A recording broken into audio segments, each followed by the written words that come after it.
ごめん。滋賀県さん、アウトやった。長野、山田さんね、新潟さん、農薬まみれが。食わんはいいよ。やめとけ。病院飯食うと死ぬぞ。俺、病気になっちまった。昔から病気になっちまった。滋賀県住みにくい土地やった。今北関東と新潟と山形、長野、今戒厳令状態だ。稲川海岸も暴力放棄した。もう疲れし、今宇都宮征服中だって。さあもうすぐ埼玉 JSE よ、田中昭子参加のさ関西局と激突するらしい。俺で住民弾圧してるって稲川会の組員たちが相当怒ってはね、住吉会も俺で怒ってもて警察沙汰になってさあ言われて、やっぱりな、もう危なくなったから、もう内戦状態になった。なんで滋賀県はこらんか、基本的に無関係でさ。滋賀県さんあんまり食うな、農薬まみれが気をつけろ。宮崎とわざと俺そっちに俺に実験材料して、そっちに置いた。殺人未遂罪ぞ三日月。もういいや、謝罪不要や。後で事件剥奪するか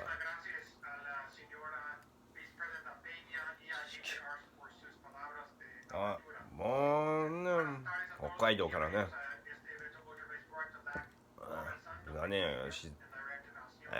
滋賀までさ、もう内戦状態。安全地帯いいよさ。神戸異性ね、前やった。沖縄もアウトやった。もう四国とかその方面やった。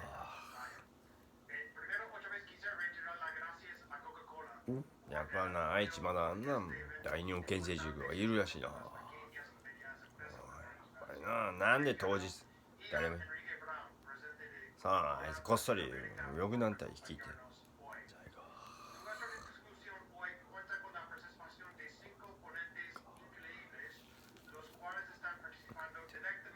まあ多分自分たちは人たち多分ダメやと思うわ。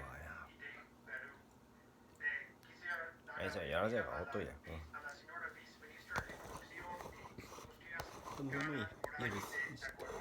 俺はこういう状況ね。いろいろね、嘘つきはこっちで水飴や。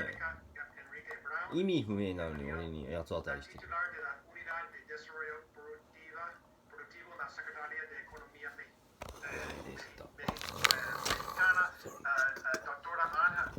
第2のビルダーバーグともしてデイビッドさんもそうこっそり訂正しました。そう昔からあったらしい。意外とビルダーバーグの公開あれ、大阪195クーデターやめた。フリーメイソン陥落させた。公開した。どうや、俺安保闘争と無関係に拉致したんですか。問題やな。多分不自由人投票しよう。無理。どの道みんな来たら破棄するから。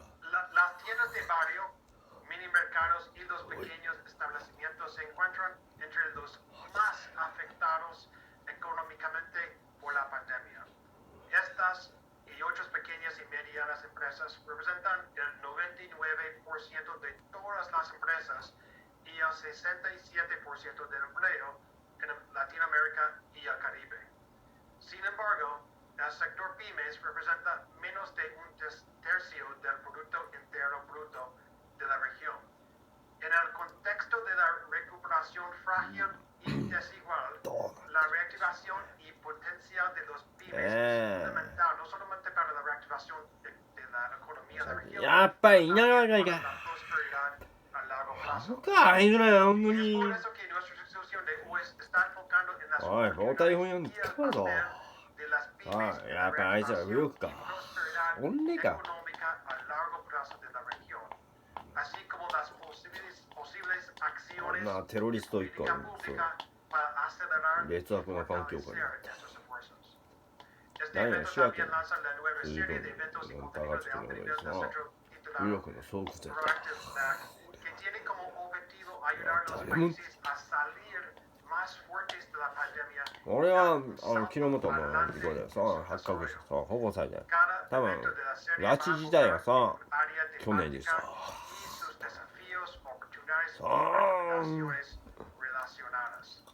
Lo hacemos con un énfasis especial en el papel de las acciones de la política pública y las iniciativas de la colaboración público-privada.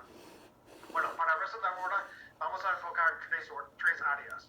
Un diagnóstico sobre el rol de las pymes, oportunidades y acciones para fortalecerlas, y una mirada al futuro y escenarios para acelerar la colaboración entre los sectores públicos y privados para generar más oportunidades para las pymes. Si miembros de la audiencia tienen preguntas, pueden ponerlos en el Zoom usando la función Q&A o pueden preguntarlos a través de Twitter. Yo quisiera empezar con usted, viceministra Muragi, y después voy a tener la misma pregunta a la directora Acero, pero la actual crisis sanitaria económica ha golpeado a las pymes, ¿no? Gravemente, donde casi el 40% de ellas se han visto obligados a reducir los empleos. Una primera pregunta desde la perspectiva del sector público y empezando con el sector público de Ecuador. ¿Por qué es fundamental recomponer el tejido empresarial y sobre todo el sector pymes en América Latina y el Caribe tras la crisis de COVID? どうなってるの Gracias, Jason, y quiero realmente agradecer también a Jan Arch y a ti y a la Fundación por participar en el centro. Nos han hecho nosotros como gobierno y agradecer a todos los que han hecho posible este evento, que lo vemos fundamental. Lo que tú has dicho al inicio es cómo la crisis de COVID afectó a las MIPYMES, y según algunos datos que tenemos nosotros, cerca del 60% de las MIPYMES se vieron afectadas. Durante el principio de la pandemia, particularmente en Ecuador, el 65% de las tiendas cerraron sus puertas, y tenemos que conocer además que entre el 65 y el 80% de las ventas de consumo masivo se dan en el canal tradicional, es decir, en el canal de tiendas, que está muy vinculado a economías de hogares y economías pequeñas, particularmente en el Ecuador. Pregunta, el 99% del tejido empresarial está representado por pymes, que tienen un impacto muy fuerte en generación de empleo. 俺らしい人は実行やし人身売買とかやってるやし農薬さんモンサントと G が告発したファイザー社もお前この方がいいらしいよほやお前やっぱ三つくりよしか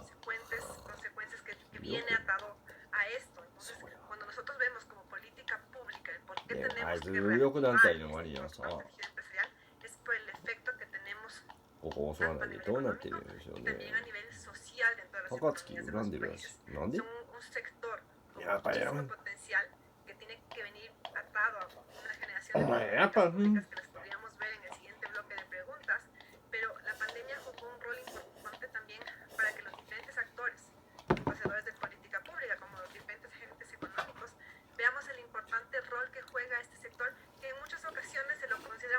やこれねっかいお前ら嘘っぱちに責任とかしもんやさ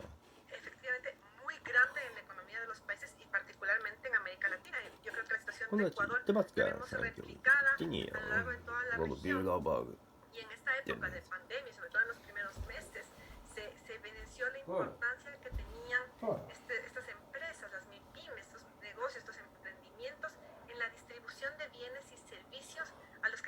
acceder como población, y representa un factor adicional de resiliencia en la sociedad, porque cuando yo decía que vemos la parte económica, tenemos que volver a reactivar esa parte productiva, el empleo, las exportaciones, las ventas, pero tenemos que también hacer una recomposición social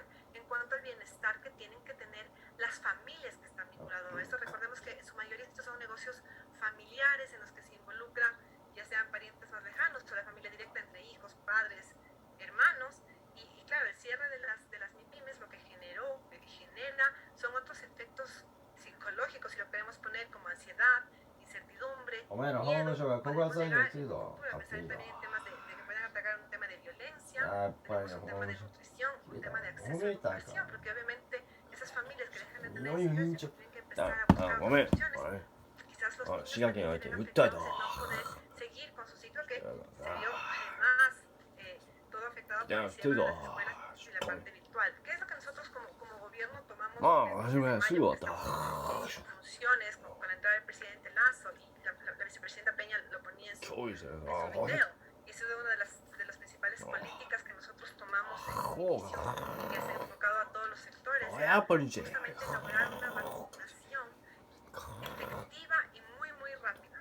El compromiso que hubo del presidente Lazo era tener 9 millones de vacunados en los primeros 100 días, que era más o menos el 70% de la población vacunada.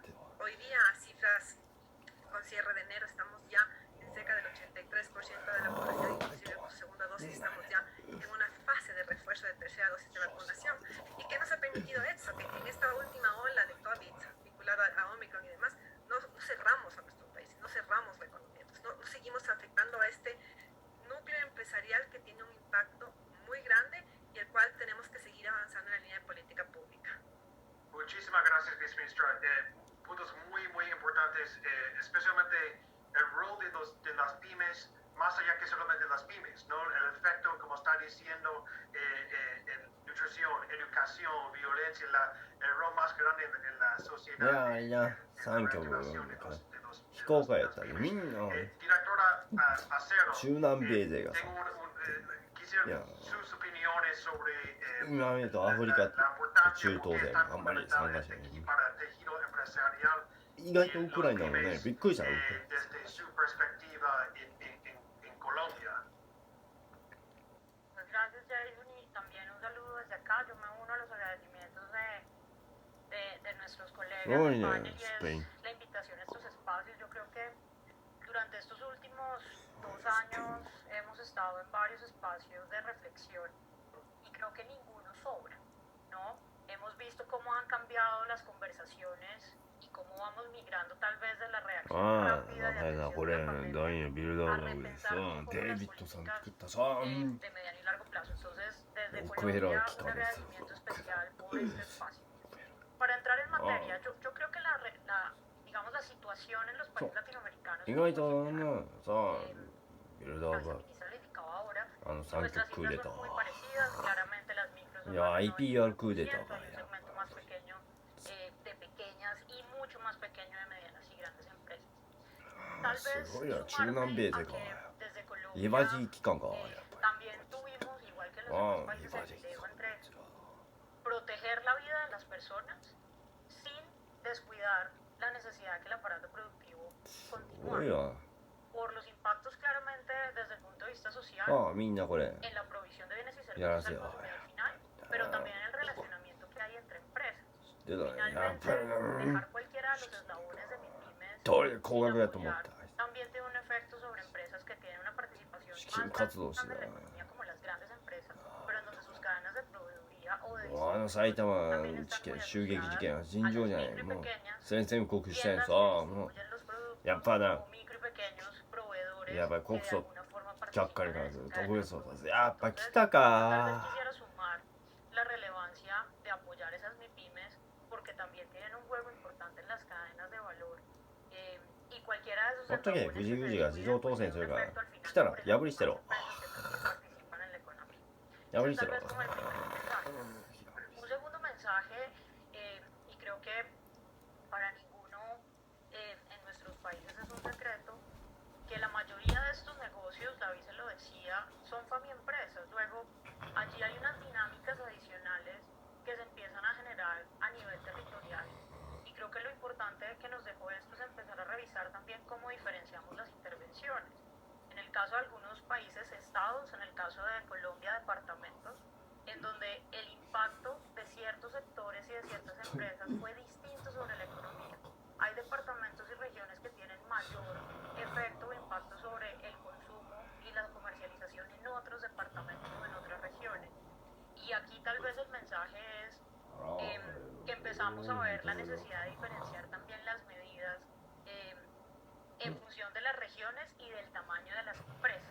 yo creo que parte de las reflexiones que todos tuvimos que tomar es cómo empezar a tener medidas similares a las que ya traíamos, pero más rápido, y reconociendo que el impacto de la pandemia, incluso dentro del mismo segmento MIPYME, era distinto en función de dónde se ubicaba la empresa y el tamaño que tenía. Y tal vez un mensaje final, y seguramente sobre esto profundizaremos más adelante, en esa necesidad de dar celeridad a las decisiones en el sector público. Yo creo que la importancia de las MIPYMES ha estado clara seguramente en la mayoría de nuestros ministerios o entidades que trabajamos por el segmento MIPYME. Por esa razón hay programas enfocados sobre las MIPYMES y yo creo que esa relevancia se ha tenido desde siempre. La diferencia un poco estaba, tal vez, y es parte de las reflexiones que desde Colombia tuvimos, en cómo empezamos a tomar decisiones más rápidas de política pública y acelerar tal vez planes que para nosotros teníamos a 5 o 10 años, que nos tocó tal vez reducir ese tiempo para responder de una manera más rápida a los efectos del COVID, porque no daba espera tomarnos demasiado tiempo para que una micro o una pequeña pudiera responder de una mejor manera a los impactos de la pandemia. Entonces, como está diciendo directora, no hay tiempo para esperar, ¿no? No hay demasiado tiempo y a veces nuestros procesos son dispendiosos, y creo que esto también fue un aprendizaje desde el punto de vista de la eficiencia de la intervención del Estado en dar respuestas rápidas a coyunturas de este tipo.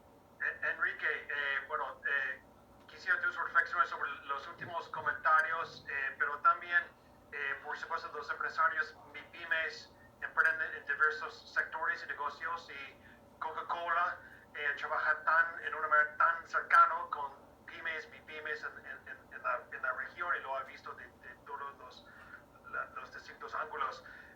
Desde tu perspectiva, ¿por qué es tan importante particularmente la reactivación de este sector en las pequeñas empresas, y por qué es tan importante para los barrios individuales, así como para el comercio local y tradicional?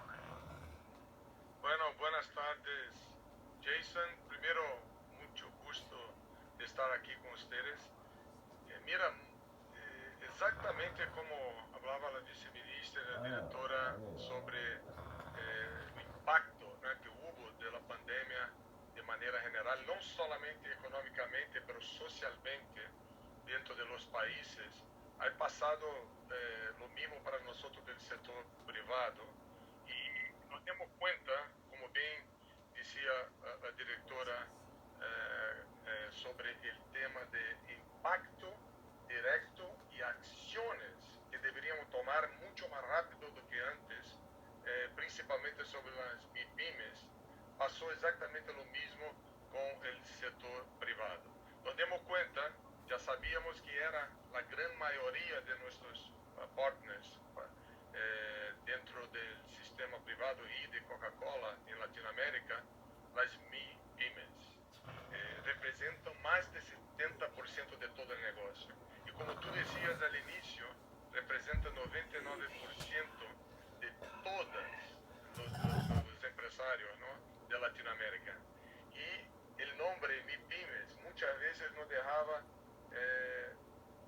la gran oportunidad y la gran ayuda que necesitábamos fuera del contexto de la grandiosidad que hacen para la economía local y para todos los negocios dentro de Latinoamérica.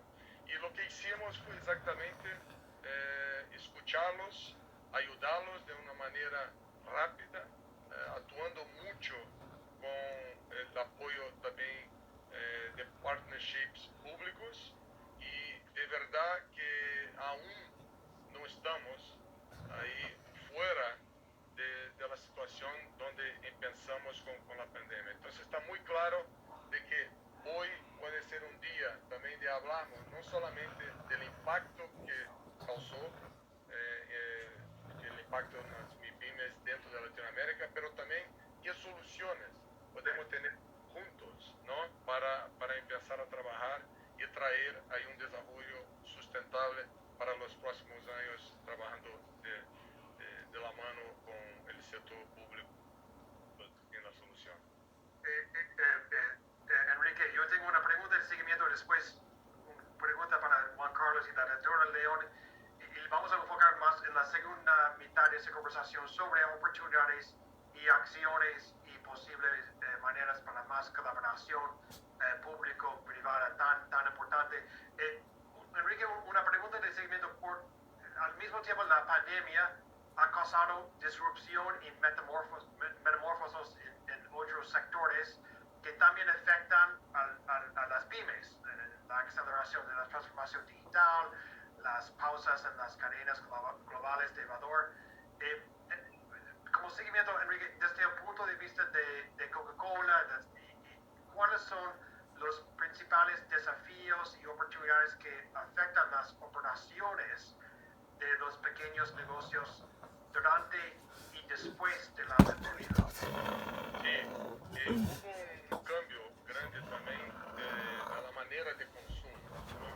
Cuando vimos los lockdowns en varias partes del mundo, se vio rápidamente que había una necesidad de ayudar a conectar los consumidores con los clientes de una manera distinta de como hacíamos antes de la pandemia. Y la digitalización fue un tema que fue muy acelerado, y que la urgencia, ¿no? que hablábamos ahora con la directora Sandra sobre la manera de apoyarla de la mejor manera, la digitalización pasó a ser una manera de no solamente ayudarlos a entrar de nuevo en el negocio, a vender sus productos, pero también de capacitación, de hacer llegar a las pymes una ayuda de preparación para pasar por este momento, buscar ayudas o de apoyo financiero para resurgir su negocio, y también de capacitación, de entrenamiento que hicimos en varias partes de Latinoamérica con otros partnerships que tuvimos, tanto público quanto privados. Entonces, esa fue una manera donde hubo un cambio de tendencia de la parte del consumidor, de estar más abierto a la digitalización, y que las MIPYMES también, como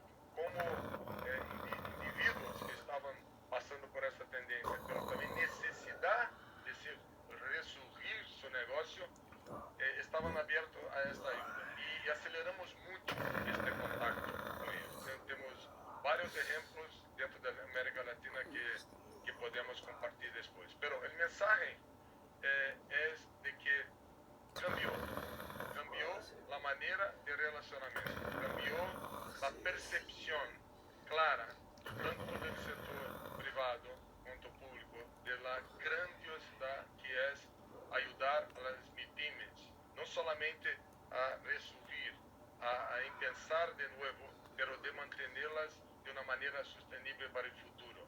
Un dato que es muy importante, Jason, para finalizar. De cada tienda, un estudio que hicimos nosotros, 4 familias son pymes de una tiendita en Latinoamérica. Si tú haces la cuenta de cuántas tenemos en Latinoamérica, el impacto social también es muy impactante e importante, lo que nos deja clarísimo de que es una ayuda que tenemos que dar y que estamos muy contentos de poder ser parte de cualquier solución en cualquier país de Latinoamérica. Enrique, muy importante, 4 familias por cada tienda, refuerza la importancia otra vez de estas empresas. Quisiera, Juan Carlos, tiene una perspectiva aún más como regional por parte del sector multilateral. Quisiera preguntarte, Juan Carlos, ¿qué desafíos y oportunidades enfrentan las pymes en un contexto más internacional y sobre todo con las nuevas tendencias en las cadenas globales de valor, ¿no? Enrique está hablando sobre las tendencias en términos de digitalización, pero con esta acceleración en los cambios de cadenas de valor, ¿cuáles son las implicaciones para las pymes? Gracias, Jason. 危ないやめろ Buenas tardes a todos otra vez. 多分商品見ろ Entonces, いや Adriana, ムスリムだしさ豚肉油がそれと同じように見ろ es muy oportuno tener todos estos ここに長野さんとか siempre. 山田 No tenemos 特に todos 新潟さん hoy y tenemos que seguir trabajando. 栃木さんアウト絶対来るな Mira, さあいいや yo 方 quiero じゃない hacer foco sobre algunas 除染 cosas. され Voy たよ a insistir sobre lo que usted おぼちさんが堂々とね、ほうれん草、これ安全だった。今日こそ田中明彦でテロリスト。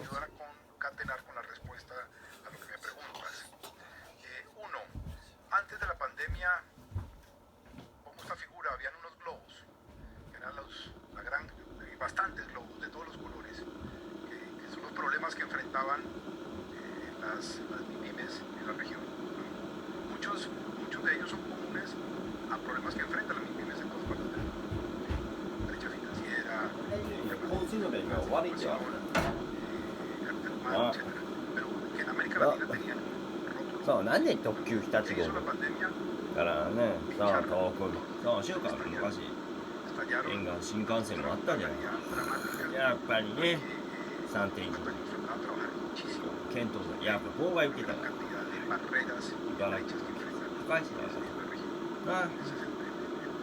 でも茨城もね、コピー国会、水戸がこれ、嫌うもの九州無関係なのになっちゃった。ダメね、ほんとに。皆さん、訴えられたらしてるぞ。読めないな、それ行きたいの、7月に。何や、あれ、昔のやつやしな。ウィキペディア、おかしいとった。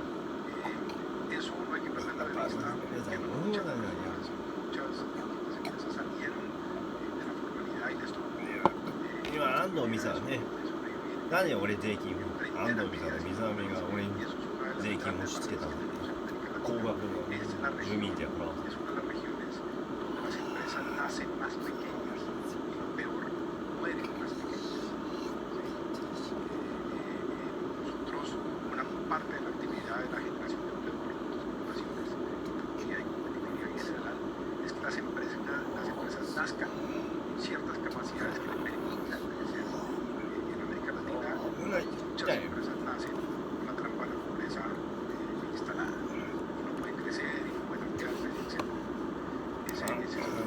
Otro reflector que quisiera poner, y le han llamado aquí a las colegas 皆さん、滋賀県さんあんまり食うな。もうしかないよ。さあ、商品見ろ。気をつけろ、本当に。もうだね、こっちの西日本方面。イオンさんとか平和通りもあるから。あるから、ちゃんと。ワードもあるから。もう最悪コンビニで買え。コンビニやったらもう、意外と西日本さん多いから。あれね、滋賀県の有機の残念、農薬でした。気をつけろ、本当に。病気になっちまうぞ。俺に関しては本当に熱はもう。わざとこんなに。ver sobre esas barreras que habían y reforzar, obviamente no porque no sea banco, pero hay que reforzar los mecanismos de financiamiento. Pero con una característica muy especial que mencionó Sandra hace un momento, hay que pensar la necesidad de todas las regiones, no todos los sectores productivos son iguales, no todas las empresas tienen las mismas necesidades y demandas. Entonces hay que construir productos y políticas de financiamiento. こういう周知が起きる。No basta con que la nueva economía que tenemos tenemos América Latina de infraestructura digital. Hay que crear capacidades. Estoy hablando solamente de un ejemplo de lo digital, pero son capacidades a todo nivel. Pero en lo digital, un ejemplo muy particular, hicimos un estudio durante el 2020 por empresas formales más o menos grandes. Más del 90% decían que tenían digitalizada su empresa, pero la mayoría decían que teníanシンガポール国際問題研究所なぜ来たかさ、なんでこれにしたか。digitalizado el negocio. 田中議員。Son empresas grandes. Son puntos muy importantes y quisiera preguntar muchos paradistas sobre dos puntos que acabo de mencionar y después hablar un poco más sobre oportunidades y acciones. Pero empezando, director León, Juan Carlos habló sobre los temas digitales. Una pregunta para ti, ¿cómo se ve, cómo afectaron de manera positiva o negativa la competitividad de las pymes もう俺いてるんや cada vez さ más digital y cómo lo ven いつも俺が逮捕されたら新聞に出てくるからなストーカ Muchas ーの gracias. 三日月や Al 俺は igual ち que の加害者 mis colegas, agradezco al Atlantic Council por esta invitación y de verdad desde México también estamos muy こいつ orgullosos 最初は de 北関東や participar en estos espacios de diálogo. Lo vemos 最初の向き合う bastante と productivo, もう農薬まみれ sobre の todo 皆さん compartiendo experiencias con nuestros pares en Ecuador, あの Colombia. 松本 Nos 冷 sirve えた mucho な porque coincidimos muchísimo en や el っぱり diagnóstico な que ya platicamos y es muy seguro que también coincidamos también en los aspectos donde nosotros identificamos que podemos atacar pues los problemas que hoy 目覚めがなん respecto か a las MIPYMES, ¿no? Como bien ya se 俺 comentaba 拉致 hace し un たんですよ momento, la pandemia afectó de ほ manera んや distinta 本 a 当 algunas に empresas y también hay que considerar que el tamaño y 飲み actividad て de るから ellas las hace propensas a tener una esperanza de vida muy Rico, corta al enfrentarse a mayores dificultades en sectores económicos que ya están consolidados y que ya tienen un alto grado de competencia. Por eso para nosotros es muy necesaria la implementación de políticas que fomenten esta competencia y productividad de las MIPYMES, por ejemplo, en lo que respecta al fortalecimiento de capacidades empresariales y el desarrollo de habilidades digitales. Justo como bien se comentó hace un rato, la pandemia vino a acelerar muchísimo este tema de la digitalización y para la Secretaría de Economía de México es muy importante este tema. Por eso durante la pandemia lanzamos una plataforma que le llamamos MIPYMES MX, a través de la cual las empresas pueden tener acceso gratuito a información como herramientas, eventos, tutoriales, y esto es con un triple propósito. En primer lugar, impulsar el desarrollo y fortalecimiento de los negocios. En segundo lugar, incrementar su participación en los mercados nacionales e internacionales. Y en tercer lugar, fomentar su integración en la economía digital. Y por ello también para nosotros ha sido muy importante implementar talleres dirigidos a emprendedoras y emprendedores que buscamos acompañarlos en la creación y el desarrollo de sus negocios a través de redes sociales y marketplace, implementando estrategias de marketing digital. Nuestra selección de contenidos en esta plataforma se lleva a cabo priorizando su utilidad, calidad y pertinencia de acuerdo con el contexto y considerando los retos que hoy enfrentan las MIPYMES. Y también hay algo muy importante a considerar que también ya se ha comentado en este panel. Nosotros necesitamos estas alianzas, ¿no? Estos contenidos y este apoyo que tenemos hacia las MIPYMES, pues lo hemos logrado gracias a las alianzas formadas con diversos actores del sector público, del sector privado, así como con organismos internacionales y no gubernamentales.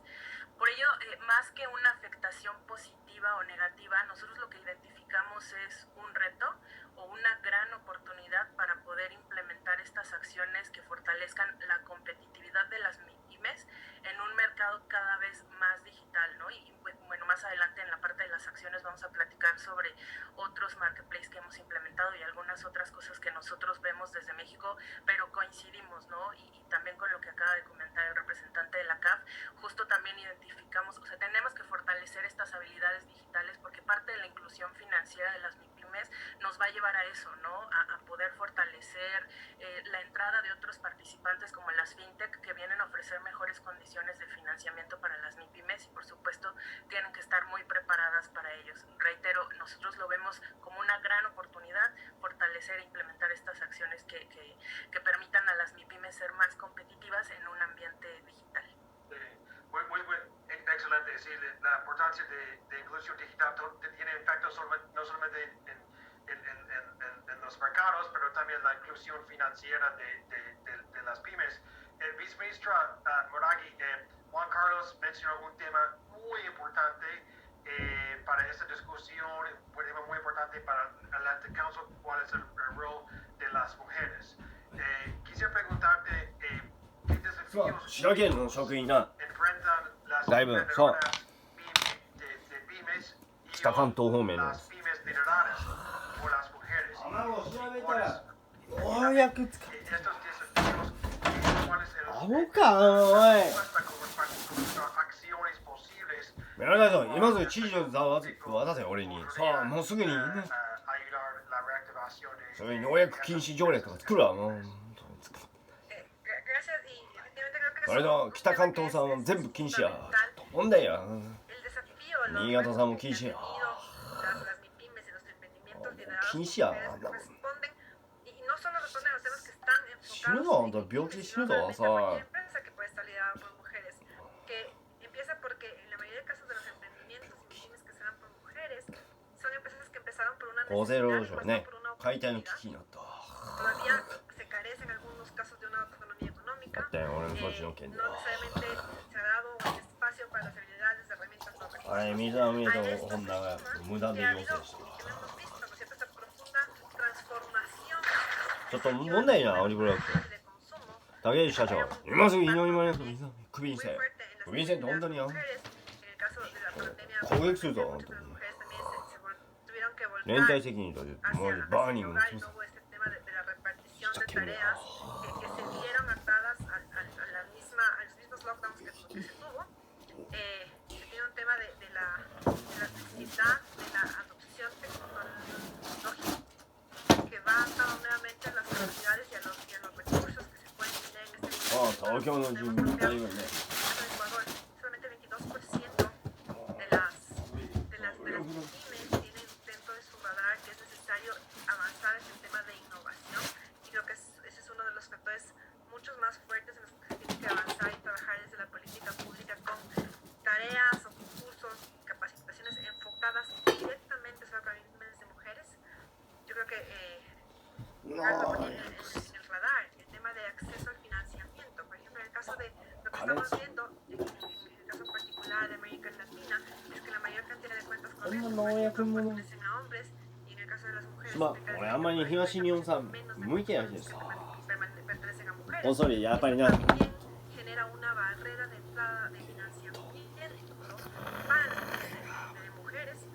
Y si volvemos nuevamente a lo que yo ponía al principio del tema social, tenemos conmociones sociales, tecnológicas, que hacen que este cambio que se necesita en los emprendimientos que están liderados por mujeres puedan irse fortaleciendo con otro tipo de competencias sociales, y también con un espacio desde la política pública que tiene que trabajarse en un tema interinstitucional también, de generar los espacios para que las familias, las mujeres puedan tener sus espacios seguros mientras ellas siguen avanzando en su desarrollo, que eso normalmente en América Latina también genera una brecha o un reto que no necesariamente tiene el círculo de apoyo que se necesita. Puntualmente nosotros como cartera de Estado tenemos un enfoque muy fuerte en esto, y dentro de lo que fue el año pasado, por ejemplo, tuvimos una capacitación exclusivamente para mujeres, o de las mujeres que se capacitaron en nuestro caso.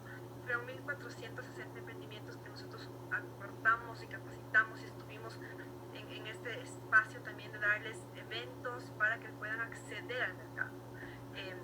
Se tiene que trabajar, y en función de lo que tú decías, ¿cómo podemos avanzar? Como nosotros lo que estamos haciendo también es crear las plataformas para que los emprendimientos de las mujeres puedan entrar, y lo hemos trabajado de una manera muy fuerte durante la pandemia, y crear estos espacios virtuales para que estos emprendimientos femeninos puedan entrar a participar en... Muchísimas gracias, viceministra. Muy importante el esfuerzo que está haciendo de Ecuador para la capacitación de las líderes de mujeres de pymes. Directora Acero ha hablado al inicio unos puntos muy importantes sobre la importancia en hacer como diferencias en las medidas por región, y también el tipo de empresa. En particular, cuando estamos mirando a acciones y oportunidades, desde tu perspectiva, ¿cómo se puede facilitar el apoyo a la financiación de las pymes, especialmente tomando en cuenta la importancia en las diferencias entre los distintos tipos de pymes y las distintas regiones en las cuales están operando? Muchas gracias. Yo creo que se ha hecho algo de referencia al tema de financiamiento, sin duda es fundamental. Yo quisiera compartirles tal vez 4 desafíos que se han identificado en el marco de una política reciente que tenemos en Colombia, y es una política de educación e inclusión financiera, ¿no? Y es empezar a entender que el tema de financiamiento deberíamos verlo de una manera mucho más amplia, y es entendiendo los temas de inclusión financiera. El crédito es parte de la inclusión, pero no es lo único, y a veces encontramos que no necesariamente todas las empresas están tan listas para el financiamiento. Entonces, eso hay que revisarlo a veces, porque termina también llevando especialmente a las más pequeñas a cumplir quizá unos compromisos en los que todavía no están listas, y entienden tanto que deben tomar. Entonces, tal vez, y sé que estamos corriendo un poco, Jason, en tiempo, voy a hacer un paréntesis. Yo creo que nos va a tocar tener un diálogo adicional, porque Juan Carlos dejó un montón de temas sobre la mesa sobre los cuales seguramente vamos a tener que hablar después. 4 temas importantes, cierro el paréntesis. Primero, pertinencia de productos y servicios, eso está alineado con la necesidad アヒート旅行でね tener さ productos a la medida, ある人と対立 productos し a た la medida de los 自分から対した emprendedores también son 対したんか del tamaño de las もう empresas 対さん de la 対 región. IPR クーデター Tal やっ vez ぱり広いと黒 Angélica 黒 mencionaba まめたや cómo promover y ど eliminar うりで barreras, 護衛つけてると思ったらさ especialmente やっ en el ぱ marco りな regulatorio que promuevan mayores Chiquita. mecanismos alternativos de financiamiento en el caso, por ejemplo, de las pymes. よう外出できたな Segundo mensaje, trabajar en competencias. Y tal vez Juan Carlos lo indicaba. En el marco de las competencias para la toma de decisiones financieras, あ los temas de educación financiera, en el caso empresarial, ahí hay unos desafíos importantes, nuestros microempresarios 俺ね todavía 大いちごの件があったらねさ卵を加熱処理 no せんと está ダ tan メ claro cómo miden si les está yendo bien o mal, indicadores de rentabilidad, de これ liquidez で y かおぶ demás, ちさんが la 大変 cercanía con estos conceptos que tal vez Ah, para bien, no algunos te- pueden ser básicos, pero para el micro se ven un poco あ complejos. 要は小 y 沢 eso さんの hay おか que げでさ medirlo. Tercero, Chico, los temas de inicio a infraestructura chisgueza. digital, desde el punto de vista financiero, pero también de acceso a la tecnología. Nosotros podemos hacer un montón de cosas en educación digital, pero los temas de conectividad son fundamentales. Luego allí creo que hay un tercer あ punto, 無関係な上で拉致したよ hacer interoperables las plataformas de pago, los temas de banca abierta, Ah, creo que es un tema desde el punto de vista regulatorio que en todos los países estamos entrando a revisar y analizar. Y cierro, Jason, diciendo los temas de gobernanza y de coordinación institucional. Somos muchas las entidades que queremos trabajar en esto, a veces nos hace falta comunicarnos más. Hay instancias de diálogo en el caso colombiano, seguramente en el caso latinoamericano también, en donde nos tenemos que encontrar ministerios de comercio, de TICs, de Hacienda o de finanzas públicas para tratar de alinear un poco las acciones y generar mayor eficiencia en el gasto público. Y cierro diciéndote algo, o diciéndoles algo, el rol de la banca de desarrollo. Yo creo que al interior de nuestros países hemos hecho cosas muy diferentes derivadas de la pandemia. Garantías estatales casi hasta el 90%, líneas de crédito con plazos diferentes que antes no nos imaginamos tener, 大体 reducciones de tasas de interés そうじゃん que tampoco nos imaginamos en algún momento estar pensando, y creo que el rol de la banca de desarrollo al interior de los países ha sido fundamental en este proceso. Cierro diciendo ahora sí la necesidad de evaluar y de medir. Creo que en términos de información tenemos un reto importante para tomar mejores decisiones de política pública, pero también de evaluar los programas y los instrumentos para ver qué sí sirve y qué no sirve, de manera que uno pueda aprender un poco de lo que no funciona y de lo que sí funciona. Muchísimas gracias, directora Sarah. Enrique, yo tengo dos preguntas, escuchando a toda esta conversación, dos preguntas para ti. También hay una pregunta de clarificación en el chat del despacho de la presidencia de Honduras. Es una pregunta sobre la estadística antes, sobre el número de familias, cuáles dependen en cada tiendita, ¿no? La pregunta si es 4 de 10 familias en América Latina, cuál depende de cada tienda. Yo entiendo es más como cada 4 familias depende de cada tienda, como al revés, pero si quieres clarificar. Yo tengo dos preguntas para ti. Uno, bueno, tus perspectivas sobre acciones claves, tomando en cuenta todo el trabajo que Coca-Cola hace con MIPYMES en la región, ¿cuáles son algunas acciones claves que se deben implementar a corto plazo para afrontar los retos de los pymes y mirando a la hora al mismo tiempo, ¿cuáles son algunos de los factores, bueno, los principales factores cuáles están guiando las decisiones de Coca-Cola en la inversión y el apoyo a los pymes en el contexto post-COVID?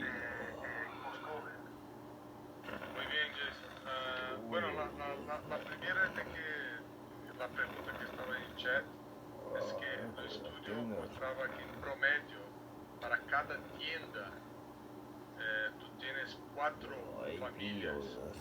que viven del abasto de esta tienda, ¿no? que pagan la vida, el presupuesto, ¿no? de estas familias. Y es un estudio que hicimos nosotros acá para mostrar también el impacto social y económico de esto. Y podemos después compartir, seguramente. Pero mira, lo importante acá, y decía muy bien la directora Sandra ahí sobre la importancia que hay de hacer estas acciones de apoyo a las MIPIMES, sabiendo de que son niveles distintos de desarrollo y de necesidad. En el mismo país hay esta diferencia. Y el aprendizaje que hemos tenido durante toda la pandemia, los resultados 今のさっき mejores 買っとけ que conseguimos fue cuando actuamos en red, que es decir, donde hicimos lo que podíamos nosotros como Coca-Cola, pero también cuando víamos que necesitábamos traer más apoyo de la industria, de competencia, de actuar sector privado y sector público juntos, íbamos ahí a bater a la puerta de cada uno para mostrar que el programa, que el resultado final iba a ser mucho más grande do que actuáramos solos. Y fue muy importante eso. Y eso pasó durante la crisis. La crisis hace abrir la cabeza de todos, ¿no? Porque tenemos que actuar muy rápido. Y tenemos ejemplos claros en Brasil, en México, en Colombia, donde trabajamos con competencia, ¿no? con industrias que el día a día competíamos en el mercado, pero para actuar ahí y ayudar en la reactivación, nos unimos con el apoyo y saliendo con programas de reactivación, de apoyo de capacitación, la parte digital. Lo que hicimos nosotros con Coca-Cola fue de mirar cómo hacer la adopción a digitalización de estos dueños de tiendas de MIPIMES en Latinoamérica.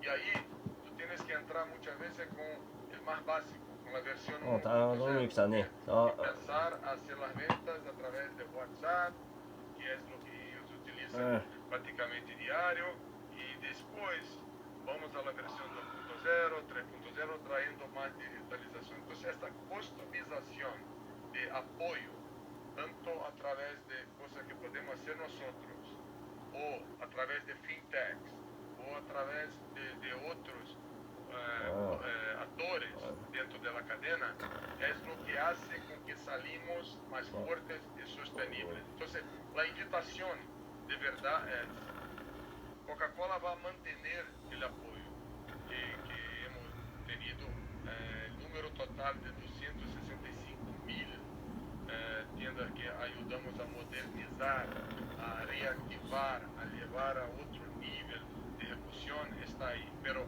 también la invitación de ser parte de una iniciativa donde podemos liderar, podemos ser parte del apoyo o podemos colaborar con iniciativas, pero que tengan como visión no solamente salir de la crisis, pero dejar de una forma sostenible las MIPIMES abiertas a desarrollar, capacitar a sus dueños y mantener el negocio activo dentro de Latinoamérica. Enrique, yo lo pienso como salir de la crisis aún mejor que antes de la crisis, ¿no? Y usar la crisis como una oportunidad para repensar la política pública privada para apoyar el desarrollo de las pymes. Yo quiero, Juan Carlos, tu perspectiva desde el CAF, ¿no? Cuando está tan involucrado en estos temas en toda la región, cómo el CAF está redoblando los esfuerzos, pero aún más que está haciendo, qué está pensando en hacer, especialmente escuchando esta conversación para apoyar las pymes a nivel regional.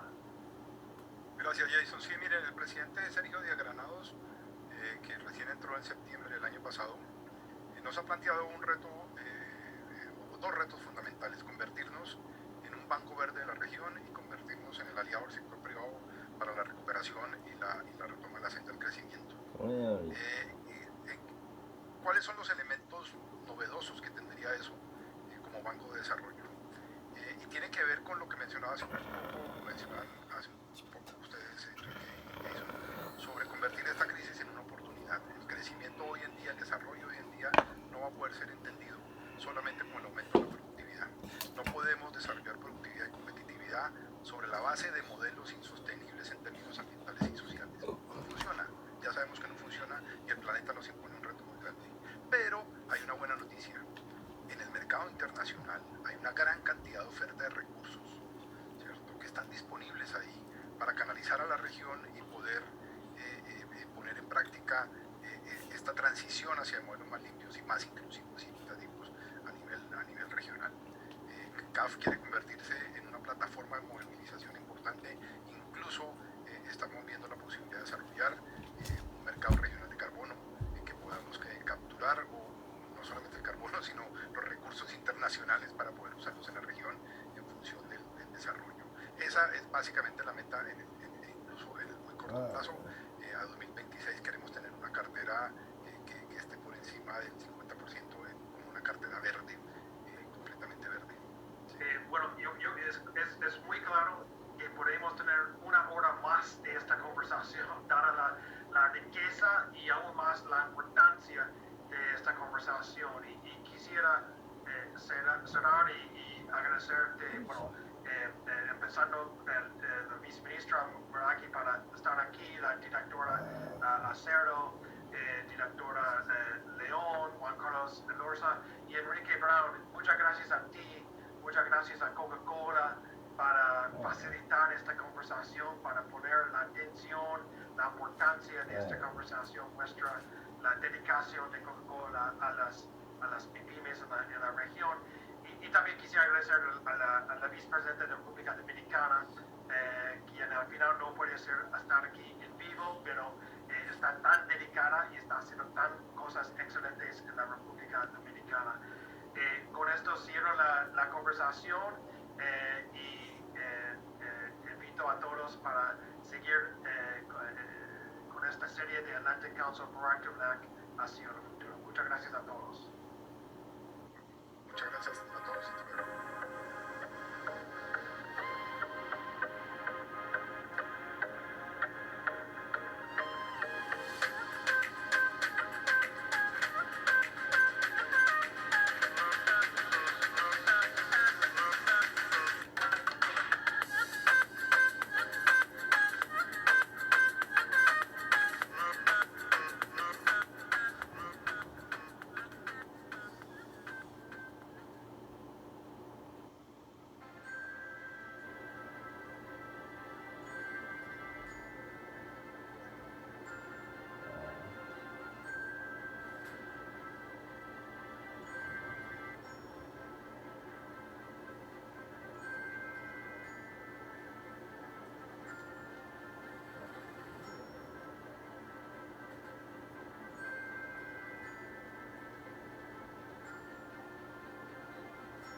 afternoon, everyone. Welcome. My name is John Hamre, and I'm pleased to welcome all of you for what's going to be a very important and interesting conversation about one of the greatest crises that the world is facing now, and that is this ominous presence of Russia on the border of Ukraine and the prospect of war in Europe. We're very fortunate that we're going to have two senators with us who have been to Ukraine recently. Live experience, they have been present to know what Ukraine is facing. And of course, we have a very important obligation here. When we encouraged Ukraine to give up nuclear weapons, we entered into a solemn agreement with them to help with their security. Now we are all engaged in this. This is a very ominous moment, an important moment. Fortunately, we have two very fine leaders that have led the way in the Senate. Senator Shaheen is with us, and I think we'll turn to you, Senator Shaheen, right now. And then when Senator Portman can join us, we'll have Senator Portman come in. My colleague, Dr. Seth Jones, is going to lead the conversation, but I'm really grateful that you would be with us today, Senator. Thank you. Let's turn to you. Delighted to be with you. Thank you. Go right ahead, please. Senator Shaheen, let me just start off and ask you the first question, which is you met with President Zelensky recently and other Ukrainian officials. And what message did you convey to the Ukrainians, and what did you learn from your engagements with them? Well, I was pleased to, along with Senator Portman, to co-lead a bipartisan delegation to Ukraine about 10 days ago. And we wanted to, there were 7 senators, 4 Democrats and 3 Republicans. And our message was very direct. It was that we stand in bipartisan unity in the Senate in support of Ukraine and in opposition to what Vladimir Putin is doing. And we were also there to see what we could do to be helpful to Ukraine and to help really deter who seems so hell-bent on going in and invading Ukraine. That's helpful. When it comes to just outlining, Senator Shaheen, what is at stake here? You know, there's on the one hand there's the very specific issue of Ukraine, and Ukraine is important, but Ukraine is also a democratic country, and it's a relatively recent one. So, Freedom House, for example, has come out with data recently that in the last 15 consecutive years, we have seen a decline in the number of democratic countries and a rise in authoritarianism. So, what are the bigger issues in addition to just Ukraine that are at stake here that Americans should be cognizant of as we're talking about Ukraine? Well, Ukraine is a new democracy, but they should have the ability to determine their own future. And we cannot let Russia determine the future of any sovereign state. We can't give them a veto over the ability of any nation to join NATO. And it's not just Ukraine that should be concerned about this. We've seen Russia's aggressive activities began in 2008 when they went into Georgia. We saw it again in 2014 when they seized Crimea and went into the Donbass in Ukraine. We've seen it in Moldova where they've tried to destabilize the government. We've seen it in Montenegro where they tried to initiate a coup to overthrow the elected government. And all democracies have at stake whether we're going to take action against oppressors like Vladimir Putin and his actions in Russia. And it's in all of our interest. And as we look at what's happening right now in Ukraine, this is the potential for the biggest conflict since World War II. And if we don't take a stand against Putin now and hold him accountable, it's not at all clear what country's going to be next. I just had a session with a number of senators and ambassadors from the Baltic states and Poland, and they were all very concerned about the threat to their sovereign integrity by what Russia is doing, and they were very encouraged to see the announcement that the United States is going to be working with NATO to look at deploying troops into the Baltics and along the western border of Russia. So along those lines, Senator Shaheen, one last question before we bring in Senator Portman, and thanks for joining us. And that is, I wanted to just touch base briefly on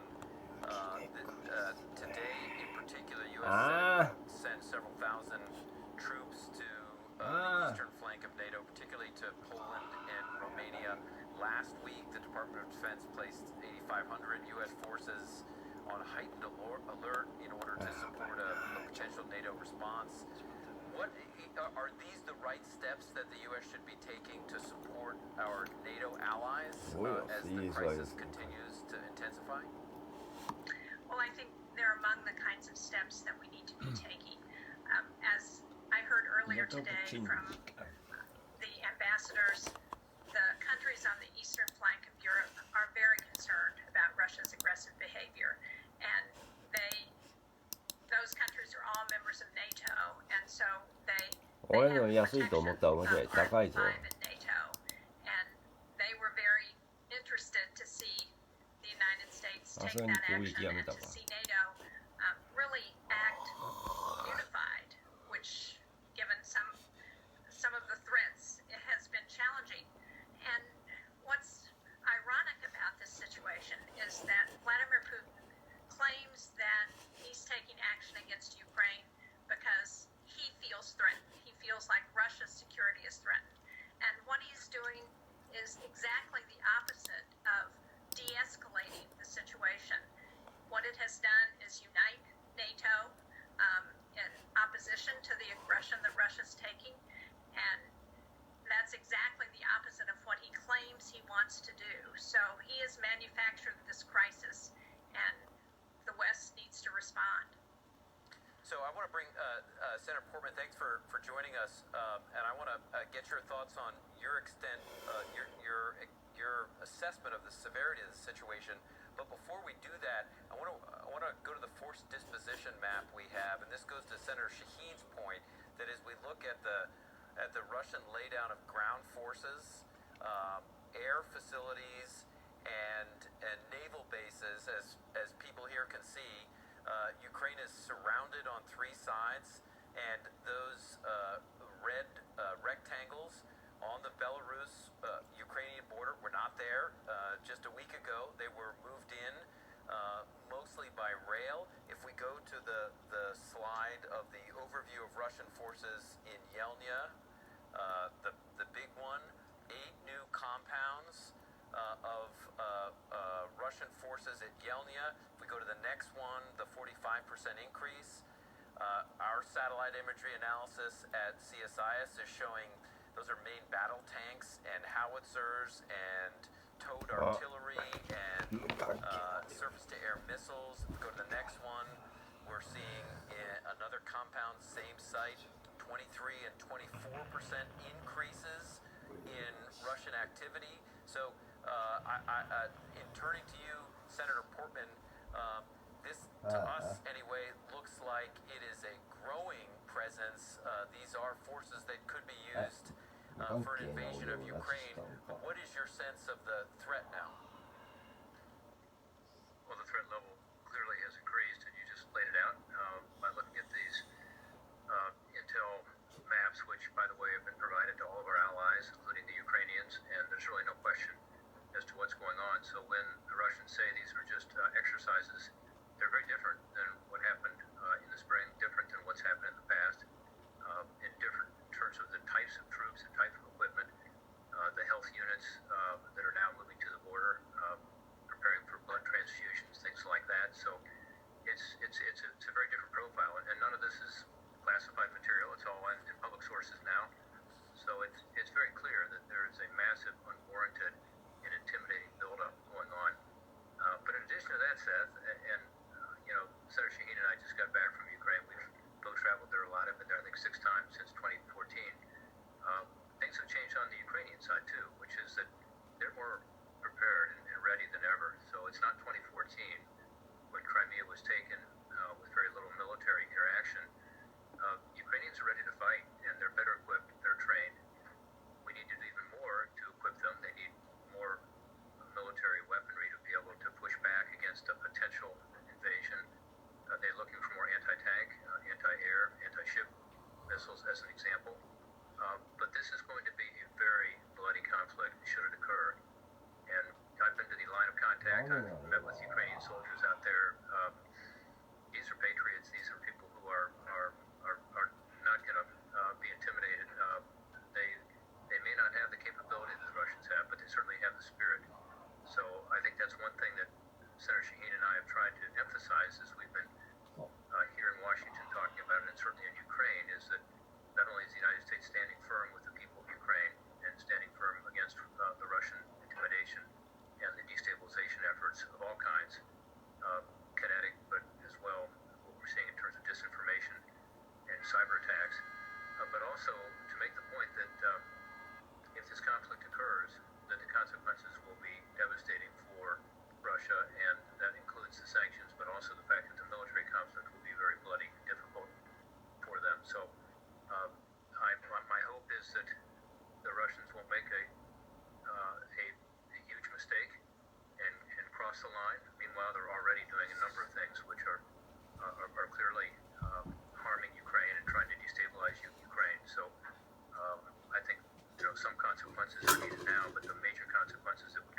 of sanctions, because that's obviously been a big subject.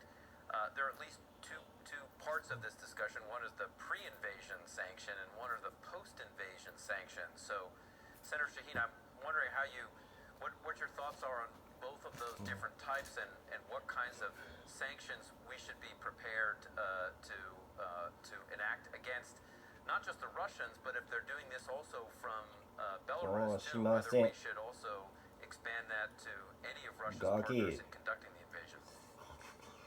Well, I think it's the kind of issue that's under consideration, and we are very close to having agreement between the chair and ranking member on the Foreign Relations Committee on a bill that would look at preemptive sanctions, ones that we can put in place that respond to what we've already seen from Russia in terms of their aggressive behavior, but then also looking at what kinds of sanctions, and as it's been characterized by the State Department, by the President, by the chairman and ranking member of the Foreign Relations Committee, we're talking about massive sanctions on Putin and Russia, so that should he invade Ukraine, he would feel, and the country would feel very directly the impact of those sanctions.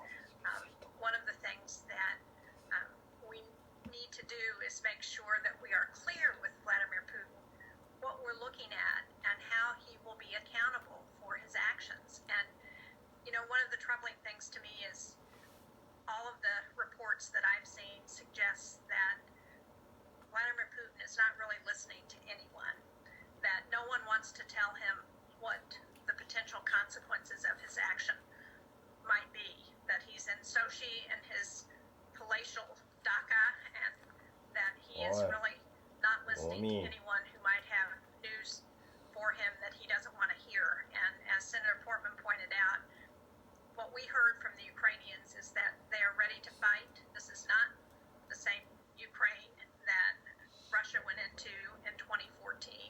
It is a Ukraine that has much more of a national identity, that has much more of professional military, is much better equipped, and that is ready to fight for their country. They've had a war going on, again, as Senator Portman pointed out, for the last 8 years since Russia went into Ukraine. They've lost 14,000 Ukrainians fighting that war, and they are still fighting it because they don't want Russia in their country. They want to be able to determine their own future. And that's why this is such a concern, should be such a concern for Europe, for NATO, for the Transatlantic Alliance, and for all countries who are looking at determining their own futures. So we talked a little about sanctions. We talked about military assistance. We'll continue to talk about various aspects of those. But I wondered, in asking Senator Portman, the Russians have responded and signaled that they would respond to sanctions and would respond to military assistance to the Ukrainians. I know the current administration, U.S. administration, has been talking with natural gas producers in recent weeks to discuss a surge in supply to European countries in case Russia cuts off some of its output during the crisis. We've had Russian ships off the coast of Ireland where the transatlantic fiber optic cables are. There certainly are concerns about Russian offensive cyber activities. So how do we think second and third order effects about how to protect ourselves and the West if the Russians do respond to that? Are you asking me, Seth? Yes. Okay. Well, first of all, we don't know what happens with regard to Nord Stream, much less other sources, Russian energy to Europe. But you said that Russia might cut it off. I would hope Germany would cut it off. I would hope that if there were an invasion of Europe, which is what this would be, and again, a bloody conflict, first time a major land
countries in the region would also look to other sources of energy, as France does, as the UK does.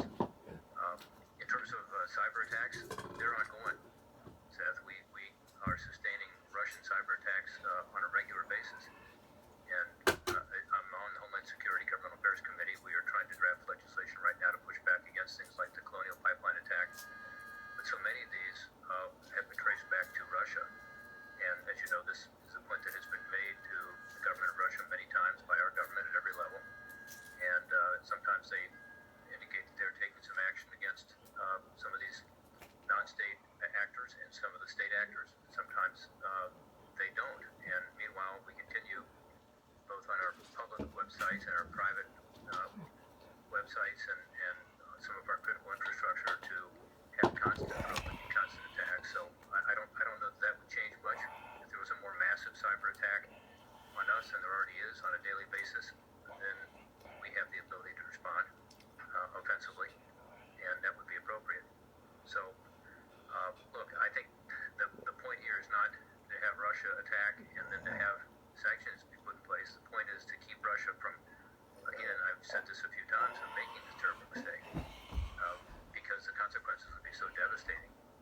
And if they do it, then the free world must respond. You indicated earlier that authoritarian regimes are expanding. Well, every authoritarian regime in the world is looking at this situation and wondering whether the lamp of freedom will be extinguished here or whether we will stand up, not the United States, but the free world, to say that this is inappropriate, we're not going to let it stand. And, you know, that's a challenge not just for Europe and not just our NATO allies, but for freedom-loving countries all over the world. China is looking at this with regard to Taiwan. Iran is looking at this with regard to Lebanon and their interest in expanding their influence throughout the Middle East. Other countries are in a position of wondering, after our precipitous and chaotic withdrawal from Afghanistan, whether the United States is up to this. I believe we are. I believe we're showing that. We're going to do it on a bipartisan basis, and we want to be sure that we have our partners with us. So we are gathering our allies around us, and so far so good. There are countries that have really stepped up, and I think about Denmark and the F-16s that they sent to the Baltics, where I think about Canada and the training they're providing, the UK certainly. When Senator Shaheen and I were in Kyiv, we got to experience a cargo jet from the UK, C-17, as I recall, unloading anti-tank weapons that the Ukrainians were very pleased to get. So countries are stepping up all over the region. The Baltic countries are doing everything they possibly can to help Ukraine. Poland is. Hungary. So we are blessed to have the greatest alliance in the history of the world, NATO and NATO Plus, and we need to be sure we are utilizing here, yet in this instance, to avoid again what would be a disaster for Europe, and broader than that, it would be a disaster for democracy and freedom and the sovereign right of countries to respect their territorial integrity. Well, NATO has certainly come alive in the last couple of weeks, and I wanted to turn to Senator Shaheen because I know she spoke recently with the U.S. Ambassador to NATO, Julie Smith, and I wonder if you could talk a little about there. I mean, there have been divisions within NATO. Senator Portman mentioned the pipeline. There have been others. The Germans prohibited Estonia from exporting German-originated weapons, including the D-30 howitzers. There was the President Macron comment about working with the U.S., but also through the European Union. Some European countries have not supported at this point cutting the Russians out of the SWIFT bank transfer system if it comes to that. But I wonder, Senator Shaheen, if you could characterize what your sense is of where NATO is at right now and how to continue to improve unity among NATO allies in the face of, I think, what all of us, and Senator Portman mentioned this earlier too, what this is one of the most significant threats we have seen, certainly in Europe, in quite some time.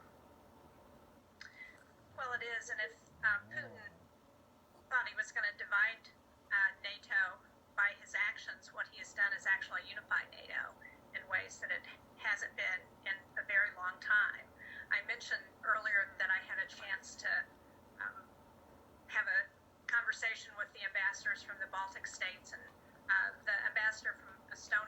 on that Zoom, and I asked him the question about Germany and the howitzers directly because we've heard those reports, and he said that determination has not been made yet. So while Germany has been reluctant because of their own laws internally, I think it's important to, as Senator Portman did, to thank all of our NATO partners and to try and be accurate in the reports that we have about what activity is going on.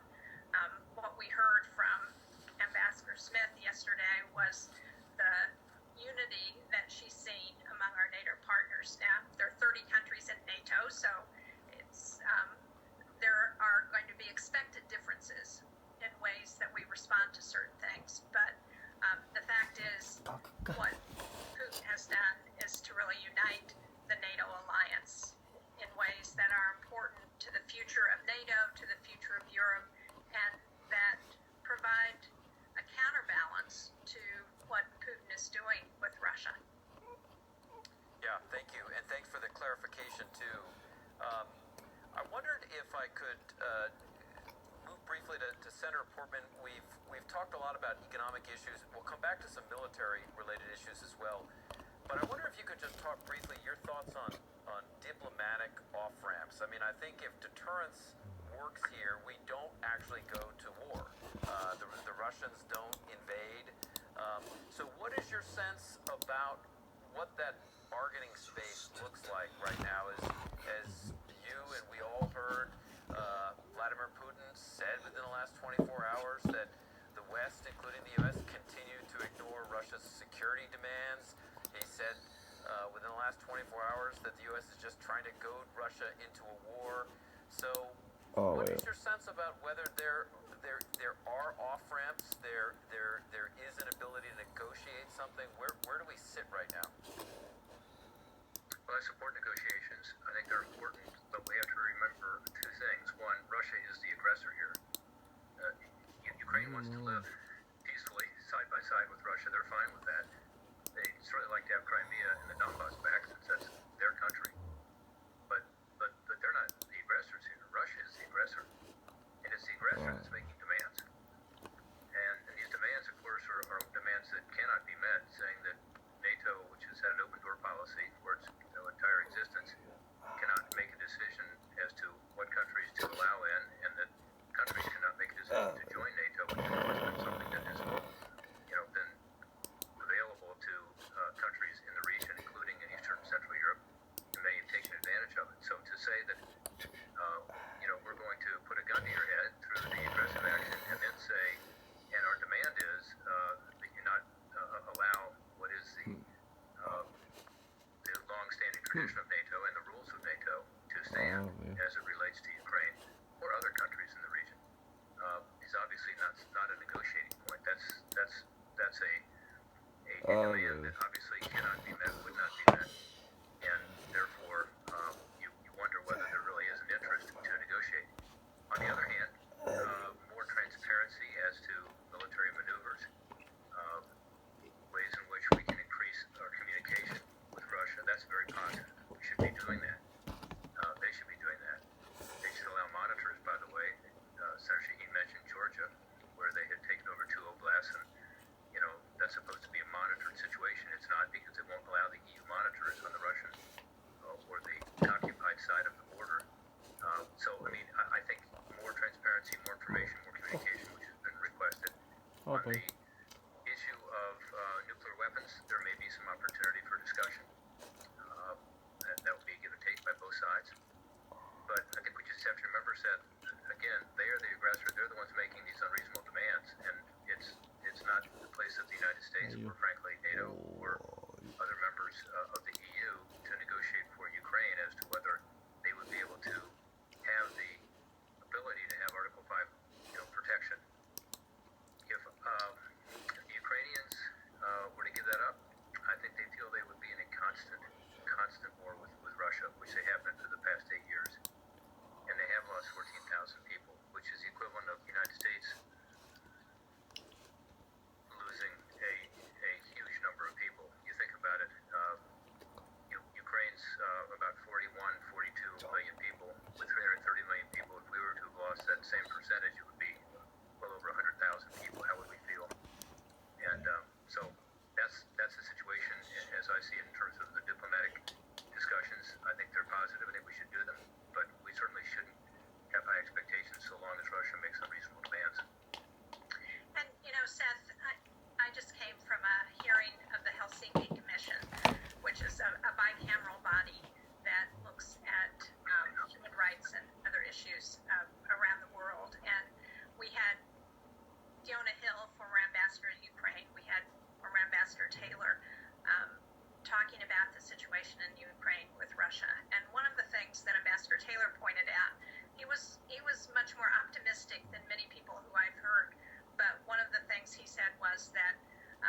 So he clearly has been given off ramps for how to get out of this diplomatically, and he is still thinking about what he's going to do. So, like Senator Portman, I'm not optimistic that in the end he will decide not to invade, but so far he hasn't done that, and I think that's because of all of these deterrent measures that have been underway with our allies, by NATO, in the Congress, the sanctions that have been talked about that are being worked on.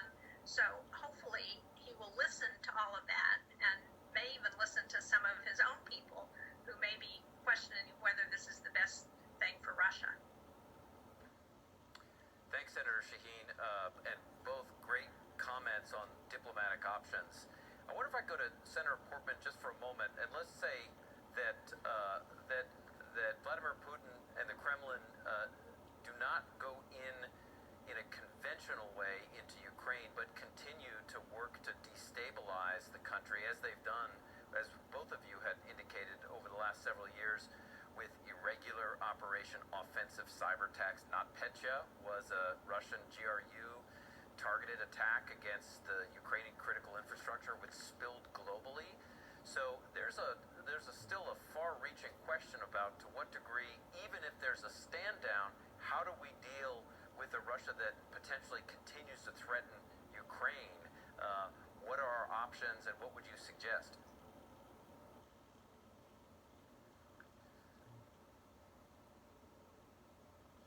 Seth, it's a great question. I think there are three things that we should be doing as a country that don't relate to the possibility of a military invasion or kinetic action. And one is cyber, where we can provide best practices and help Ukraine. I think if we end up with a bipartisan bill or a resolution passing, it will include that.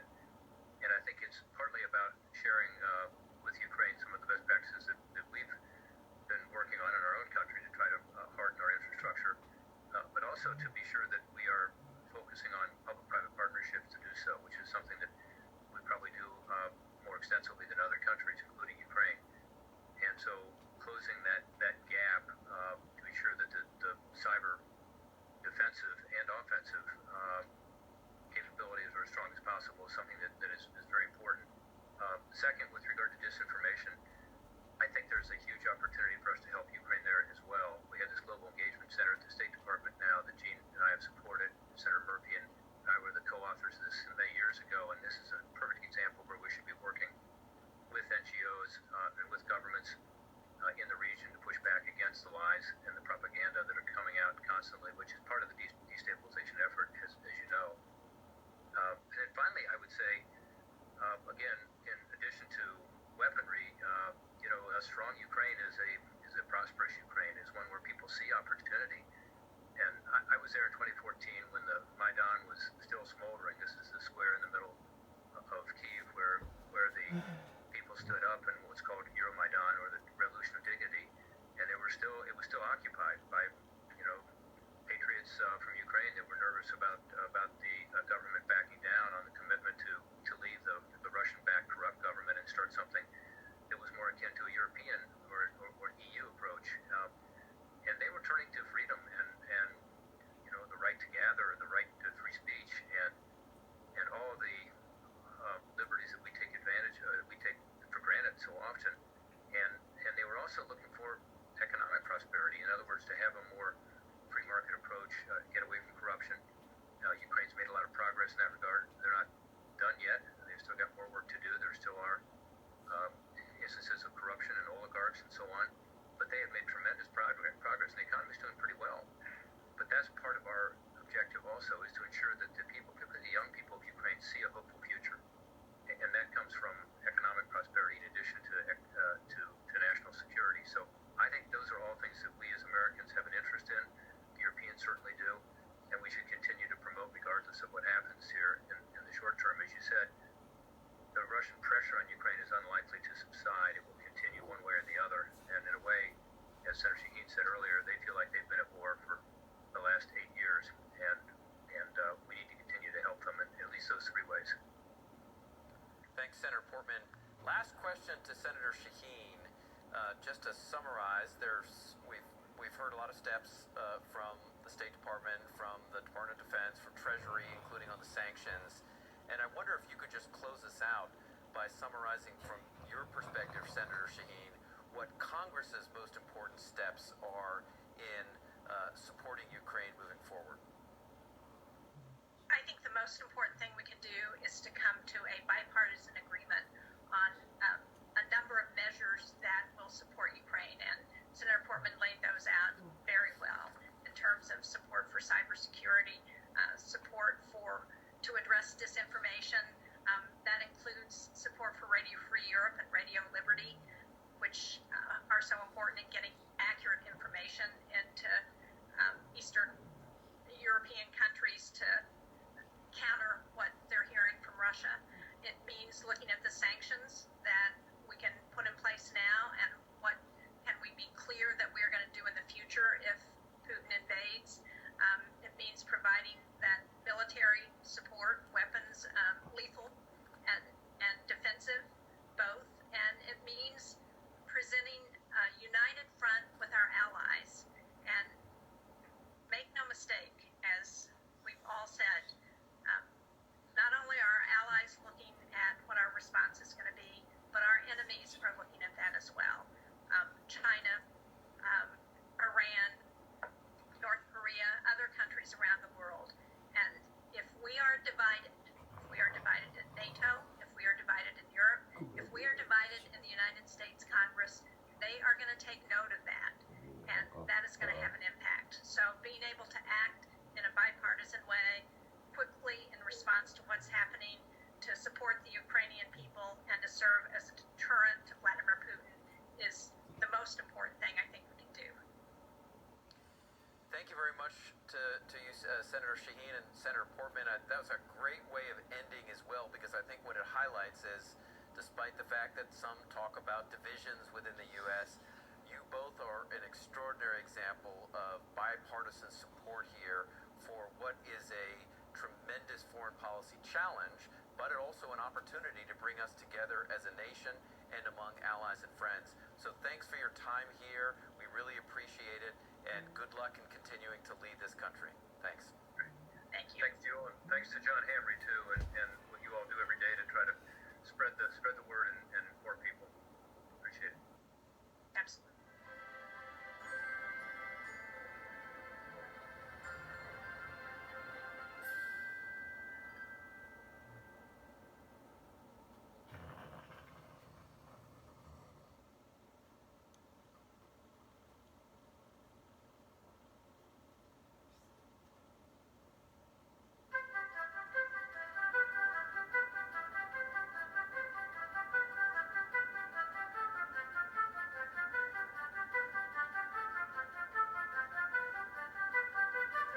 Hello, I'm Rob Forsyth. Welcome to Liberalism in Question. In this half-hour podcast series from the Centre for Independent Studies, we explore questions and challenges to liberalism today. My guest today is Gordon Menzies, Dr. Gordon Menzies, who's Associate Professor at Economics at the University of Technology in Sydney. He's a visitor of the Institute for New Economic Thought at Oxford. He's been that, and also, for many years, an economist with the Reserve Bank of Australia. Gordon, welcome to Liberalism in Question. Thank you very much, Robert. Gordon, you've written a book entitled Western Fundamentalism, which I want to explore with you. Can you tell us a bit about what is Western fundamentalism and why you think it's worth writing about? Thank you. Yes, so I can tell you where I got the idea from, and then I'll tell you why I think it's worth writing about. A number of years ago, I was fortunate enough to get a Commonwealth scholarship to study at Oxford and do a PhD there. And while I was there, I thought I would dip my toe into the world-famous debating society, the Oxford Union. And it was a marvellous experience. I was very impressed with the Union, but also very disturbed. So what impressed me was the brilliance of the speakers. But I actually thought some of the debates were very superficial. Some debates were won by appealing to a law that the UK had passed a few years ago, rather than arguing something from first principles. So I thought this was rather odd. So I went and spoke with one of the leaders, and he very quickly saw what I was concerned about, and he said, Gordon, you have to understand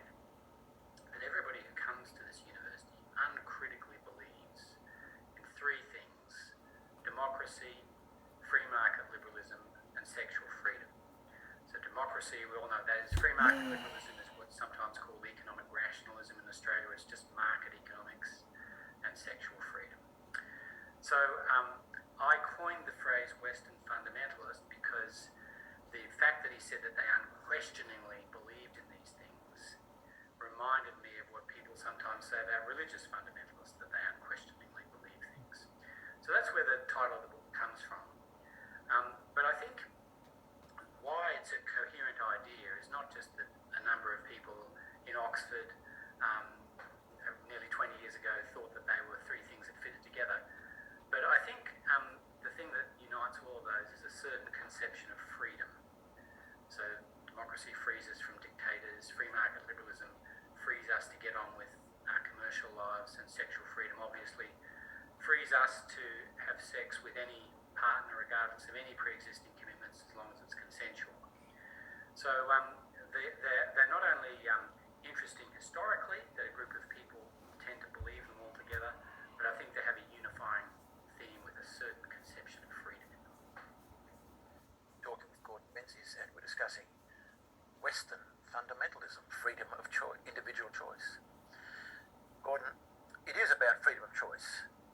That's what you regard as a Western fundamental, the uncritical acceptance of the primacy of freedom of choice. This is basically classical liberalism, isn't it? Well, there's many dimensions to classical liberalism, but I'd suppose if I was to choose my exemplar is John Stuart Mill, which I do in the book. He was the originator of the do no harm principle, and said, in modern parlance, you can do whatever you like as long as you don't hurt anybody else. So yes, it's very closely aligned with liberalism. That'd be fair. I was very interested in the fact that you included not just democracy and free markets, which I think are commonly associated with classical liberalism, but you also included something I'd never thought about involved, and that is sexual freedom. Isn't that a moral issue rather than in a very different way from the others? Why do you include sexual freedom as part of, in effect, modern liberalism? Yes, so one of the things I do in the book is I look at sexual freedom and I do what I hope is an interesting exercise. Some of the opponents of sexual freedom, as it's played out in the West since the 1970s, look at the effects on children of families being less likely to be intact and so on. And that's a reasonable thing to do. But I don't do that in this book, or not to any great extent. I focus on the effects on the partners, on the sexual partners. So one of the themes of the book is the danger of economic thinking or market thinking seeping out into other areas in society. So market thinking, it's sometimes called neoliberalism, as you know, the idea of conceiving of society as nothing else but the interactions of selfish individuals pursuing their own ends. So we might call that neoliberalism. And when that applies to all areas of society, I think it's very dangerous. So why do I include sexual freedom? Because I think, sadly, although many proponents of sexual freedom see it as a triumph of left-wing politics to pursue social justice, and I don't deny there's truth in that, sadly, I view it also as a triumph of neoliberalism. I see it as taking economic thinking into the area of relationships, so primacy of self-interest, disposability, etc., taking it into the area of relationships where it doesn't really belong. And so, I regard the modern sexual milieu as a kind of seepage of market thinking into wider society. The word neoliberalism is no longer used, as far as I can tell today, except for those who want to criticise what happened in the 80s and 70s. But you still want to keep using it as a distinct period of time that's still having an effect today. Is that your argument that neoliberalism still has its power today? Let's not get hung up on what we call it, but all I'll say is that the idea of conceiving of society as individuals only, not as groups, individuals only, interacting in something like a market mentality object to, and I think that that's happened more and more with sexual freedom. Let me explain what I mean by that, Rob. What do we want from markets? Well, we go into markets seeking mutually advantageous trades. And I can sell my computer to you. It's a thing, it doesn't have feelings, there's no moral need for it to have relational proximity to me. So if I part from it, then there's no moral problem with that I can see. Nobody in the West today and so we call a computer in that context a commodity. Nobody in the West today thinks that children are a commodity. I can't sell you my children. They're not things, they have feelings, and they have a moral right to my proximity. Now, what I believe about the sexual revolution is that to an extent, it's transformed sexual partners from people into the category of things, where they can be separated easily from you, and people don't see as much of a moral problem with that as they used to. So the Christian idea that if you have sex with someone, it somehow joins them to you and it creates moral obligations is completely gone as far as I can see in the West. If you're right, there's been a growth from liberalism, which was once a economic and political philosophy, into a wider society. I was thinking of people, nothing other than individuals and so forth. Is this because, and I'm not sure you are right, I still think there are still more to society than just that, but let's discard it for the moment. Isn't this because, in fact, liberalism has been remarkably successful in the economic liberalism, I'm thinking particularly here, and political, in producing remarkable prosperity and freedom for people? Liberal societies are a good society to live in. People, they're the prosperous societies. On the whole, it's very success that maybe has led to what you think is this overreach of liberal ideas. Yeah, I completely agree with that. And I want to be clear that I am talking about a direction of movement. Yes, I think there is more going in society than purely the interaction with individuals. Conceived of individuals pursuing their own benefit, I think there is more to society going on than that. Yes, I think you're right. So as an economist, I'm very aware of the benefits of markets and how they're very efficient organising devices. I'll go into a few reasons why I think that in a moment, but if you're not an economist, it's not a bad comparison to make of regions in the world that were very culturally similar but had different political and economic systems, and just compare them. So North and South Korea, Hong Kong and China before it liberalised, East and West Germany. You know, you can see clear examples where liberalism, broadly conceived, has had huge economic benefits. So I don't deny that. As an economist, I want to add two caveats. The first is so-called externalities, which are unintended knock-on effects when people interact in markets. So the classic one is when you buy something that's been produced with a very polluting technology and it's not reflected in the price. Markets don't work very well for that. And the second one, which is taken up by feminists and others, is the danger of what's called commodification, when people are turned into things, which is what I was referring to earlier. Yes. Now, you were saying how successful liberalism has been, certainly in economics, and that we're talking about the danger, as it were, of overspill, where it becomes a philosophy of everything rather than a philosophy just for certain narrow human activities. Yeah. You're going to tell me, I'm not an economist. Very quickly, why it was so successful, and what's good about it? Sure. So one of the things that markets do is it very quickly resolves problems of over or under supply. So if we went to a country, an imaginary country, or you need concreteness, I don't know, think of North Korea or something. If there's a hailstorm and your crop of bananas are wiped out, or whatever they grow in North Korea. I don't think it's bananas. Kim Jong-un has got to point guns to people, to consumers, and say, consume less bananas, and he has to point guns to producers and say, produce more bananas. Now, in a market economy, we'll go to Queensland because they do grow bananas there, Rob. If there's a storm and the banana crop's wiped out, the price of bananas will go up. And without any gun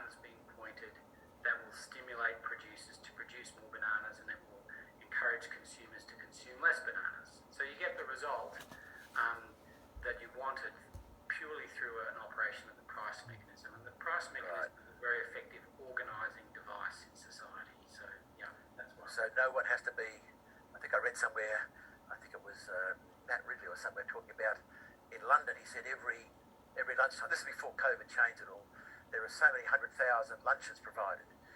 Everyone gets what they want.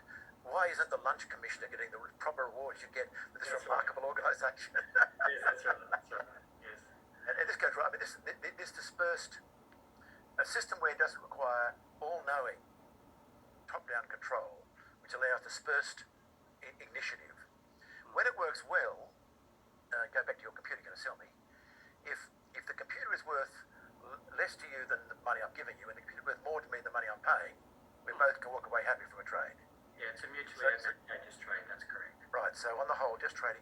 Well, what you need for that, Rob, though, is you need the computer to be alienable, which is a legal term meaning that of course it can be separated from me in law, and also you want it to be morally alienable as well. Yeah, no, I take your point entirely.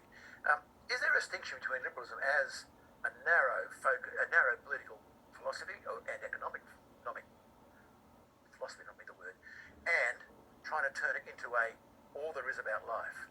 Because I noticed that even Adam Smith, whether he's a liberal or not, is another question, I guess, but Adam Smith wasn't content with the wealth of nations. He had to write the theory of model settlements. In other words, human beings feeling for each other. And on this, in this podcast series, I had quite a few people say, liberalism by itself is not enough. We need other virtues and commitments to family, to conservative values, that just by itself, liberalism is too thin to be a philosophy of life. It should be kept where it's best done as a way to organise your politics and a way to run your economy. Yes. So, well, first of all, You agree with that? I would say to that I think the do no harm principle is not a bad guide for law. I think law is often the lowest form of morality, but it is an important form of morality. And so I think if you want to make something illegal, you need more than saying you think it's wrong. You need to say that it's clearly doing harm to others and so on in a way that justifies you making it a law. So that's the first thing I'd say. The next thing I'd say, I guess, about freedom, which liberalism values very highly. What I'd say about freedom is that I make a distinction in the book between freedom from and freedom for. So freedom from is when you're freed from something that's constraining you and constraining your agency. And freedom for is when you're freed for the purpose that you might have. So if I free my computer mouse cord from being tangled up, I'm freeing it, but then I use it as a computer mouse cord, so I can't make it into a car or an atomic bomb or something. And so that's a distinction that I make in the book. Now, it seems to me that Western fundamentalism is naive liberalism because it's naive about evil.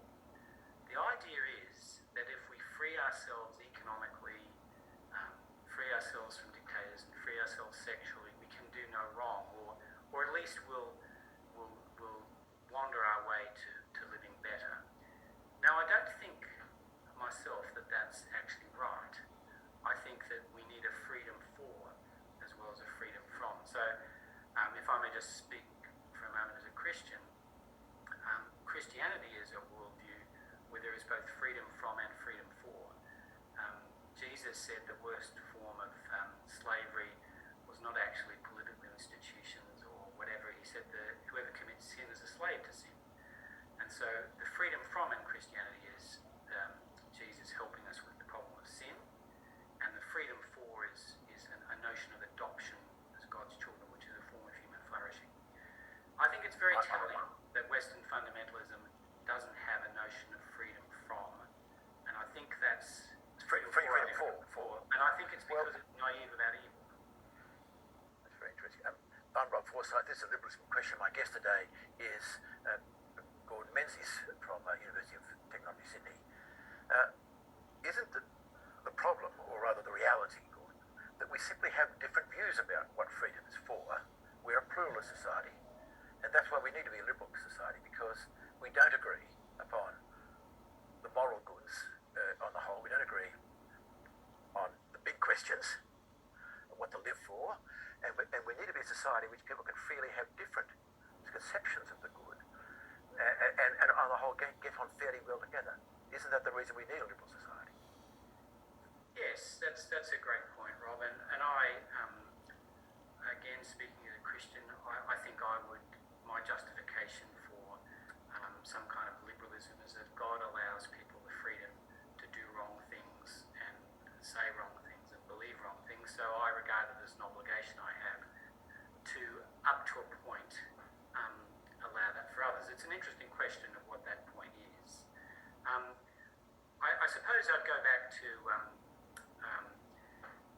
I think there is a fundamental problem in not taking evil seriously in society. Though I said a moment ago that I think that Western fundamentalism is naive about evil, and I'll give two evidences for that.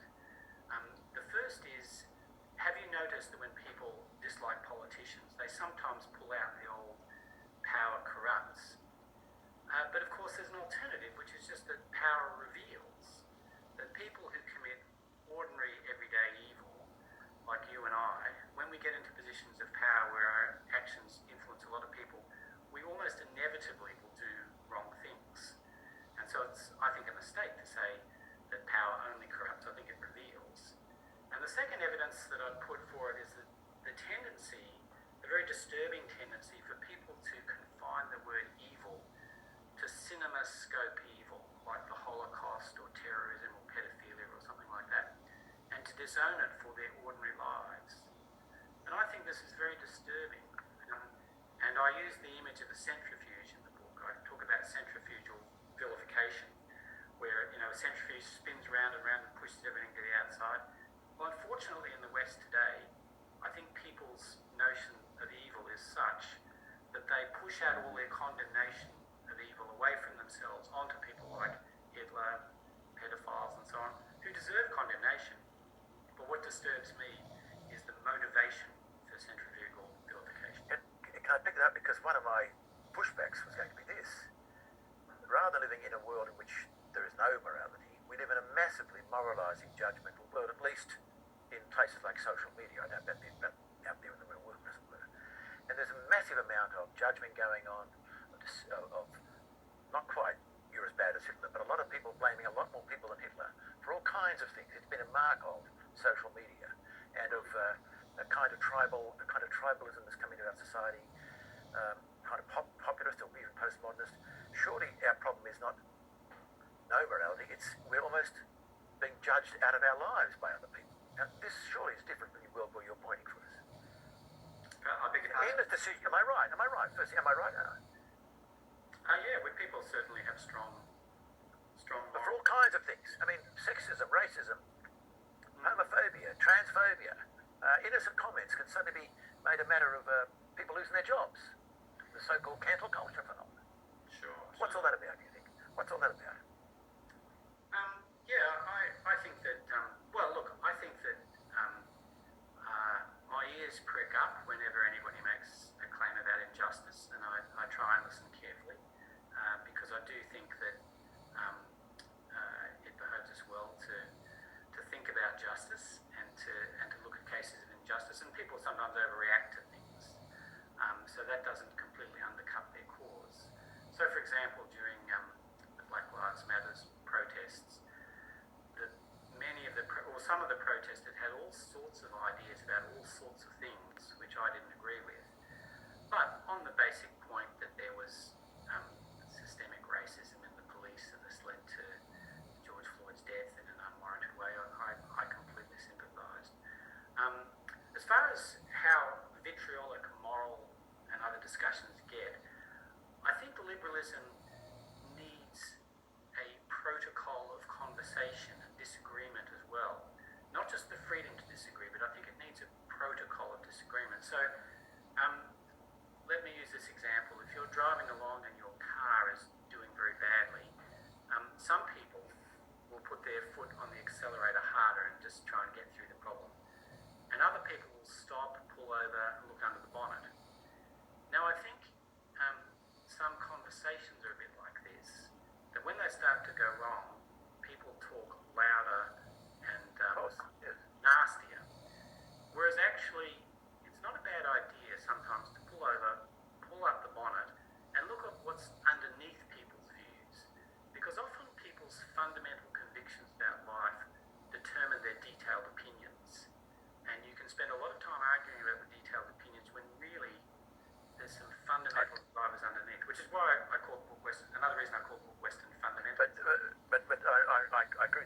is exactly right. My point is that there's something else going on here rather than individual freedom of choice, I think, behind. What do you think's going on? Well, I'm trying to work it out. There's a tremendous anxiety about inequality in our society today. Yeah. Tremendous concern about people not being treated with equal dignity. In fact, my own personal view is this is a hangover, not from some of it's from liberalism, some of it's from the deeply historico-Christian background in our culture and so forth, which treats that people should be treated equally. People are not sure why, but there's a whole other set of things going on out there that aren't just about individual freedom of choice, or at least not your individual freedom of choice. Might be mine, but your freedom of choice is deeply constrained, because if you say that, you're breaking many of the modern taboos in society. You're either it's to do with concerns about racism, concerns about sexism, and other matters. Do you not agree that's also going on? It's something other than freedom of choice. Yeah, You must know. You know what I'm talking about. You're a university professor. You know exactly what I'm talking about. I don't just actually appeal to John Stuart Mill in my analysis of Western fundamentalism. I also appeal to Friedrich Nietzsche, and he had an idea that was that really in the early Western period, at the end of the Roman Empire, well, actually during the Roman Empire as well, that the world was taken over by what he called the slave revolt of Christianity, and all the wonderful, in his view, virtues of Greece and Rome, which are celebrating power, strength, and so on, Yes. were wrecked by Christianity. And he advocated a return to those Greco-Roman values. Now, one of the things I deal with in the book is that I do think that is happening in the West today. But then the question is, looking over the three fundamentals, democracy, free market liberalism, and sexual freedom, I think sexual freedom and free market liberalism are more marked by a kind of Nietzschean valuing of power and beauty, whereas democracy isn't. And why is this? And my answer in the book, Rob, is that I think that the Second World War, for all its incalculable tragedy, was actually a blessing to the West, because the memory of it still remains in politics. And so a card-carrying Western fundamentalist, when it comes to their political pronouncements, they will value people equally, with the memory of the Second World War hanging over their head. They will still support one person, one vote, even though it's clear that some people are more capable at making decisions than others. But when it comes to their economic and their sexual lives, they cut themselves some slack and allow themselves to be more selfish and more Nietzschean. Nietzsche, of course, is one sense a liberal, but not an anti-liberal, because he holds that it's all just about power. Knowledge is just claims of truth are merely claims to power. Yes, and he wasn't a egalitarian at all. He despised majority government. And exactly. Now, today, in certain parts of our society, the suspicion of truth for only being about power is quite strong. It's in the critical race theories in other areas. Yeah. But this is done in the name of equality, not in the name of the Uberman. Yes, I think that's right. Interesting that there is a little bit of a pushback here, which is that you'll notice that when we search for equality, we never use words like compassion. They're supposed to be patronising. We use the word, empowerment. And I think it's a very interesting linguistic testimony to Nietzsche that power finds its way even into notions of compassion.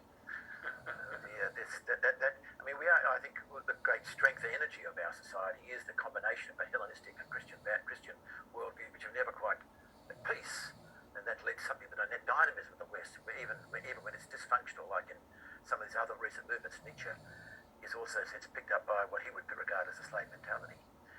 I don't know what things are like at Oxford nor at UTS, but there's been some research to show that many young people actually are suspicious of democracy and even of free market economics. They think that socialism or something like it is something that ought to be preferred. We've done research at CIS as well to show that a surprising number of younger people believe in such things like that. There's been evidence to think why this might be so. To to do with the issue of the housing crisis, their own sense in which life is not treating them as they will. What's your view on that, Gordon? Yeah, I think that many people are disillusioned. More people are disillusioned by the freedoms that the 1980s birthed in economics than was the case when I wrote my book. I think that inequality has emerged as a huge issue, and the very unsavoury spectre after the global financial crisis of lots of bankers and institutions that behave very badly getting off it fairly well and getting huge subsidies of public money going their way. So I think that was distasteful, and also the increase in inequality is distasteful as well. So I think that there is more sympathy with left-wing economics. I'm not sure it's understood very well. I think that many people bandy around the word Marxism and so on without understanding much of how socialism work or what Marx thought. But all the same, I would agree with you that there's growing unease, especially with inequality. You've heard of the work of Thomas Piketty and people like that, and so that's started a bit of a new conversation.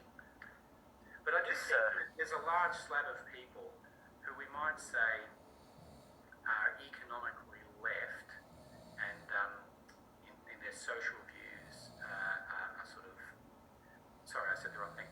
A large group of people that are very comfortable with the market system and accept all aspects of it, but they're, when it comes to their own sexual ethics and so on, you might say they're very left.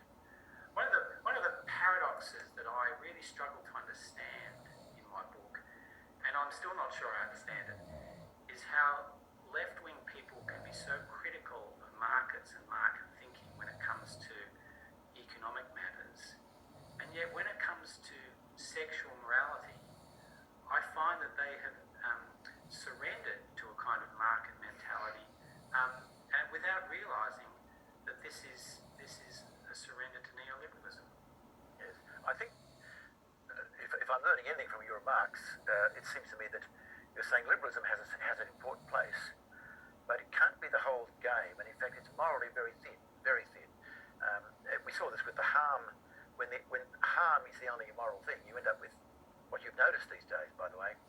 All moral discourse in our society is put in terms of harm. Not you're wrong, but you're harming certain people. The harm, that's all we've got left. But this is very thin, and I think this is one of the great problems we have, with my point of view, on the table in our society today. We're morally thin. Yes, if I can say something, and I'll try and say it very, very carefully, because where it could be controversial.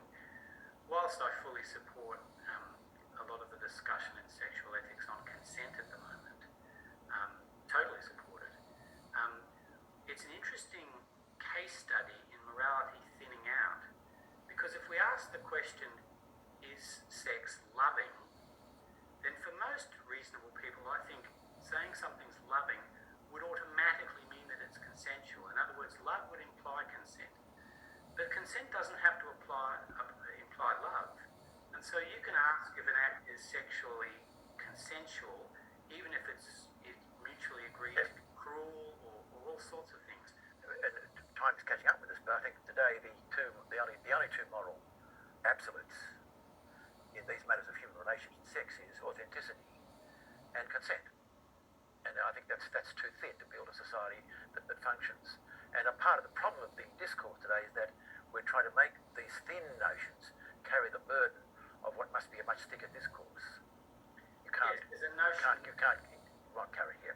The West doesn't have a picture of human flourishing, and so because it doesn't have that kind of a vision, it makes it extremely difficult to look for anything except minimum acceptable rules of conduct. Yeah, or trying to make the minimum to do the work of the maximum. Yes. There's so much more I'd like to ask you. I want to end on this question: the future of liberalism, and the future of your fundamental claim, your three fundamentalisms: democracy, sex, and liberation of mankind. I know you're an economist, and therefore whatever you say about the future will definitely be false. I know that's true of all of us. But, Touché.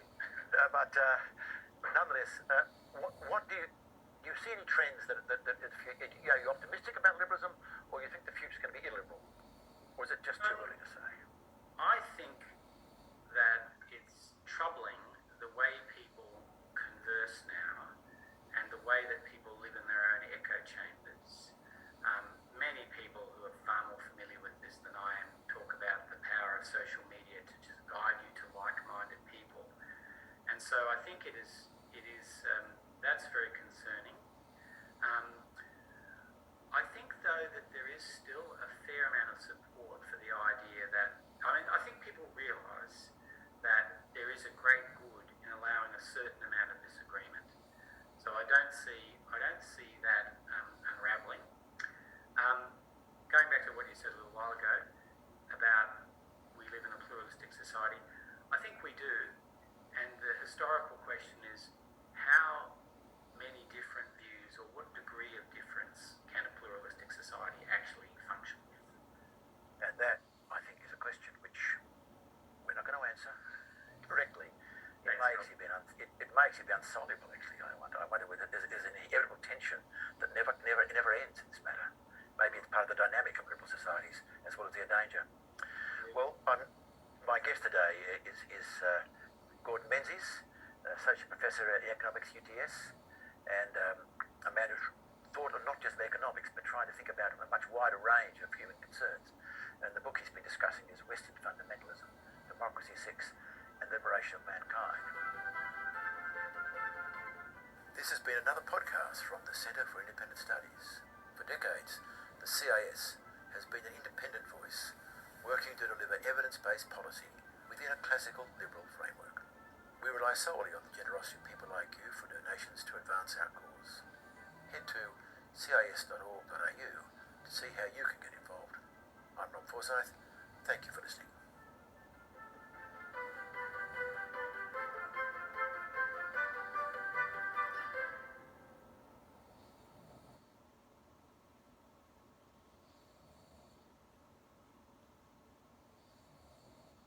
Okay, ladies and gentlemen, I'm Robin Niblett, the director of Chatham House.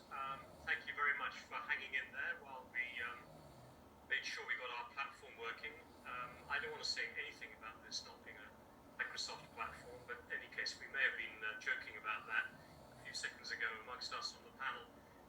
But welcome and thank you very much for joining us for this members meeting where we're going to be discussing the big topic of towards a vision for transatlantic digital cooperation. Just to remind you all that this meeting is on the record and it's meant to run to 6:15. As we've kind of lost 10 minutes of it, I may stretch us over by 5 or so minutes at the end so that we can have a chance to really draw on the insights of this great panel that we have on this very important topic. So again, welcome and thank you very much for joining us. Just to let you all know a little bit about the context, we are holding this meeting today because we have just released a report here at Chatham House last week on digital trade and technology standards, subtitle being Opportunities for Strengthening US, EU and UK Cooperation on Digital Technology Governance. Long title, but I think it says what it is on the tin, as you can probably get by the three actors referenced there, US, UK and EU.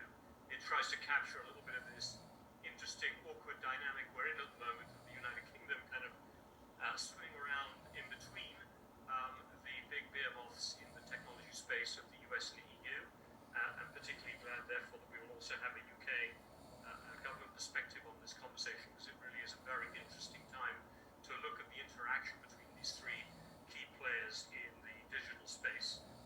So as I said, we released this report, which I think you can find and be in the chat, and the link will be shortly.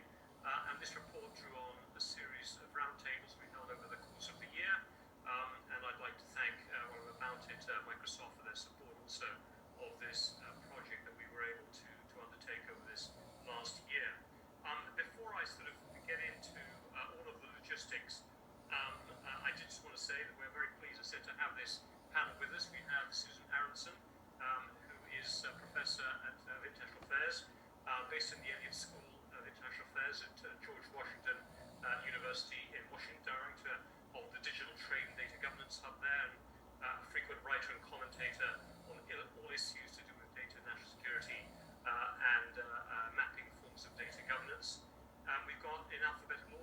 Chris Bowen, who was appointed International Director at the Department for Digital Culture, Media and Sports in the UK. For those of you who are not British, you'll know that that's a bit of a mouthful as a name for a department, but it actually sits right in the middle of all of the UK's work on digital governance and digital policy. So it really is at the heart of this debate in the United Kingdom. And Riz, we're very glad you could join us today. Somebody who's been working, really focusing on economic and international economic security policy in his time in government, but very importantly also involved in some of the Brexit negotiations, which touched on these topics as well. Andrew Bradford, Professor of Law and International Organizations at Columbia Law School. Andrew, welcome back to Chatham House. Great to have you with us. Also Director of Columbia's European Legal Studies Center. Somebody who specializes, I think you will know, on international trade law, but specifically focusing these days on the role of the EU and its play on international regulation, having written the book, The Brussels Effect, How European Union Rules the World, which came out in 2020, a wonderful provocative title, which we'll have a chance to dig into yet again on this conversation. And last but very much not least, Casper Klinger, Vice President of European Government Affairs at Microsoft, somebody who I got to know in his last role before taking up this one, which was as Denmark's first tech ambassador, based in Silicon Valley, interacting between Denmark and a lot of the companies and other players, civil society organizations, working there on the West Coast on technology policy. And Denmark was one of the first countries to kind of spot the technology needed a capacity to develop its own diplomatic strategy and set of policies. He'd also been ambassador prior to that to Indonesia and had worked all of his career, in fact, in the Danish Ministry of Foreign Affairs. But now, right in the heart of Brussels and at the heart of this big topic that we're going to be dealing with today. So what I'm going to do is ask a few questions, engage in conversation. Let me ask all of you who are participating in this event. We do want your ideas, your questions, your thoughts through the course of it. Please put your questions into the Q&A function. We won't be able to see them in the chat, and we won't have a raise hand function here. We're going to use the Q&A. So please write your question into the Q&A, and we will get to you and get to it once we've had an initial roundtable chat amongst the five of us. And Casper, I'm going to start with you, if I may, with a couple of questions to kind of set the scene.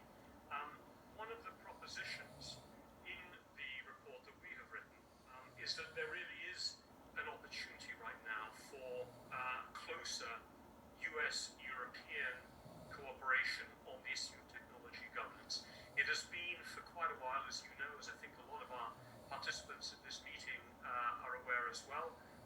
One of the really knotty, thorny, difficult areas of transatlantic relations, digital tax obviously being an area that's been at the forefront, this idea of being ruled perhaps, Europeans by big American technology companies operating under a US technology outlook, which cuts against the grain of some of the values, and as Susan I know works on a lot, some of the values and structures that Europeans feel comfortable with. And yet, our sense over this last year of roundtables, discussions with experts, preparing the report, and one of the theses of the report is that the world has changed.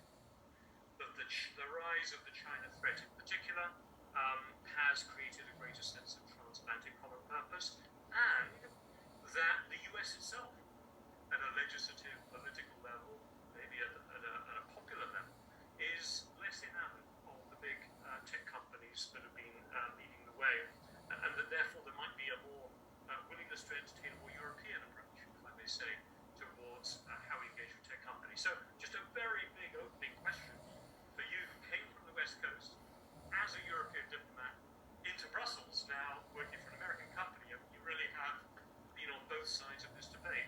How does it feel to you? What do you think is the content? Over to you. Well, thanks, Robin. Although I am very disappointed with you because you took away the thunder of what I thought would be a very good joke about Zoom versus Teams initially here, but now it's too late for me to go in that direction.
which is why we're hoping for sort of, predictable level playing field rules that are broadly applicable regardless of whether you find yourself in the US or whether you find yourself in the UK or in mainland Europe. So that's a bit the aspirational side of it, where we think we need a lot more collaboration than what we've seen already. And if I were to just take you over something very practical straight away, following President Biden's visit to Europe last June, there was a decision to move forward with something that we proposed even earlier, I think, by the EU, of a US-EU Trade and Technology Council to try to create a kind of structure for a more regular conversation about digital governance, digital rules, approach to markets, approach to the services that are provided. Can you give our participants here any insights into whether you feel this is just window dressing, sorry to be blunt about it, or do you think there's some there? Are there some topics that you, from a private sector standpoint, feel are now being addressed, and we're not sort of sitting behind ramparts on either side of the Atlantic looking at each other deeply suspiciously? I mean, how real is it in your opinion? And I think it's a good question. If you allow me just one comment before moving there, because I think it's related.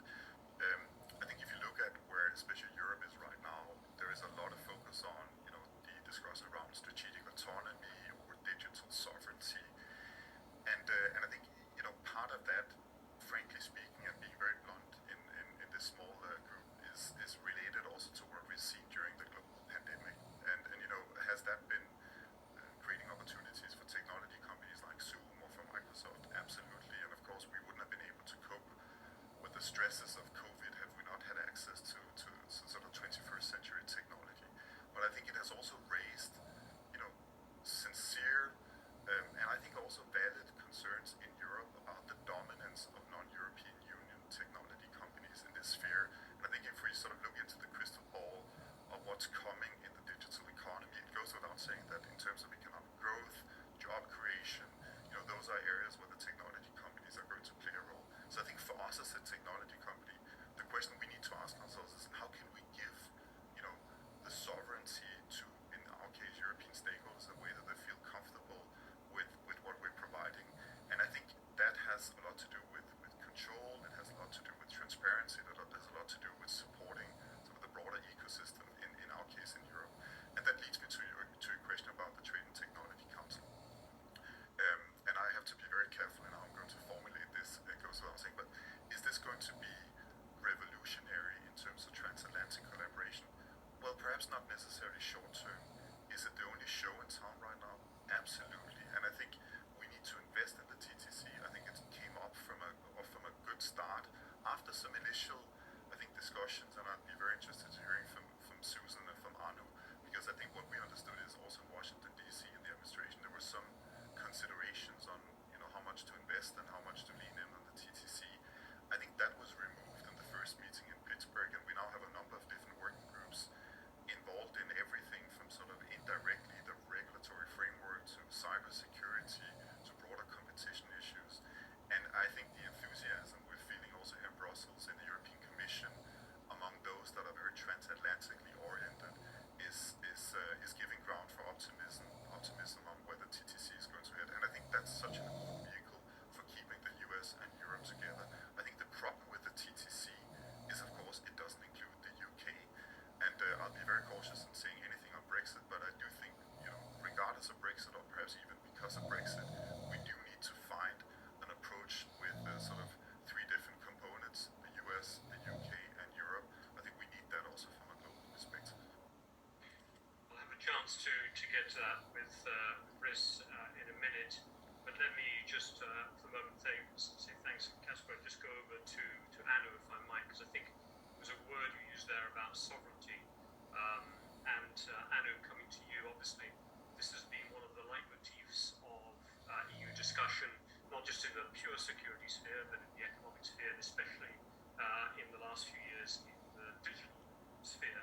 And I suppose the question I'd like to put over to you is one really about whether you think the EU is acquiring the right kind of sovereignty in the digital space, because I think the thesis that you laid out in your book, which is most active regulators, certainly in the transatlantic space, of technology. And obviously GDPR, General Data Protection Regulations, have become synonymous with that capacity.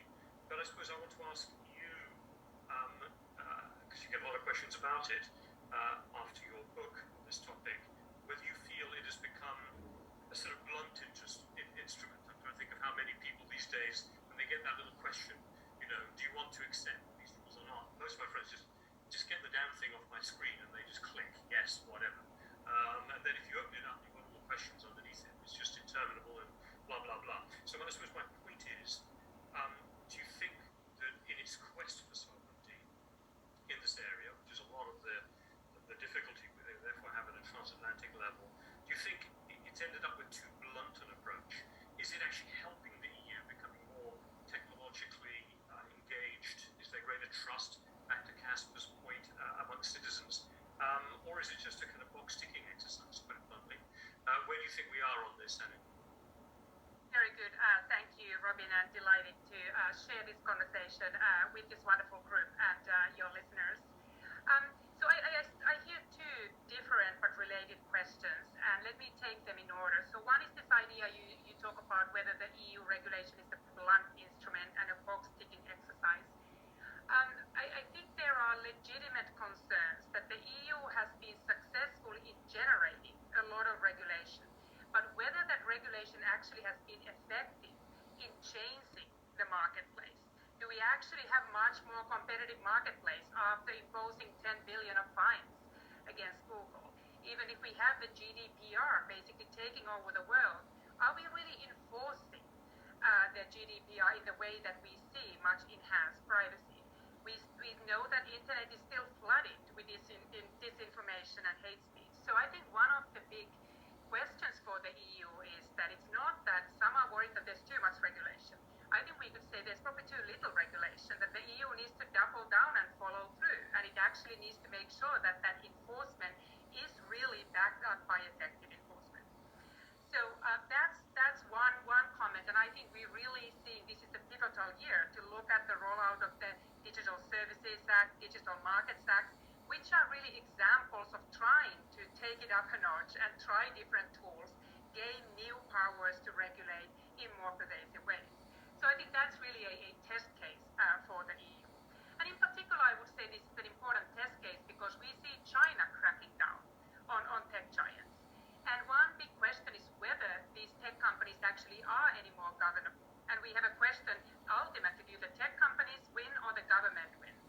And I think the safe bet might be that in China, the government will win.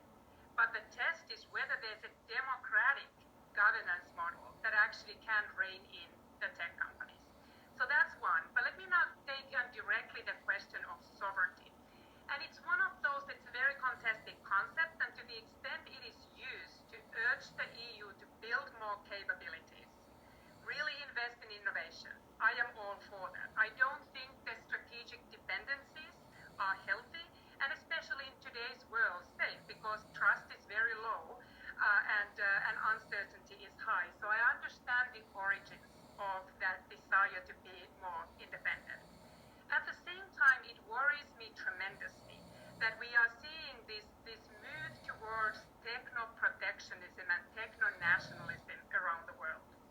So I think there is a legitimate case that now countries around the world, the governments have woken up to the need to rein in tech companies, but I'm probably a bigger proponent of the governments reining in than propping up. So these subsidy races, for instance, for the EU to enter into an AI race between the US and China, the EU will run out of money before China will. And ultimately, I am not sure whether it serves the world better that we are trying to resolve this through subsidies.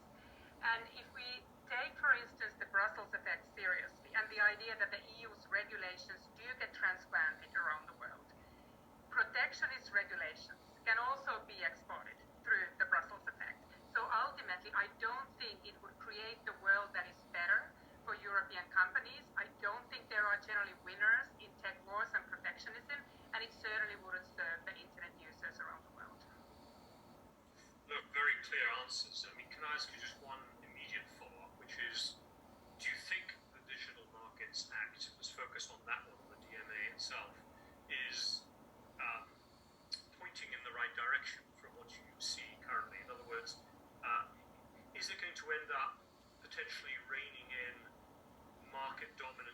US companies, or will it also, by creating a more competitive marketplace, potentially open up opportunities for European companies to start to take in that space?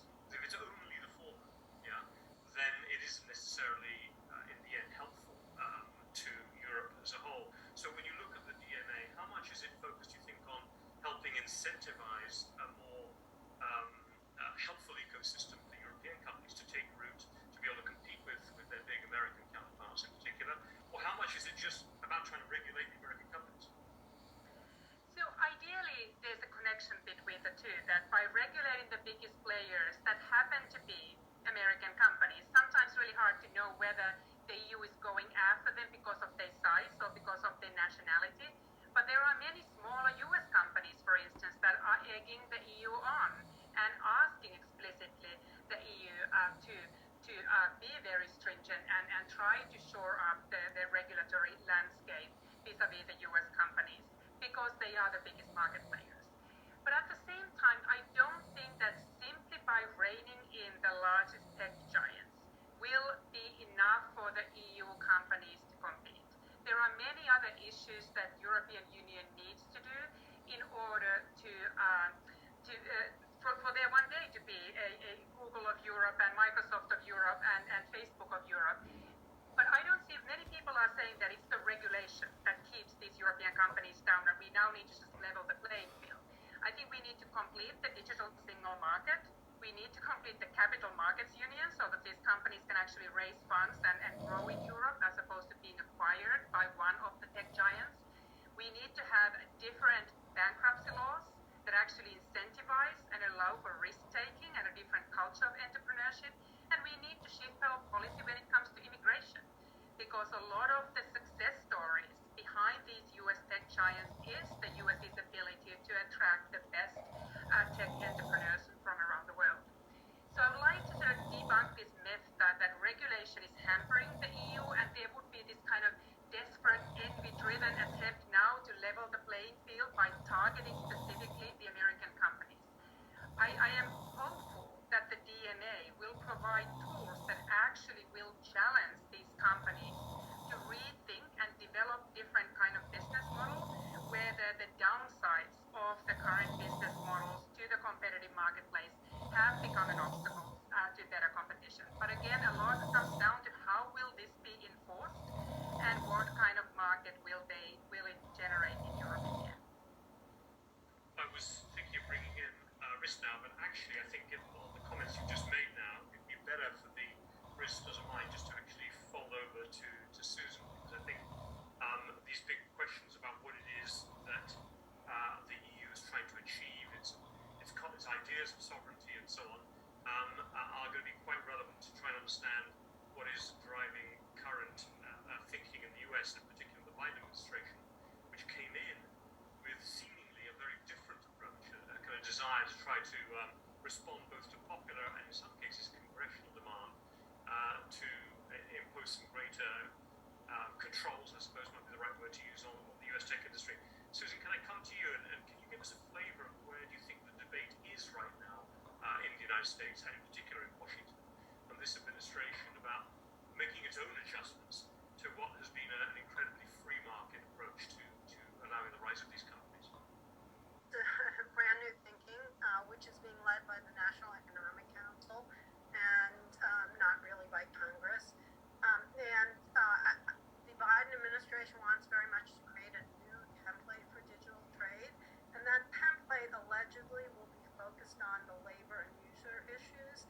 The problem is that template can't go anywhere until Congress gives fast-track authority and directions as to what the legislative priorities for negotiating digital trade should be.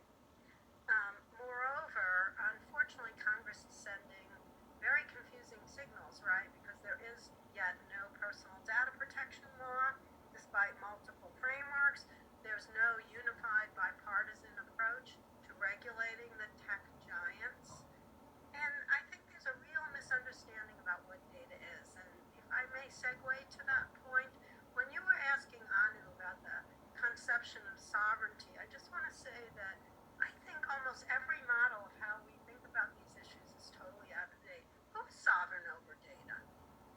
which is at the root of all these sectors.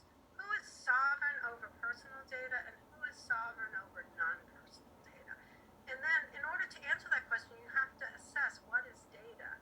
So what is it? Is it a quasi-public good? Is it a proprietary good? We need to think about these things very coherently in order to decide what is protectionist and what isn't.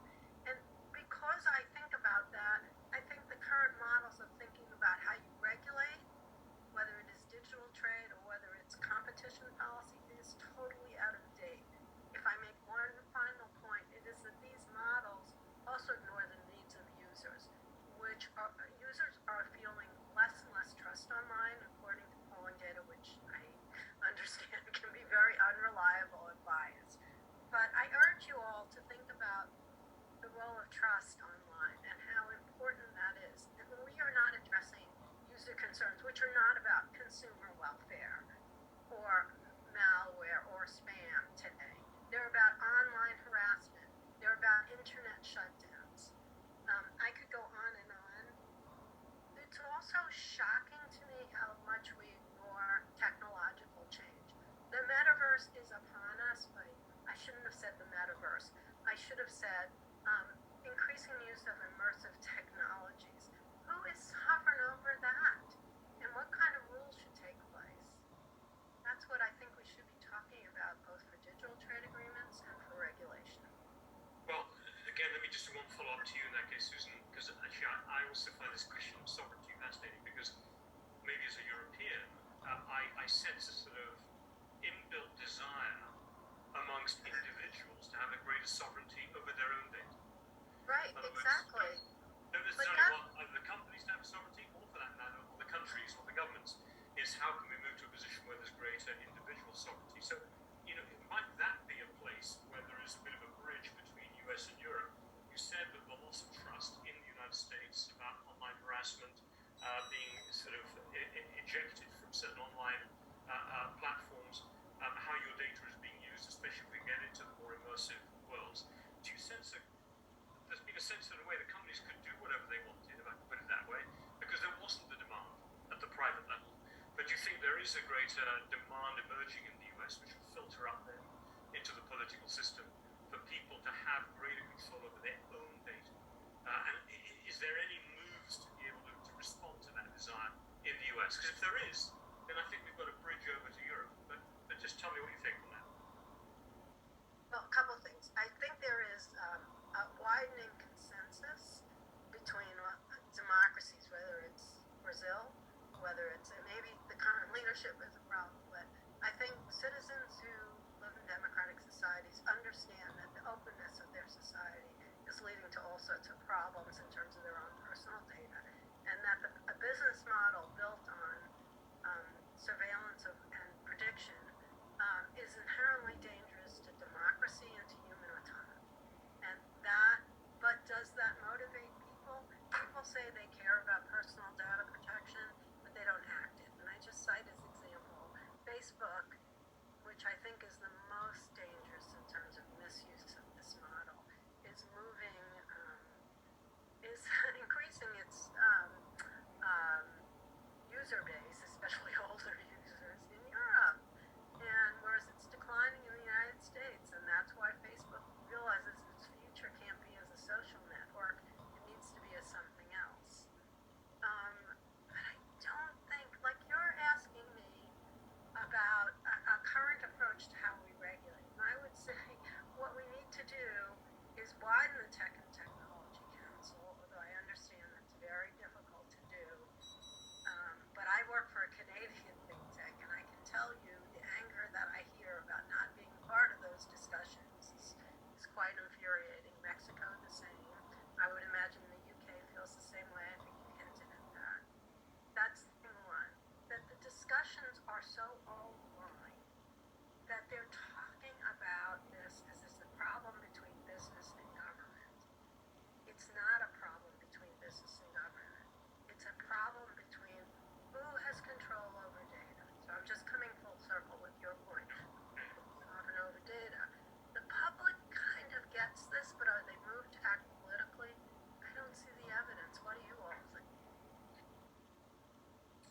chance for me to move over Riz to you. I mean, we've had several, we've been basing this whole conversation around some of the differences in approach and capability in the West and Europe.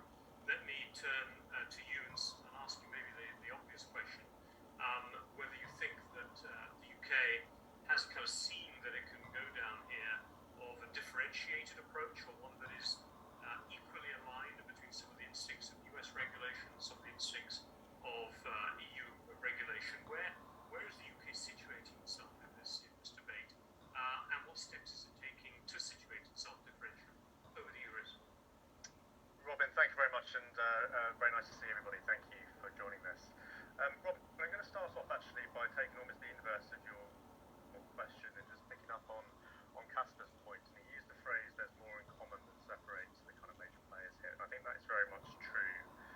I chaired the G7 Tech Working Group last year on the UK presidency, and we covered many of the themes we've talked on today: digital trade, digital competition, online harm, standards. We can get into a number of those as we go forward.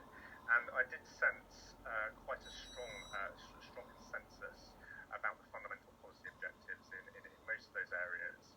I think that there have been some shifts in position, I think, on some of those kind of key economies over the recent time. And I think the G7 discussions last year really reinforced that sense to me, that whilst, as Casper absolutely rightly kind of highlighted, there are differences in emphasis and there are differences in approach in terms of fundamental objectives. And I think actually the kind of fundamental kind of view about where the role of the state is on this, I think there is a bit of consensus building out there.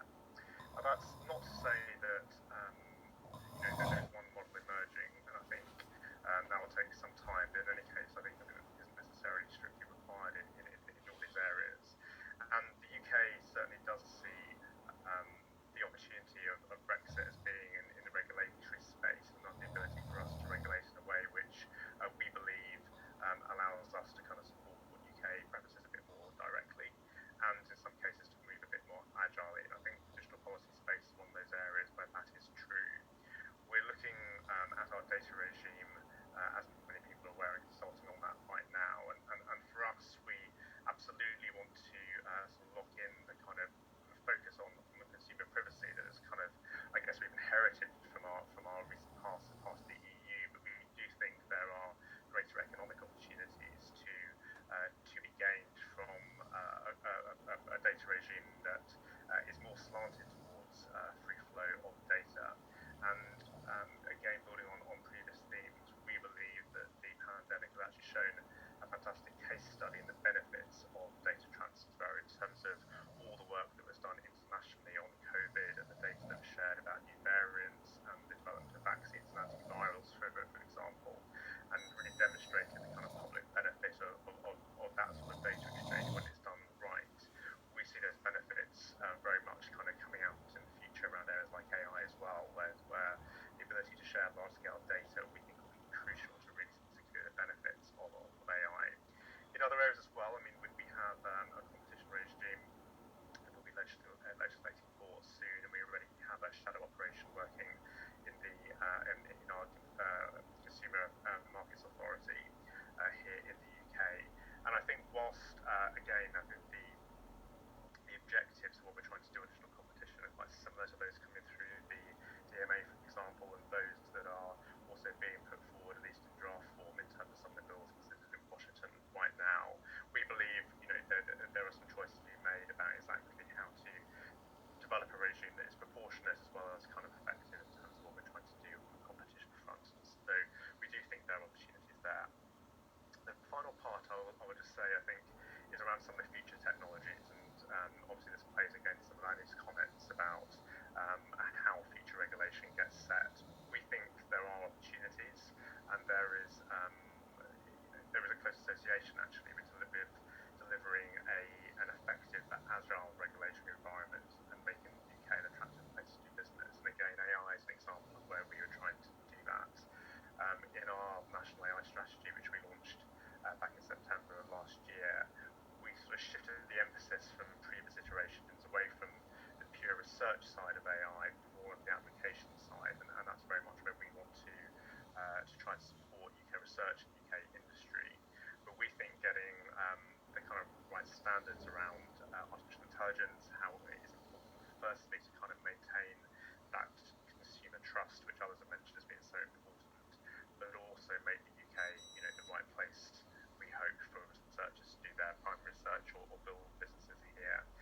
So we've been quite active. We launched an AI standards hub based out of the Turing Institute just a few weeks ago now, which for us is about how we can push forward on the debate about regulation in that space. We do believe that there are opportunities there, even if fundamentally some of the policy objectives I think are shared between the main transatlantic partners.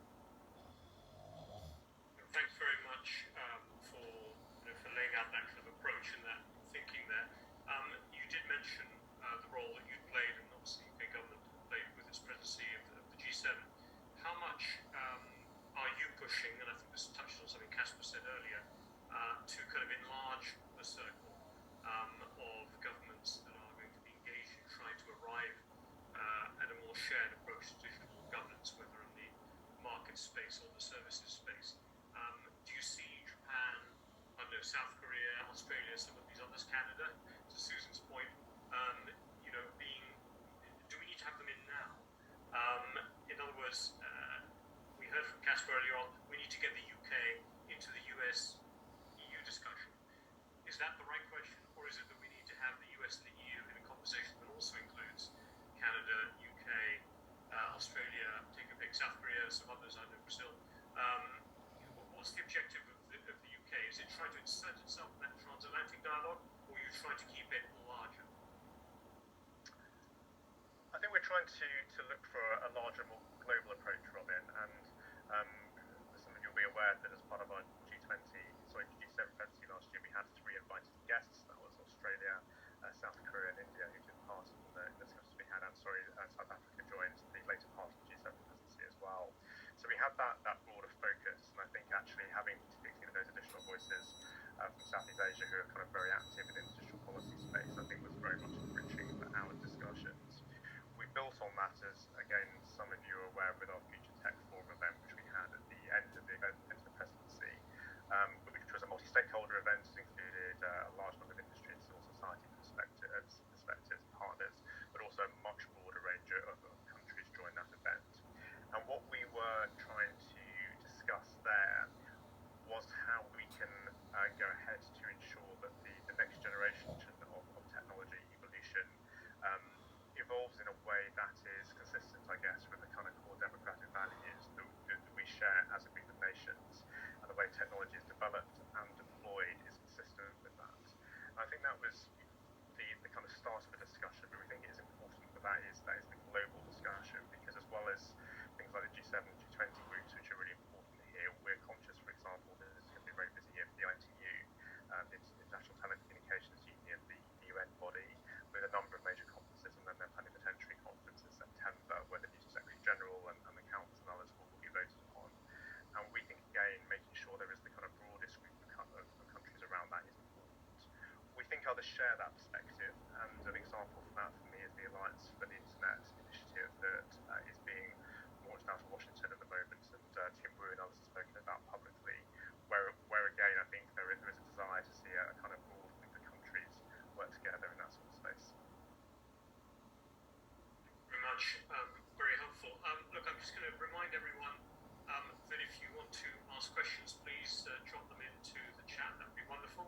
And I'll come to, I've got one up there already, but I'm going to come to it in a minute to see if I can just follow up on a couple of other quick points. First of all, with people, one of the topics that we focused on in the Chatham House paper, the 2 areas where we were looking at the capacity for closer US-European cooperation. Obviously, one is in the trade space, the trade in digital services, in digital products, in digital data, I suppose, in that sense as well, and the capacity therefore for companies to be able to share data across the Atlantic in order to enable that trade.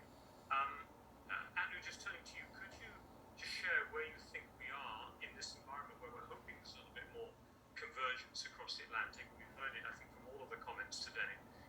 Where we are on this issue of data and data privacy and data protection, which still remains, as I understand, a real sticking point across the Atlantic, with the so-called Schrems II regulation, which you can explain to our participants here, for those who don't know it. I mean, that is still a real sticking point, is it not? I mean, do you see any chance of because if we're still stuck on how you protect individual data, then a lot of the issues we're discussing here, including in the AI space, are going to be moot. So how optimistic are you that we can have some breakthrough in that area? So Robin, I think you're absolutely right that it remains a major sticking point, and it's one of those more intractable conflicts. And I would draw a distinction. There are two different types of issues that the Europeans worry about when it comes to transferring data to the US. So one is the data in the hands of the US companies, so the kind of surveillance capitalism. But the second one is data in the hands of the US government. So this is the post-Snowden revelation concerns that what happens if the US national security apparatus gets its hands on the European data. And this is for those who are not familiar with the Schrems 1 and Schrems 2. These are decisions by the highest court of the European Union that basically halted, invalidated the agreement that was the basis of data transfers between the US and the EU. And the reason was the concern that there is no adequate, equivalent level of protection for European data that the Europeans are enjoying when that data stays in Europe. So really it was and it was in the post-Snowden era when the extent of the US surveillance and its connection to European data was revealed. And this is one of those issues where both the US and the EU governments want to make progress. There are compelling reasons to transfer data across the Atlantic. It has economic significance. I think Grace was pointing on in terms of dealing with public health crises. We do need to find a way to do this in a sustainable way. But at the same time, even if there was some kind of a political consensus that we would get to a point where we agree and negotiate yet another agreement after two have already been invalidated by the court, the question is, can we actually reach the kind of agreement that will withstand the strict scrutiny by the European courts? European courts are not negotiating. That's not part of the diplomatic sort of process that they are part of. They are evaluating the impact on the fundamental rights of European citizens. That's not the same thing as striking a political compromise.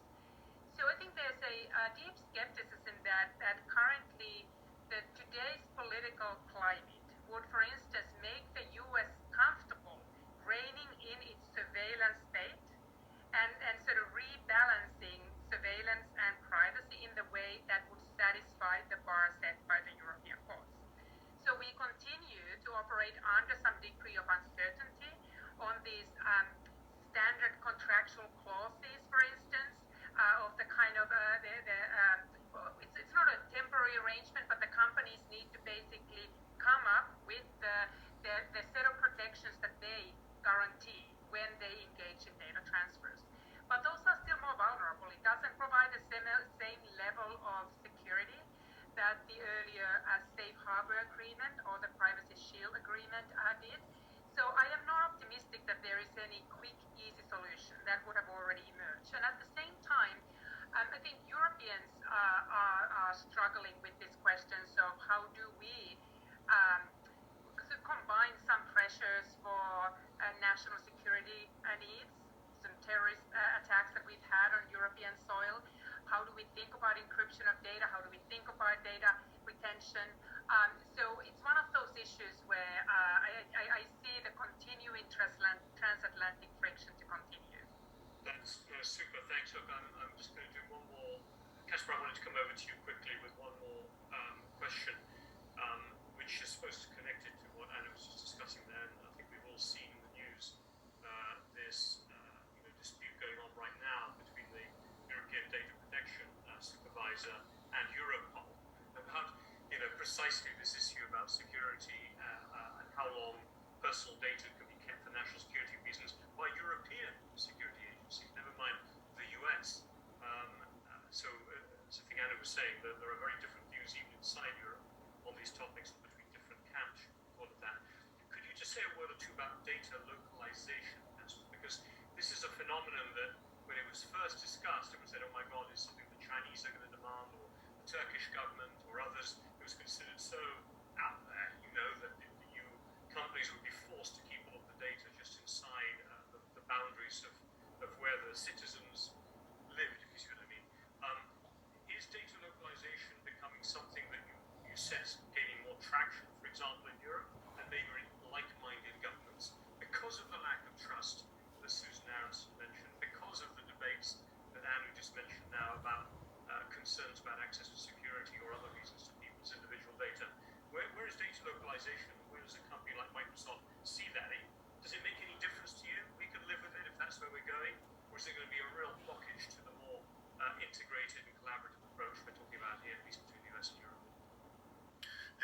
I think that's a great question because it actually goes into the more practical dimension of the digital sovereignty debate, and also, frankly speaking, what we're experiencing also with our customers, both on the public and the private side. Listen, I think what Arno described is something that I would completely adhere to. I think we're hoping for a quick solution that would enable, again, without any questions, data transfers between Europe and the US. Is that very likely? I don't know. I'm certainly hoping that it will be, because I think there's a fundamental misunderstanding around the data transfer debate. Not in all quarters, but in some quarters, that this is primarily a problem for US technology companies, so it's a US phenomena.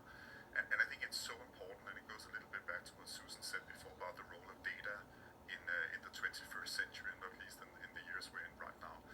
I mean, this issue about data transfer is as much a problem for European companies as it is for US technology companies. So if you are a German car manufacturer, I can assure you that data transfer is absolutely essential when you look at predictable maintenance, when you look at different components development, when you look at autonomous driving. You're so dependent on the transfer of data, and I do think we need to find a way forward. Now, GDPR was very much focusing on personal data.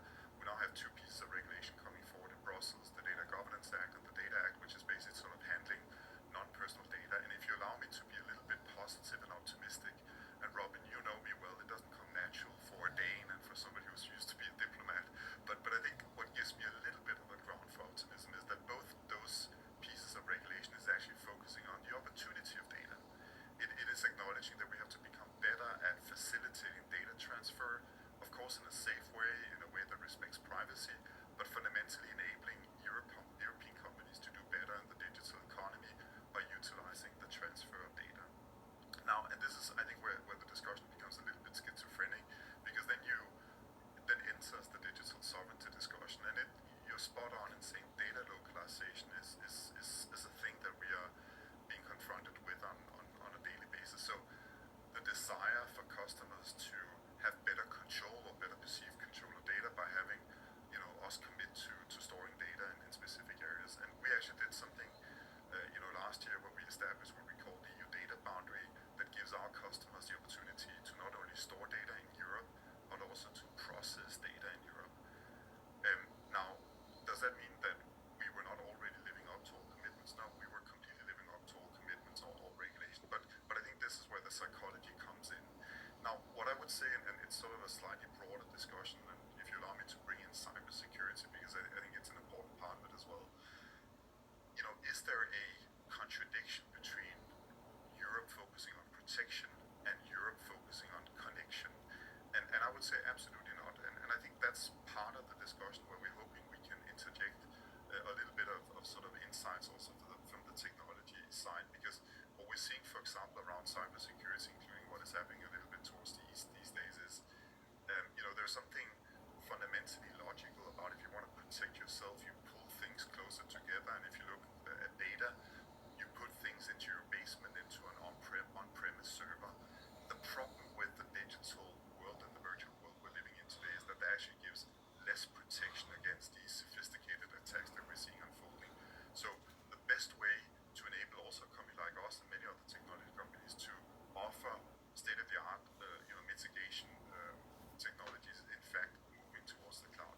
And if you want me to be a little bit sort of provocative, although I'm not going to be very provocative, but I think the concerns I would have, both as a European but also representing the company that I do, is that the digital sovereignty discussion across Europe can turn into a bit of an obstacle, for example, of applying cloud technology at a moment where Europe is actually trailing behind globally, trailing behind North America, trailing behind Asia in terms of adapting the cloud.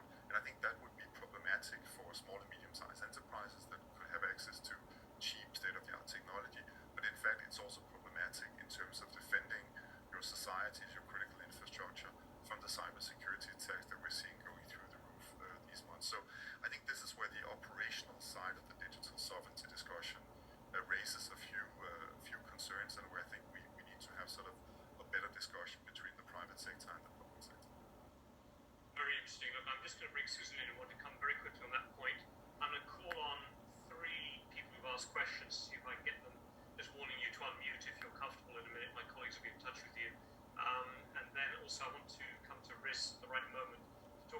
the standards issue, which is so important right now, and was the other main focus actually of our report. So somewhat in that order, we've got about 15, 20 minutes to go, so I think we're doing well. But Susan, over to you quickly on data localization first. Thanks so much. So in terms of data localization, I think it is increasingly a function of the demand for data sovereignty.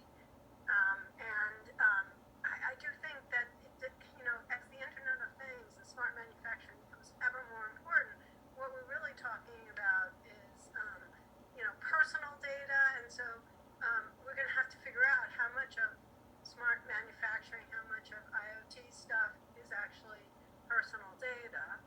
I can talk about that more at another time, but that said, guys, I really think although data localization is on the rise, it is a nothing as a barrier to market access compared to internet shutdowns. A nothing.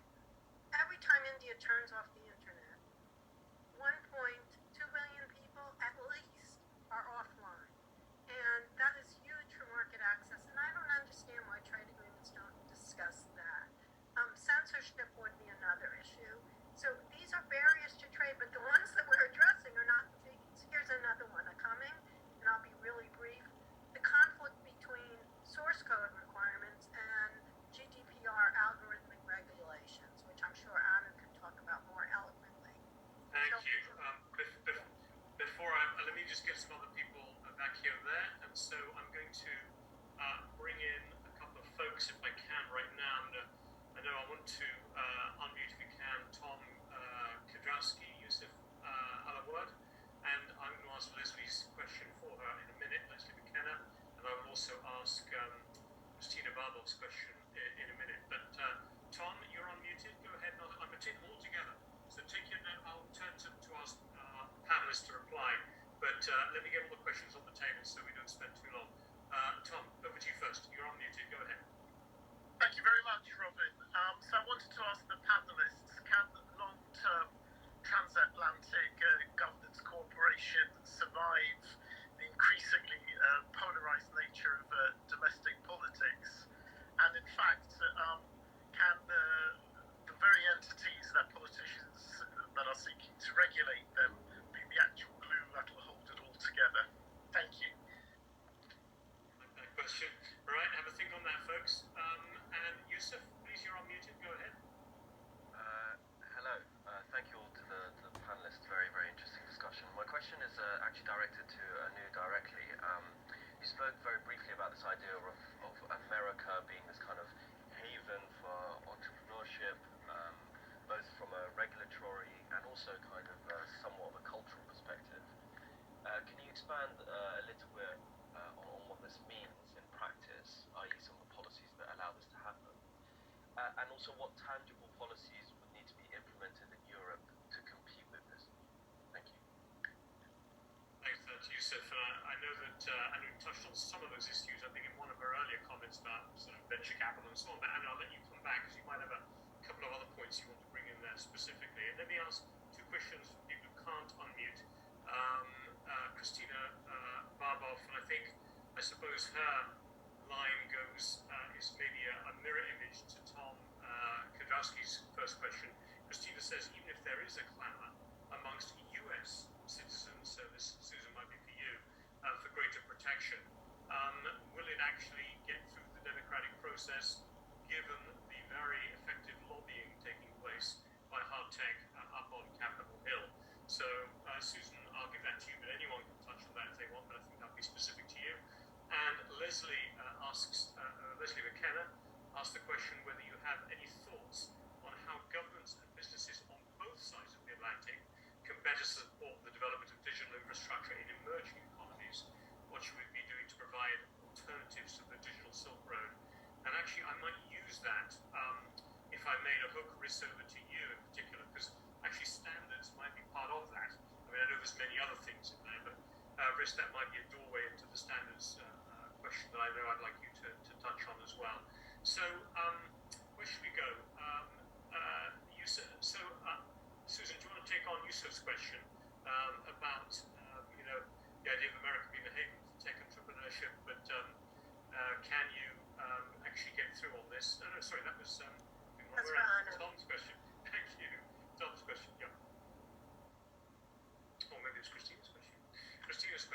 clamour for users and so on. If you could do that one first, Susan. You know, I'm actually quite optimistic about regulation. There's a lot that the Biden administration can do through executive orders, which is not always the most democratic route, but it's already happening.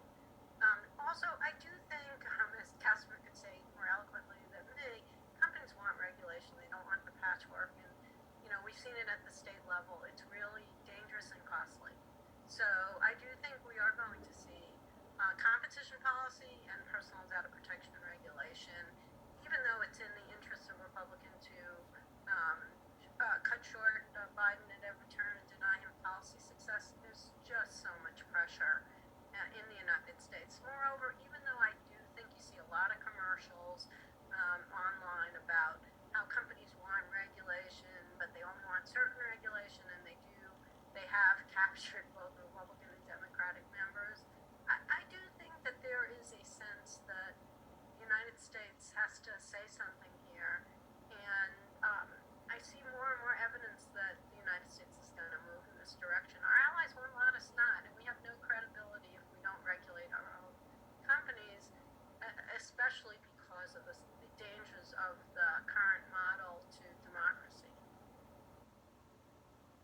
Good points. I'm going to keep moving through so we don't lose time. Actually, Anna, would you mind taking on Yusuf's question there about, well, you've got it there in front of you, so I won't repeat it again. Over to you. Absolutely, Yusuf. Thanks for a great question. So I think I talked about the risk-taking culture, and I think where the Americans beat the Europeans is the mix of ambition, confidence, and appetite for risk-taking, which all has served America well. There are spectacular failures, but that also then nurtures those successes. And that is part of that is culture that is hard to replicate. But in part, there are laws, like I was mentioning, bankruptcy codes that make it fatal to fail. And I don't think failure is fatal. In the US, well, you just can go and raise money for your other venture. It at least shows that you're trying hard enough. So that is one example. And let me maybe go a little bit deeper to illustrate one of my favorite topics that I raise when we talk about this issue is immigration. And if you think about then the US talent, it is not all US talent, but it's also the US has the best universities and the deepest pockets then to fund the innovations. And there was an interesting statistic that I came across when we were trying to measure the AI capabilities. And there were these researchers that looked at one of the most selective AI conferences on deep learning. And where do the submissions that get accepted? There was a 20% acceptance rate. Where do they come from? And 60% of those came from the US institutions, Google being number one, Stanford University being number second. And against this 60% coming from the US, there were 11% coming from Chinese institutions and 10% from Europe. But if you look at then the undergraduate degrees of those researchers that now work in those US universities and US companies, 29% had an undergraduate degree from China. So they were the leading ones. American undergraduate was the second one, 20%. And European undergraduate degree was 18%. So there are smart, innovative Europeans that are contributing towards some of these greatest innovations. But normally they make their way to the US companies and US universities. So again, the concrete thing is to really think proactively and strategically how to make Europe a magnet by welcoming foreign students, creating them a path for residency and citizenship and incentives to innovate in Europe as well. And I already mentioned earlier, venture capital funding can't really compare what's happening in the US. We're pretty good when it comes to startups, but it's harder for companies to grow. So for instance, the whole idea that the Capital Markets Union needs to be completed, it would have an immediate and tangible payoff when it comes to the tech future of Europe. Thanks very much, Anu, for that. I'm sure that maybe there are a few people in London at least hoping that the EU doesn't resolve that problem so that the UK can carry on perhaps making its own moves forward. But I'm going to turn to you now, Riz. I mean, maybe just use the doorway if you want to Leslie's question about what are we doing to provide effective alternatives to initiatives such as the Digital Silk Road. But if you wouldn't mind also just tipping over to the whole issue of digital standard setting, which we know the Chinese are very focused on right now, and where, how we can, in the UK and like-minded countries, can make sure the right standards start of the standards piece and actually move out to the kind of the development question. So we in the UK probably about 2-3 years ago made, I guess, the kind of leap from seeing standards as predominantly a technical issue into something with much greater geostrategic sort of implications. And we've invested quite a lot of resource in it over that period of time. We saw, I think, a real change in the global debate around this, in my view, around the introduction of the new IP proposals about 15 months ago into the ITU, which I think acted as a wake-up call for many democratic countries about the risks of actually not being more active in the kind of standards environment. And there's been, I believe, a much greater desire to cooperate and coordinate in the time since. And the G7 last year was an example of that, but there are kind of other initiatives as well, I think, about where we're trying to get together. I think there are some commonalities of approach, and one of the key things I think that there is consensus around democratic partners is this is a multi-stakeholder space, and actually the vast majority of this activity is led by private sector firms with other private sector firms, and so the role of government is by necessity, I think, a more limited one. But I think there is also a sense that there is a role for the government, for the public sector, in a sense, to give a clear sense of what we see, the core values, the core vision that we see the standards and essentially be consistent with it.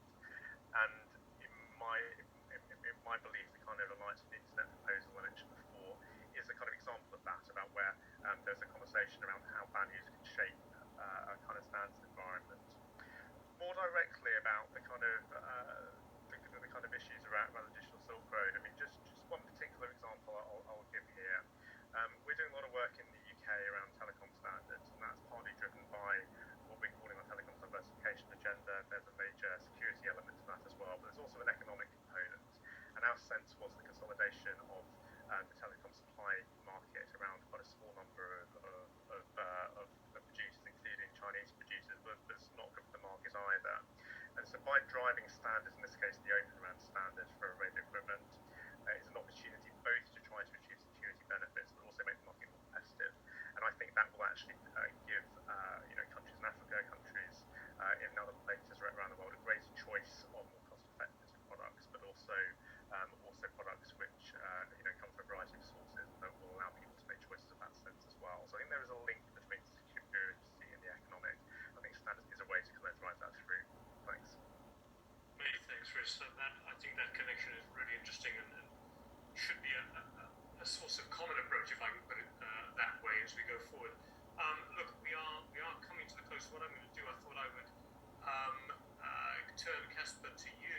I mean, not that you have to take all of Tom's question, but I suppose one of the questions is whether actually companies themselves might be the ones trying to demand or drive a demand for greater transatlantic convergence. And maybe you can even take on the standards question as well, whether the companies themselves are helping provide that infrastructure, that demand for shared approaches, Sean, for the long term. Could you just say a word about where you think companies themselves are trying to create that linkage across the Atlantic and make sure that we don't spin off into alternative poles? And any other points you want to pick up on from what we said so far? No, absolutely. Thanks a lot, Robin. Perhaps I should try and throw myself into a very, very dangerous place by saying a couple of words on why I think actually corporate affairs or lobbyism is not necessarily only a bad thing. And of course, that's sort of part of my job. But it goes back to the question that Christina had in the Q&A, because I do think there's an important part of the work that we're doing in trying to bring the private sector closer together with governments or together with regulators. And you were kind to refer to the job I had in a former life. And I think what I was trying to do on behalf of a small government in Europe was to try and create sort of an opportunity to have exchanges where the public sector better understood the private sector, what kind of technologies would be coming in our direction, how do we regulate it, how do we adapt to the new world. But I think what people sometimes miss is also the fact that, the team we have here in Brussels, of course we follow very closely what happens in the European Union, but we're also helping to translate Europe to, in my case, to my mothership back in Seattle and Redmond. And I think that translation aspect actually builds a better understanding. It hopefully removes misunderstandings, but it also means that once in a while we have discussions with our engineers or with our business colleagues and say, we actually need to build these kind of technologies, because when we look into the crystal ball, there's no doubt about it that this is a concern today in Europe or around the world, and we have to adapt and align our technologies rather than the other way around. So it's just sort of a small pathetic attempt of trying to defend the role of having sort of ambassadors in both directions. And then just to piggyback on what Reese said in terms of sort of developing economy, because in many ways I'm actually very happy about the question that came in, because this is one of the areas where I think there is huge opportunity for transatlantic collaboration. And if I just focus on the continent closest to where I'm sitting, Africa, I think nobody's in doubt that when we look towards the digital economy, when we look at Africa also, hopefully soon post a global pandemic, there is an enormous need for investments in digital infrastructure, in skills, in cybersecurity, and if not, we're going to have a lot of challenges. I think a lot of citizens in Africa, a lot of countries will have huge difficulties coping in a digital economy that is going to be extremely competitive globally. So I think this is one of the areas where, frankly speaking, we need multi-stakeholderism. We need collaboration across the Atlantic in making sure that both the European Union, the US authorities, Reese, I'll throw you into the mix here. I hope the UK will be part of this as well. But we need to focus a lot more in making investments that are going to be absolutely necessary in the next couple of years and the next couple of decades. And I mentioned in the beginning, Robin, and I'll promise to shut up, that I think we've been through a couple of difficult years in terms of transatlantic collaboration. I think we're all looking for opportunities for finding those areas where we can get Washington and Brussels closer together. I think there are huge opportunities around Africa in terms of developing a stronger partnership that will be enormously beneficial for a continent that I think deserves it more than ever. Thanks very much. Look, where we've gone, as I said, we might do 5 minutes over.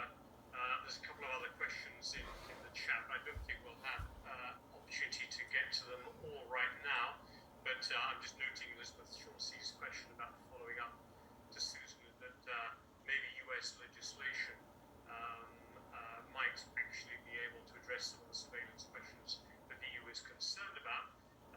We'll see on that, but I'll let Elizabeth decide if she wants to. Sorry, Susan might want to write an answer into that, because we haven't got time to get to the whole thing right now. What I did want to say was a big thank you to our panelists, our 4 panelists, for addressing what is a massive subject, both with, can I call it strategic perspective, but also some really good precision on very specific examples of how we can make things better and the kind of initiatives that are being undertaken right now. There is a link in the chat line to the Chatham House paper that just came out, looking at areas for transatlantic cooperation in this area, including the UK. And it did focus very much on digital trade, which we've talked a little less about, but also on digital standards, which Riss raised at the end. And those are the 2 areas that we felt at Chatham House that might be the best opportunities to be able to do something about. What I would say then is that this has been a very helpful session. We're really at the front end still of this subject. As I think Andrew mentioned at the beginning, AI is going to open up a whole new vista of areas where if we do not achieve transatlantic cooperation, we're not going to have, in a way, the sort of digital hinterland and the data hinterland that we're going to require to be competitive as like-minded countries with our other partners in being at the forefront of all the new technologies that Susan, I think, alluded to in her remarks as well.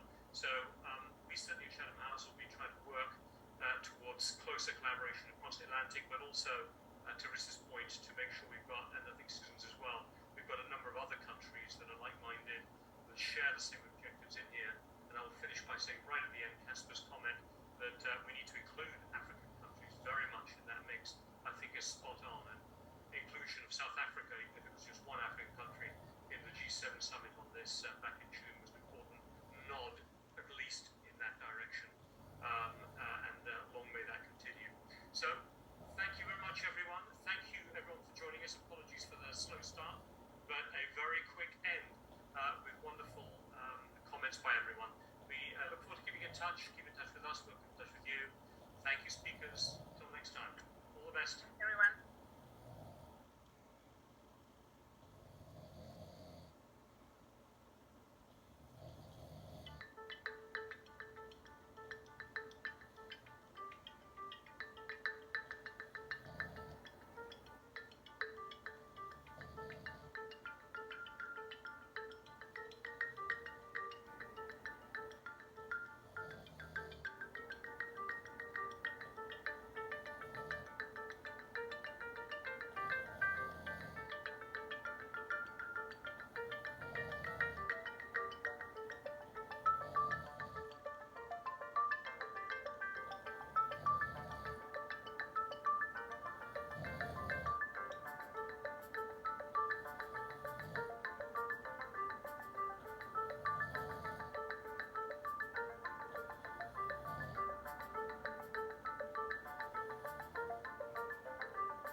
Dzień dobry, witam Państwa serdecznie w Centrum Edukacyjnym IPN Przystanek Historia w Poznaniu.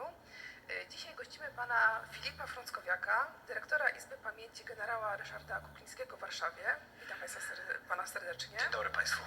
Spotykamy się tutaj w związku z 40. rocznicą wybuchu stanu wojennego w Polsce.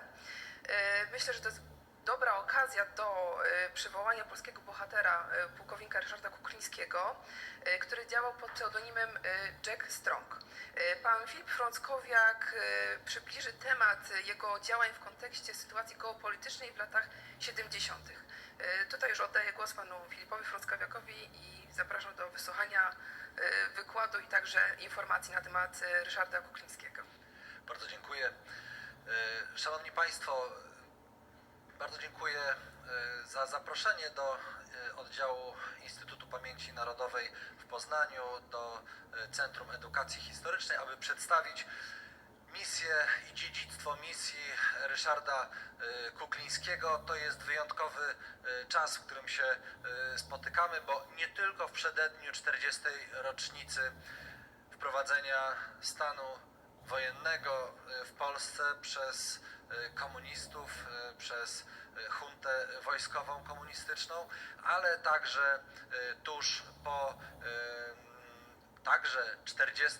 rocznicy ewakuacji, ucieczki Ryszarda Kuklińskiego, która miała miejsce 7 listopada 1981 roku, no i oczywiście tuż po rocznicy odzyskania przez Polskę niepodległości, co jest nie mniej ważne w tym kontekście. Dzisiejsze spotkanie chciałbym, aby było w pewien sposób, może powiem, eksperymentalne, dlatego że chciałbym posłużyć się wirtualnym muzeum, które widzą Państwo za moimi plecami i które jest normalnie dostępne w internecie, zostało założone, otwarte i stworzone przez zespół Muzeum Izba Pamięci generała Kuklińskiego na Starym Mieście w Warszawie i teraz dzięki takiej sposobności możemy pokazywać wiele materiałów merytorycznych także podczas wykładu, a ci z Państwa, którzy będą chcieli, będą mogli obejrzeć też to muzeum czy wieczorem na komputerze, czy nawet w komunikacji miejskiej na telefonie komórkowym. Tak jak to zostało przedstawione na początku, aby opowiedzieć o misji Ryszarda Kuklińskiego, trzeba przedstawić sytuację geopolityczną, w której polski wysoki rangą oficer podjął współpracę z wywiadem Stanów Zjednoczonych. Co go do tego skłoniło? Co takiego miało miejsce na świecie, w Europie, w Polsce, że człowiek, który marzył o tym, aby odbudowywać wojsko polskie po II wojnie światowej, rozpoczął służbę jako 17-latek, wysoki rangą oficer sztabu generalnego, czyli mózgu armii, nawiązał współpracę z innym wywiadem. Przechodzimy, proszę Państwa, w tym celu do sali, w której, pierwszej sali tego naszego wirtualnego muzeum, w której przedstawiamy to właśnie, co było głównym zagrożeniem dla Polski i dla świata, czyli imperializm Związku Sowieckiego. Tu w tej sali widzą Państwo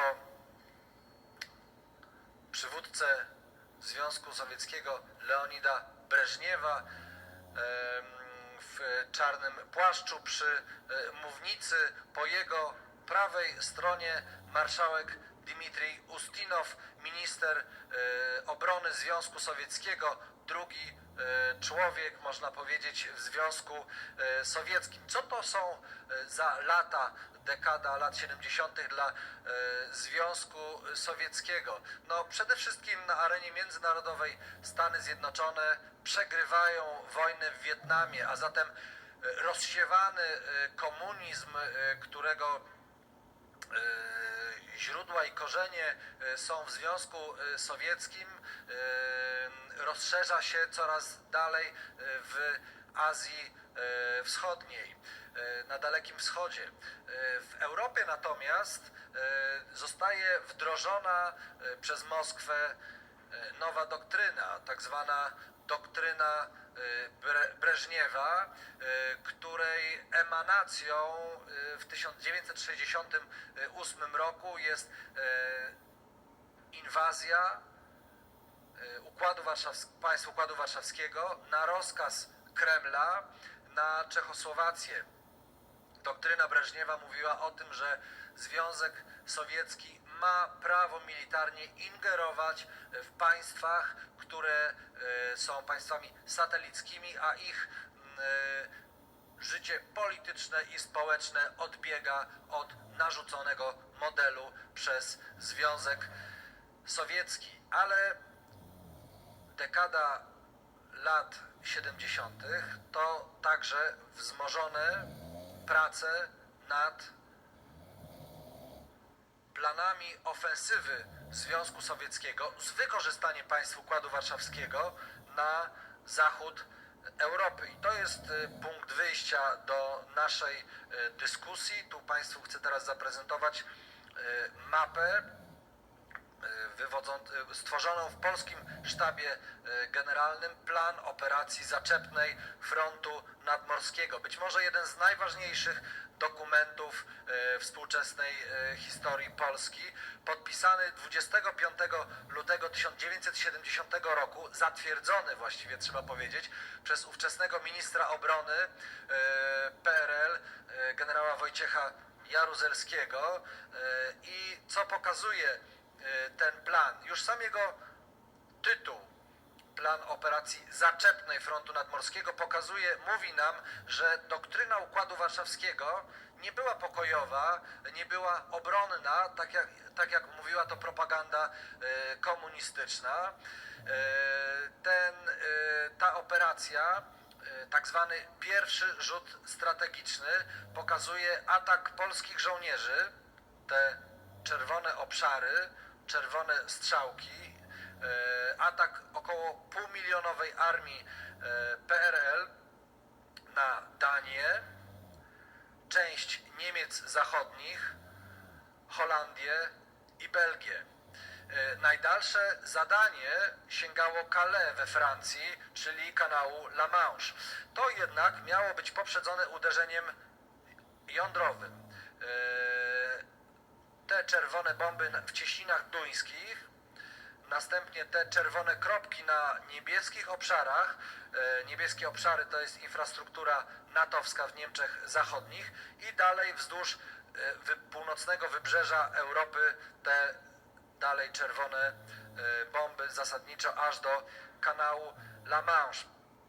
Polacy mieli być mięsem armatnim dla sowieckich marszałków i generałów. Mieli torować specjalny korytarz dla armii sowieckiej, dla drugiego rzutu strategicznego. Ale ta ofensywa tych 500 000 polskich żołnierzy atakujących przecież nie na rozkaz ze sztabu generalnego w Warszawie. Nic takiego nie mogło mieć miejsca, abstrahując od tego, że było to absolutnie wbrew interesom Polski, nawet PRL, ale było to jedynie w interesie Kremla. I to Kreml wydał rozkaz nakreślenia przez polski sztab generalny takiego planu, w którym druga co do wielkości armia PRL miała odgrywać kluczową rolę. Do tego była polska armia potrzebna Moskwie i właśnie dlatego była tak głęboka sowietyzacja polskiej armii, że żeby na wypadek tej wojny w dowództwie polskiej armii, czy też armii PRL nie było wątpliwości. I teraz, proszę Państwa, proszę spojrzeć na drugą mapę, którą prezentujemy w tej pierwszej sali wirtualnego muzeum, czyli przewidywane kierunki uderzeń wojsk Układu Warszawskiego. To jest rok 1979. Widzą Państwo po prawej stronie obszar Polskiej Rzeczpospolitej Ludowej, po lewej stronie obszar państw Europy Zachodniej z czerwonymi grzybami atomowymi. Otóż te czerwone grzyby atomowe to miejsca, w które miały uderzyć rakiety średniego zasięgu, balistyczne, z głowicami jądrowymi, wystrzeliwane między innymi w tym pierwszym rzucie strategicznym głównie z terytorium PRL. Była to broń sowiecka w zamkniętych bazach, na mobilnych platformach. Polacy byli zmuszeni do zakupu środków przenoszenia tego typu głowic i na wypadek tej wojny miały być one instalowane na tych rakietach, na tych nośnikach, rakietach, które posiadało Ludowe Wojsko Polskie. Co jednak jest najważniejsze na tej mapie? Otóż niebieskie grzyby atomowe i one są przedstawione na obszarze Polskiej Rzeczpospolitej Ludowej, głównie wzdłuż Doliny Wisły, a także wzdłuż Warty i Odry. Od 70 do 300 uderzeń atomowych w przewidywanej przez polski sztab generalny kontrofensywie natowskiej po uderzeniu na zachód Europy Układu Warszawskiego. Proszę Państwa, po co miało dojść do tego uderzenia? Po to, żeby zatrzymać ten drugi rzut strategiczny sowiecki, czyli około 2-milionowej armii, która miała wejść w ten utworzony przez Polaków korytarz na zachód Europy. Oni mieli iść tradycyjnym korytarzem przez Polskę, przez te niziny powiedzmy od Gór Świętokrzyskich aż do Bałtyku.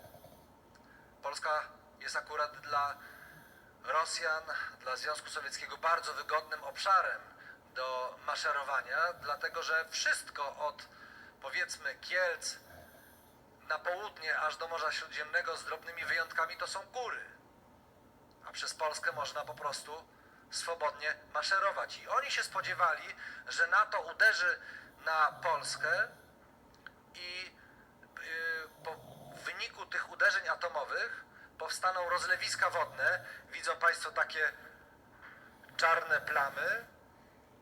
To są rozlewiska wodne, które miały powstać po rozejściu się koryt rzek po uderzeniu atomowym. Po to, żeby zatrzymać tę armię sowiecką. Po latach, jeszcze później do tego wrócę, Amerykanie mówili, byliśmy gotowi odeprzeć pierwszy rzut strategiczny, ale już nie drugi rzut strategiczny. I Kukliński, mając dostęp do tych informacji, będąc w Sztabie Generalnym Ludowego Wojska Polskiego szefem oddziału planowania obronno-strategicznego, a także oficerem łącznikowym pomiędzy dowództwem Układu Warszawskiego a Sztabem Generalnym LWP, zdecydował się na nawiązanie tej współpracy. Podsumowując te mapy, które Państwu pokazałem, trzeba powiedzieć, że Rosjanie czy Związek Sowiecki miał plany nie tylko ataku na zachód Europy, ale także na południe Europy. I teraz przedstawiam Państwu mapy z 1970 roku, mapy sowieckie, już nie pochodzące ze Sztabu Generalnego Ludowego Wojska Polskiego, ani innego państwa satelickiego. Mapy pokazujące atak na cieśniny, Bosfor i Dardanelle, czyli zajęcie jedynego wyjścia z Morza Czarnego na Morze Śródziemne, a dalej na Atlantyk. Jużny Front, Wtorой Jużny Front, dość szczegółowo opisane. Dalej, proszę Państwa, atak na wschodnie Alpy i na basen Morza Śródziemnego. To były plany, które Sowieci przygotowywali i czekali tylko na właściwy moment polityczny. I wydaje się, że dekada lat 70. była najbardziej newralgicznym momentem i chwilą, czy dekadą, w której istniało poważne ryzyko takiej wojny. Chcę też Państwu podsumować w pewnej animacji to, co dotąd Państwu pokazałem. Atak z terytorium Polski i Związku Sowieckiego na zachód Europy z wykorzystaniem rakiet balistycznych średniego zasięgu na mobilnych wyrzutniach. Uderzenie na Danię, część Niemiec zachodnich, Holandię i Belgię. 500 000 żołnierzy Ludowego Wojska Polskiego, tworzących w pierwszym rzucie strategicznym specjalny korytarz. Desant z terenu Polski, absolutnie wbrew interesowi Polski, na Cieśniny Duńskie, czyli zajęcie tego korytarza, tego wyjścia dla floty bałtyckiej na Morze Północne i na Atlantyk. Ta operacja miała trwać od 4 do 6 dni, a następnie w drugim rzucie strategicznym szła ta 2-milionowa armia sowiecka. Tutaj widzą Państwo także te południowe fronty, które pokazywają na wcześniejszych mapach schematycznych pochodzących ze Związku Sowieckiego. To jest plan operacji zaczepnej frontu nadmorskiego, którą wcześniej analizowaliśmy. Każdy sztabowiec wie, że jeżeli jest atak, ofensywa, to należy spodziewać się kontrofensywy i sztabowcy Ludowego Wojska Polskiego spodziewali się od 70 do 300 uderzeń jądrowych ze strony NATO na terenie Polski. Także przygotowywali teren Polski na skażenie chemiczne. Wszystko po to, żeby zatrzymać armię sowiecką właśnie na terytorium Polski. I to niestety na terytorium Polski byli gotowi przeprowadzić komunistyczni sztabowcy tę być może najważniejszą bitwę tych pierwszych dni, trzeba to nazwać po imieniu, III wojny światowej. I to jest zaprezentowane na tej mapie, proszę Państwa. Oni byli gotowi zapłacić, polscy komunistyczni sztabowcy gotowi byli zapłacić tę cenę na terenie Polski, żeby wykonać ten rozkaz na zachodzie.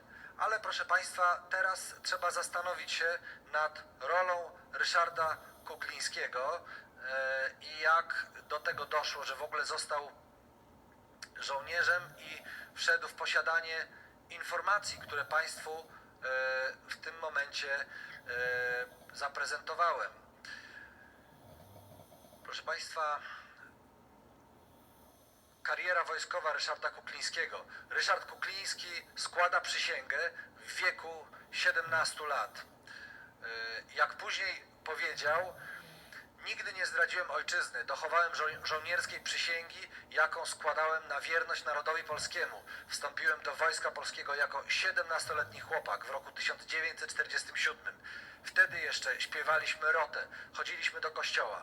Nigdy nie byłem zbyt pobożny, ale pamiętam, że wtedy modliliśmy się w wojsku. Przysięga wojskowa, którą składałem po wstąpieniu do Wojska Polskiego, nie brzmiała tak, jak to miało miejsce już w kilka lat później. Nie była to przysięga, która tak jasno formułowała poddańczy stosunek do Związku Sowieckiego i Armii Czerwonej. I proszę Państwa, przysięga wojskowa, którą w 1947 roku składał Ryszard Kukliński, jeszcze zawierała sformułowanie honor i ojczyzna i tak mi dopomóż Bóg. Tutaj widzą Państwo ustawę z 3 lipca 1947 roku, podpisana przez Bieruta, Cyrankiewicza, Spychalskiego, ale jednak zawierała jeszcze sformułowanie honor i ojczyzna i tak mi dopomóż Bóg. Tu natomiast przysięga z 1953 roku, w której honor i ojczyzna zastąpiło braterskie przymierze z Armią Radziecką, a tak mi dopomóż Bóg, zastąpiła surowa ręka sprawiedliwości ludowej. I to jest przysięga wojskowa, którą podpisał porucznik kukliński Ryszard. Skan oryginalnego dokumentu. Wszyscy żołnierze, którzy wcześniej składali takie przysięgi, musieli podpisywać nowe przysięgi po wprowadzeniu zmian. A zatem polscy żołnierze musieli przysięgać na wierność armii radzieckiej. Kukliński, tutaj jego zdjęcie, pierwsze zdjęcie w mundurze. Kukliński stracił ojca w II wojnie światowej, zginął w obozie, niemieckim obozie zagłady Sachsenhausen. Kukliński rozpoczął służbę w 1947 roku we Wrocławiu, ale już w 1950 roku został zdegradowany, kiedy wyszło na jaw, że jego ojciec służył w Armii Krajowej. Kukliński jednak powraca w 1953 roku do, można powiedzieć, czynnej służby i w 1964 roku Ryszard Kukliński rozpoczyna pracę w sztabie generalnym. Tutaj na tej osi czasu kariery wojskowej znajdą Państwo wszystkie awanse Ryszarda Kuklińskiego. No i co najważniejsze właśnie, rozpoczyna pracę w sztabie generalnym, gdzie już w 1960 roku dowiaduje się, że na terytorium Polski jest sowiecka broń jądrowa, niezgodnie z prawem międzynarodowym. Oczywiście była umowa pomiędzy rządem PRL a Związkiem Sowieckim, ale Polska nie mogła posiadać na swoim terytorium broni atomowej w myśl prawa międzynarodowego. Co sprawiło zatem, że Kukliński został zmuszony do działania? Proszę Państwa, praska wiosna 1968 roku ostatecznie dowiodła, że wszystkie państwa satelickie wykonują jedynie rozkazy Kremla. I oczywiście to była wielka hańba i Kukliński czuł już wtedy, że Ludowe Wojsko Polskie zostało wysłane i uczestniczyło w tej inwazji na Czechosłowację. Proszę Państwa, grudzień 1970 roku, kiedy żołnierze, regularne oddziały Ludowego Wojska Polskiego strzelają z helikopterów i czołgów do strajkujących na wybrzeżu robotników, którzy nie chcieli niczego innego jak chleba i wolności. To koledzy Kuklińskiego strzelali. Po latach Kukliński opowiadał, jak nasłuchiwał w sztabie generalnym tej operacji, która miała miejsce właśnie na wybrzeżu. No i wreszcie te plany ofensywy, która na zachód Europy, która nie tylko wywołałaby III wojnę światową, ale jak to Kukliński mówił, to nie miało znaczenia, kto by tę wojnę rozpoczął, to by nie miało znaczenia, kto by ją wygrał. Polska byłaby jej największą ofiarą. Proszę Państwa, jaką Kukliński ważną rolę pełnił, to przedstawia m.in. to zdjęcie. Ryszard Kukliński patrzy dosłownie na ręce sowieckich marszałków. Tutaj Dmitrij Ustinow, minister obrony Związku Sowieckiego, po prawej stronie szef sztabu generalnego Siergiej Achromiejew, który później odegrał kluczową rolę, był szefem w 1986 roku delegacji wojskowej podczas negocjacji Reagan-Gorbaczow w Reykjaviku. Wszystkie dokumenty przychodzące z Układu Warszawskiego do Sztabu Generalnego przechodziły przez ręce Ryszarda Kuklińskiego i odwrotnie, wszystkie dokumenty, które wychodziły do dowództwa Układu Warszawskiego ze Sztabu Generalnego LWP, przechodziły przez ręce Ryszarda Kuklińskiego. Kukliński decyduje się na zorganizowanie rejsu, był świetnym żeglarzem, rejsu szpiegowskiego, który zaproponował w sztabie generalnym. I ten rejs szpiegowski miał polegać na tym, że płynął jachtem Legia, to był sportowy jacht należący do marynarki wojennej, dwumasztowy. Kukliński był kapitanem tego rejsu. Rejs z Polski wzdłuż kanału Kilońskiego aż do Belgii, wzdłuż później wybrzeża, tak jak na tych mapach ofensywnych. Oficerowie sztabu generalnego mieli tam zbierać dodatkowe materiały uzupełniające do tej ofensywy, do tej operacji. Było to tak zwane studiowanie teatru działań wojennych. Ale nie wiedzieli wówczas, że Kukliński wyśle ten list, który Państwo widzą, z Wilhelmshaven. To bardzo charakterystyczne. Polacy, dywizja generała Maczka wyzwalała Wilhelmshaven w czasie II wojny światowej. Kukliński, tutaj stawiam taką tezę, choć jest to moje subiektywne odczucie, oprócz tego, że był intelektualistą, sztabowcem, też twardo stąpającym po ziemi, był też romantykiem. I jest tutaj kilka takich nawiązań do tej jego postawy. Wysłany z Wilhelmshaven do amerykańskiej ambasady w Bonn. Łamaną angielszczyzną Kukliński pisze: drogi panie, przepraszam za mój angielski, jestem oficerem komunistycznego państwa, chcę spotkać się potajemnie z oficerem, podpułkownikiem lub pułkownikiem armii amerykańskiej w Ostendzie lub Amsterdamie w dniach sierpnia 1972 roku. Dlaczego Kukliński chciał się spotkać z oficerami armii amerykańskiej? Ponieważ on chciał się wpisać w to dziedzictwo współpracy polsko-amerykańskiej, walki o wolność, walki o niepodległość. Kościuszko, Pułaski, żołnierze amerykańscy walczący, piloci w Bitwie Warszawskiej 1920 roku. Przecież on nie mógł nie wiedzieć, że jeżeli dojdzie do takiego spotkania, to nie będzie to oficer armii, tylko będzie to oficer wywiadu. Dla kogoś tak doskonale znającego warunki konfliktu zimnowojennego i kwestie wojskowe, było oczywiste, że to nie będzie, jeżeli dojdzie do tego spotkania, spotkanie z oficerem armii. I proszę Państwa, to też charakterystyczne, podpisał się PV, Polish Viking. Kukliński kochał morze i chciał, to był ten jego pierwszy pseudonim, zanim uzyskał pseudonim, zanim nadano mu pseudonim Jack Strong.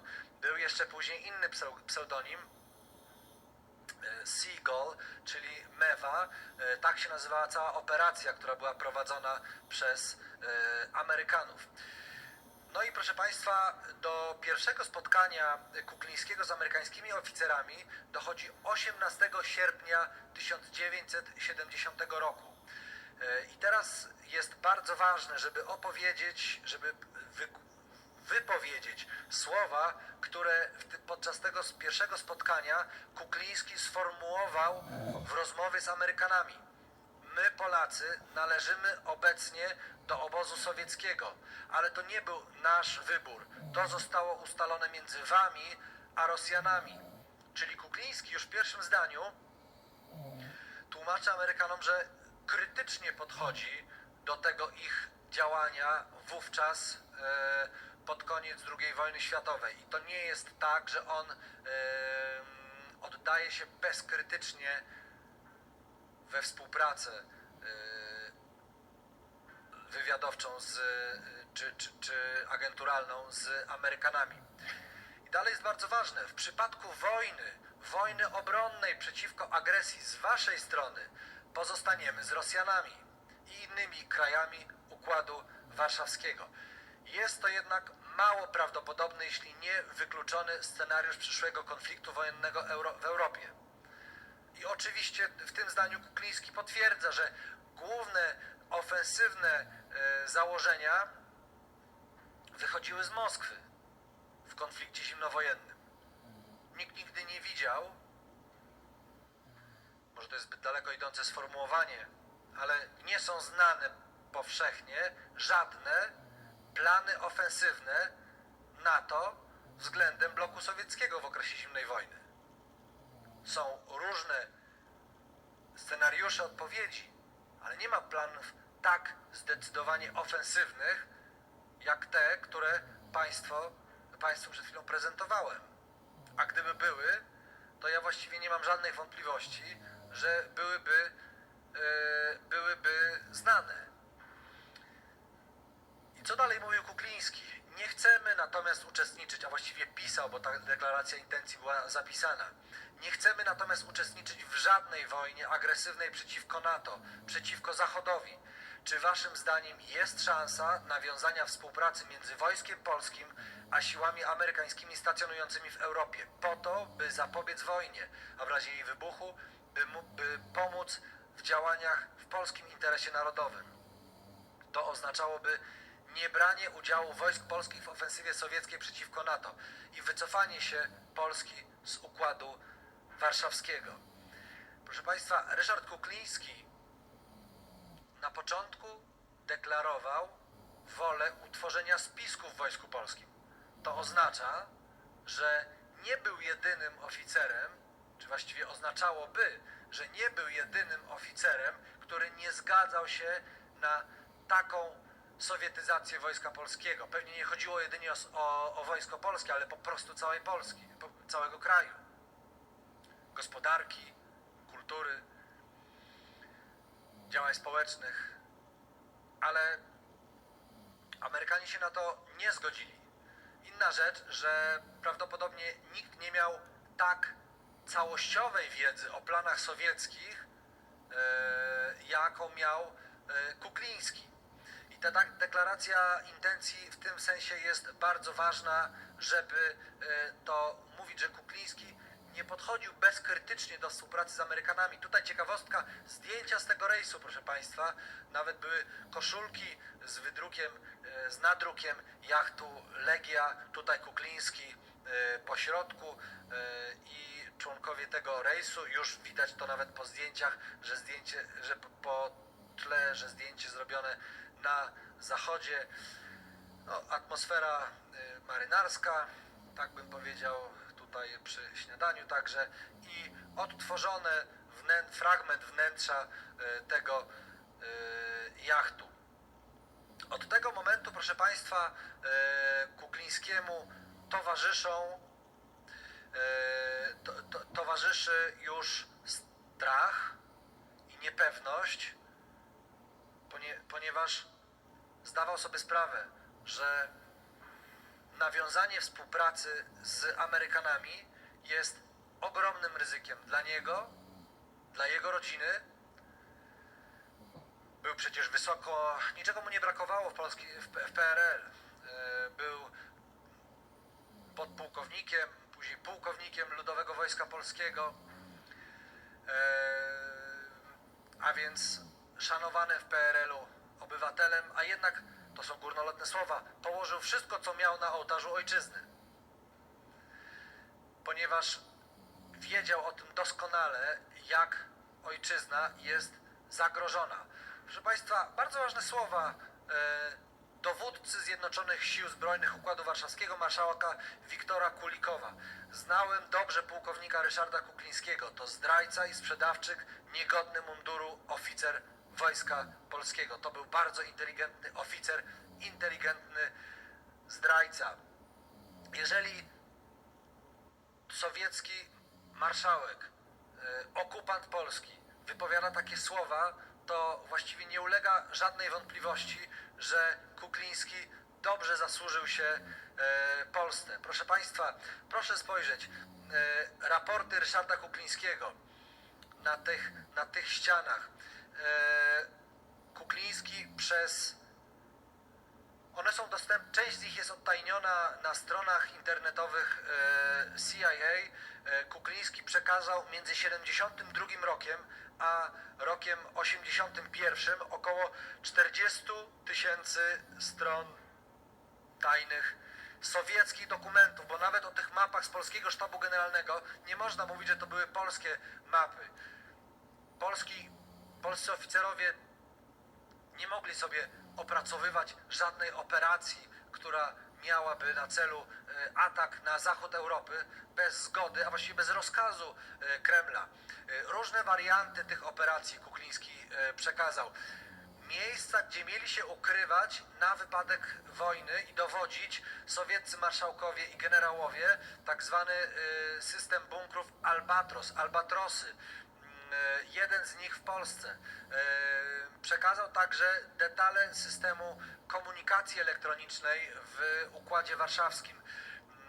Przekazał informacje na temat detali czołgów T-55 i T-72, które były, szczególnie T-72, bardzo nowoczesny, wówczas siłą napędową tej ofensywy na zachód Europy. I Amerykanie po latach mówili, jak wymierne to były dla nich korzyści, że wiedzieli, jaki jest pancerz tego czołgu i jaką broń powinni skonstruować, żeby zatrzymać te czołgi sowieckie. Wreszcie Kukliński przekazał plany wprowadzenia w Polsce stanu wojennego, co również trudno jest to nazwać jakimiś dokumentami polskimi, bo przecież, za chwilę do tego przejdziemy, bo trzeba też przy okazji tej 40. rocznicy wprowadzenia stanu wojennego w Polsce powiedzieć o tym, jakie były uwarunkowania wprowadzenia stanu wojennego w Polsce.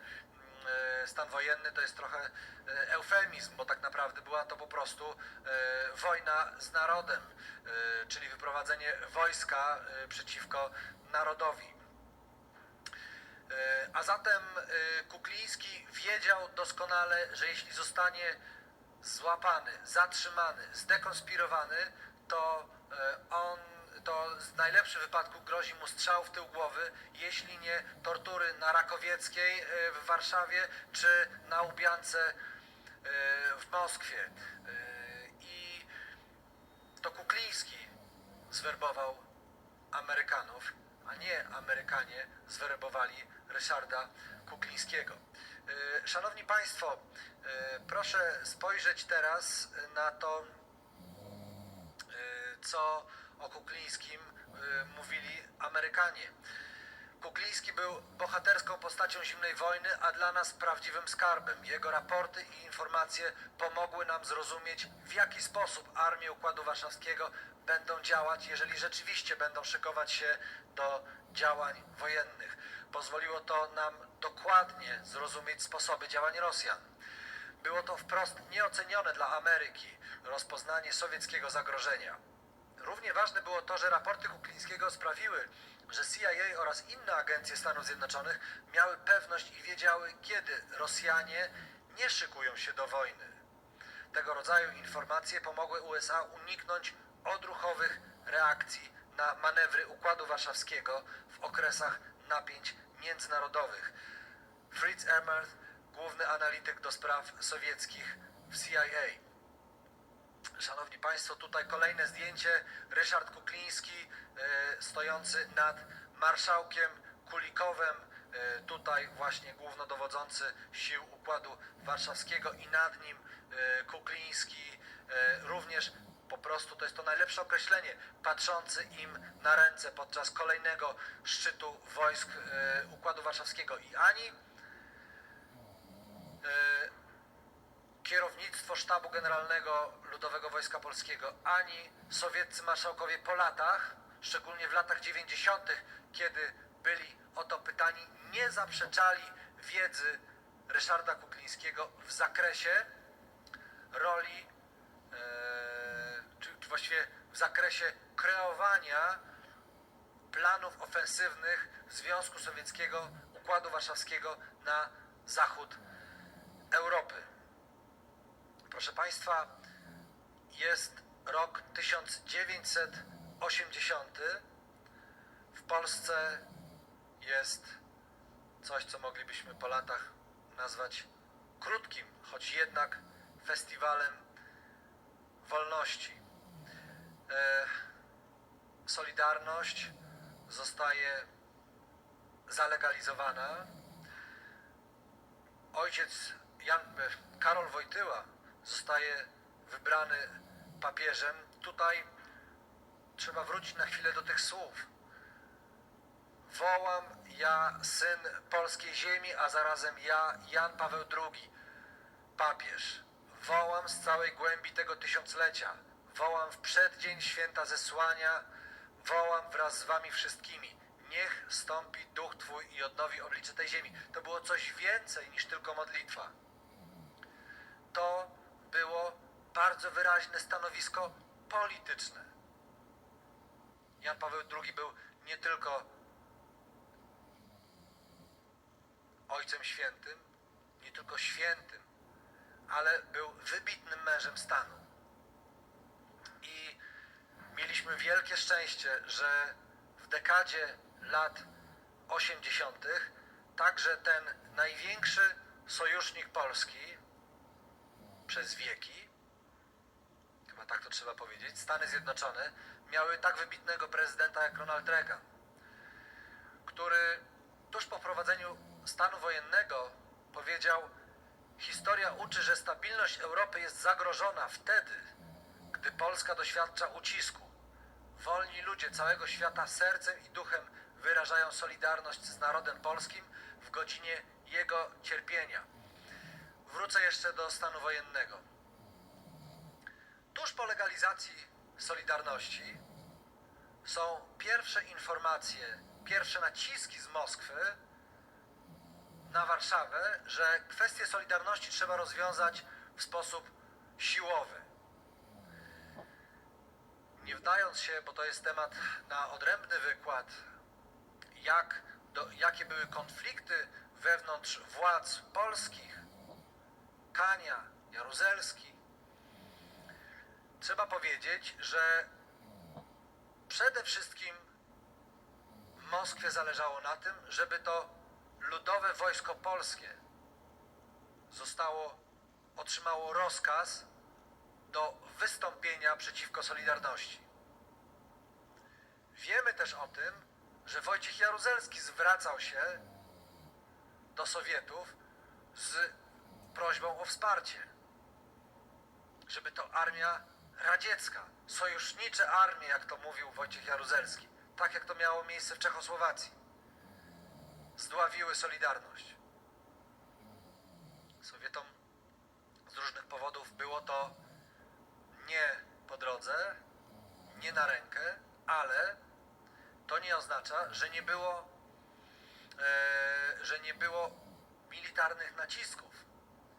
Te manewry sowieckie przy granicy na Białorusi, przy granicy z Polską, wtedy oczywiście Białoruś jako republika sowiecka wchodziła w skład Związku Sowieckiego. Więcej, powtarzające się manewry już na terenie Polski, sowiecko-enerdowsko-polskie, głównie na północnym zachodzie Polski. Powtarzające się, jaki to był nacisk na Polaków. Już nie tylko Sowieci, ale także Niemcy. I każdy oczywiście, kto choć trochę zna tę historię i uwarunkowania podległości PRL względem Moskwy, wie doskonale, że na terenie Polski było wystarczająco dużo armii sowieckiej, żeby zrobić wielką masakrę i rozwiązać, jak to używał właśnie nomenklatura komunistyczna, używała tego sformułowania, rozwiązać kwestię Solidarności. I po latach, na przykład Kulikow mówił, że najlepszy był Jaruzelski do tego. Był najbardziej zaufany. Był wojskowym, regularnie w Moskwie. Przeszedł ten szlak bojowy z armią radziecką. I dlatego wybrali do tego Jaruzelskiego. Więc w Polsce zostaje wprowadzony stan wojenny. Jak już mówiłem, to jest po prostu eufemizm. Tak wyglądał ten ten stan wojenny z czołgami na ulicach. Mówię to szczególnie do młodzieży, która tego pewnie na pewno nie pamięta, ale także być może nie zawsze trafia na dokumentację, na źródła dokumentujące ten straszny czas w Polsce, który nie trwał jedynie przez te mniej więcej przez ten czas, kiedy formalnie został stan wojenny zniesiony, ale tak naprawdę całą dekadę lat 80. Tutaj widzą Państwo zdjęcie Wojciecha Jaruzelskiego, który zostaje przez Konstantina Czernienkę w sali władimirowskiej na Kremlu odznaczony platynowo-złotym orderem Lenina w 1983 roku. Za co? Za rozwiązanie kwestii Solidarności właśnie. To jest ta nagroda, to jedno z najwyższych, jeśli nie najwyższe odznaczenie sowieckie. No i właśnie 7 listopada, proszę Państwa, tuż przed wprowadzeniem stanu wojennego, Ryszard Kukliński musi być ewakuowany, ponieważ to jest bardzo ważny element, o którym wcześniej nie wspomniałem.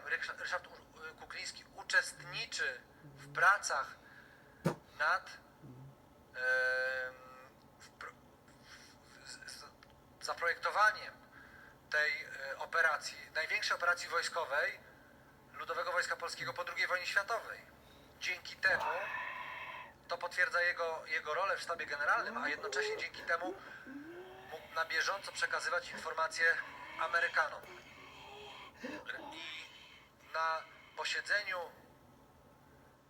tego zespołu, w którym uczestniczy Kukliński, pada hasło na początku listopada: wśród nas jest amerykański szpieg. Dlaczego nie są oni wszyscy aresztowani? Naciski z Moskwy są już tak silne, że kierownictwo polskie nie decyduje się na spowolnienie tej operacji. Oni dalej nad tym pracują. Działa tylko kontrwywiad wojskowy, i Służba Bezpieczeństwa, która weryfikuje każdego z nich. Kukliński, wykorzystując taki instrument specjalny, który otrzymał od Amerykanów, tak zwana iskra, spark. To był instrument działający na zasadzie wczesnej telefonii komórkowej, którego antena odbiorcza była w ambasadzie amerykańskiej, że musi być ewakuowany razem z rodziną z Polski. I to jest niesamowite. Amerykanie się na to decydują, choć była to bardzo ryzykowna operacja. Kukliński zostaje wywieziony z Polski w ciężarówce na pocztę dyplomatyczną w drewnianych skrzyniach. Prawdopodobnie pani Kuklińska wraz z synami na fałszywych dokumentach leci do Londynu i spotykają się dopiero w bazie wojskowej w Stanach Zjednoczonych. Lecz żadna z tych wersji, a jest ich wiele, nie została ostatecznie potwierdzona przez wywiad amerykański, nawet po latach. Kukliński wyrzucił do Wisły iskrę, żeby takie dostał polecenie, żeby nikt na nią nie trafił. Jej wizerunek, jej obraz jest do dzisiaj tajny, tego instrumentu. Nawet w filmie często to, co się pojawia, nie jest tym instrumentem, którego Kukliński używał, tym aparatem.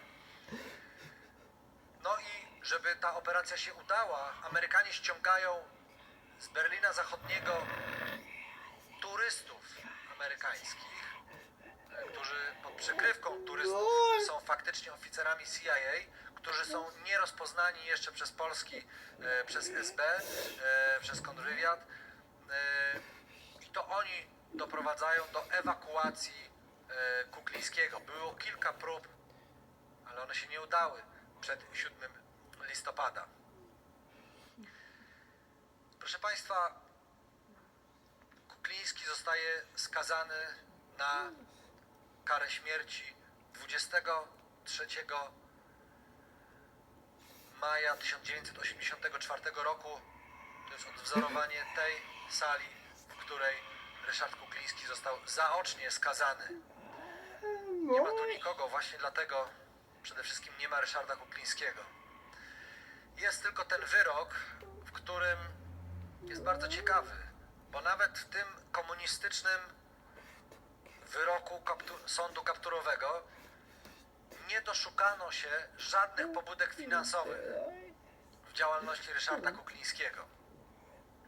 Jest natomiast inna ciekawostka, która mówi o tym, że Kuklińskiego znaleziono w Stanach Zjednoczonych, przewieziono do ośrodka CIA w Virginii i to wynika z ustaleń wywiadu i kontrwywiadu PRL, a także informacji służb specjalnych niektórych państw socjalistycznych. No oczywiście Związku Sowieckiego, ale także, co jest w dokumentach, które są w archiwach Instytutu Pamięci Narodowej, także przekazanych do naszego muzeum, za co bardzo dziękuję, prośba władz polskich do służb specjalnych komunistycznej Kuby, żeby znaleźć na terenie Stanów Zjednoczonych obywatela PRL Ryszarda Kuklińskiego.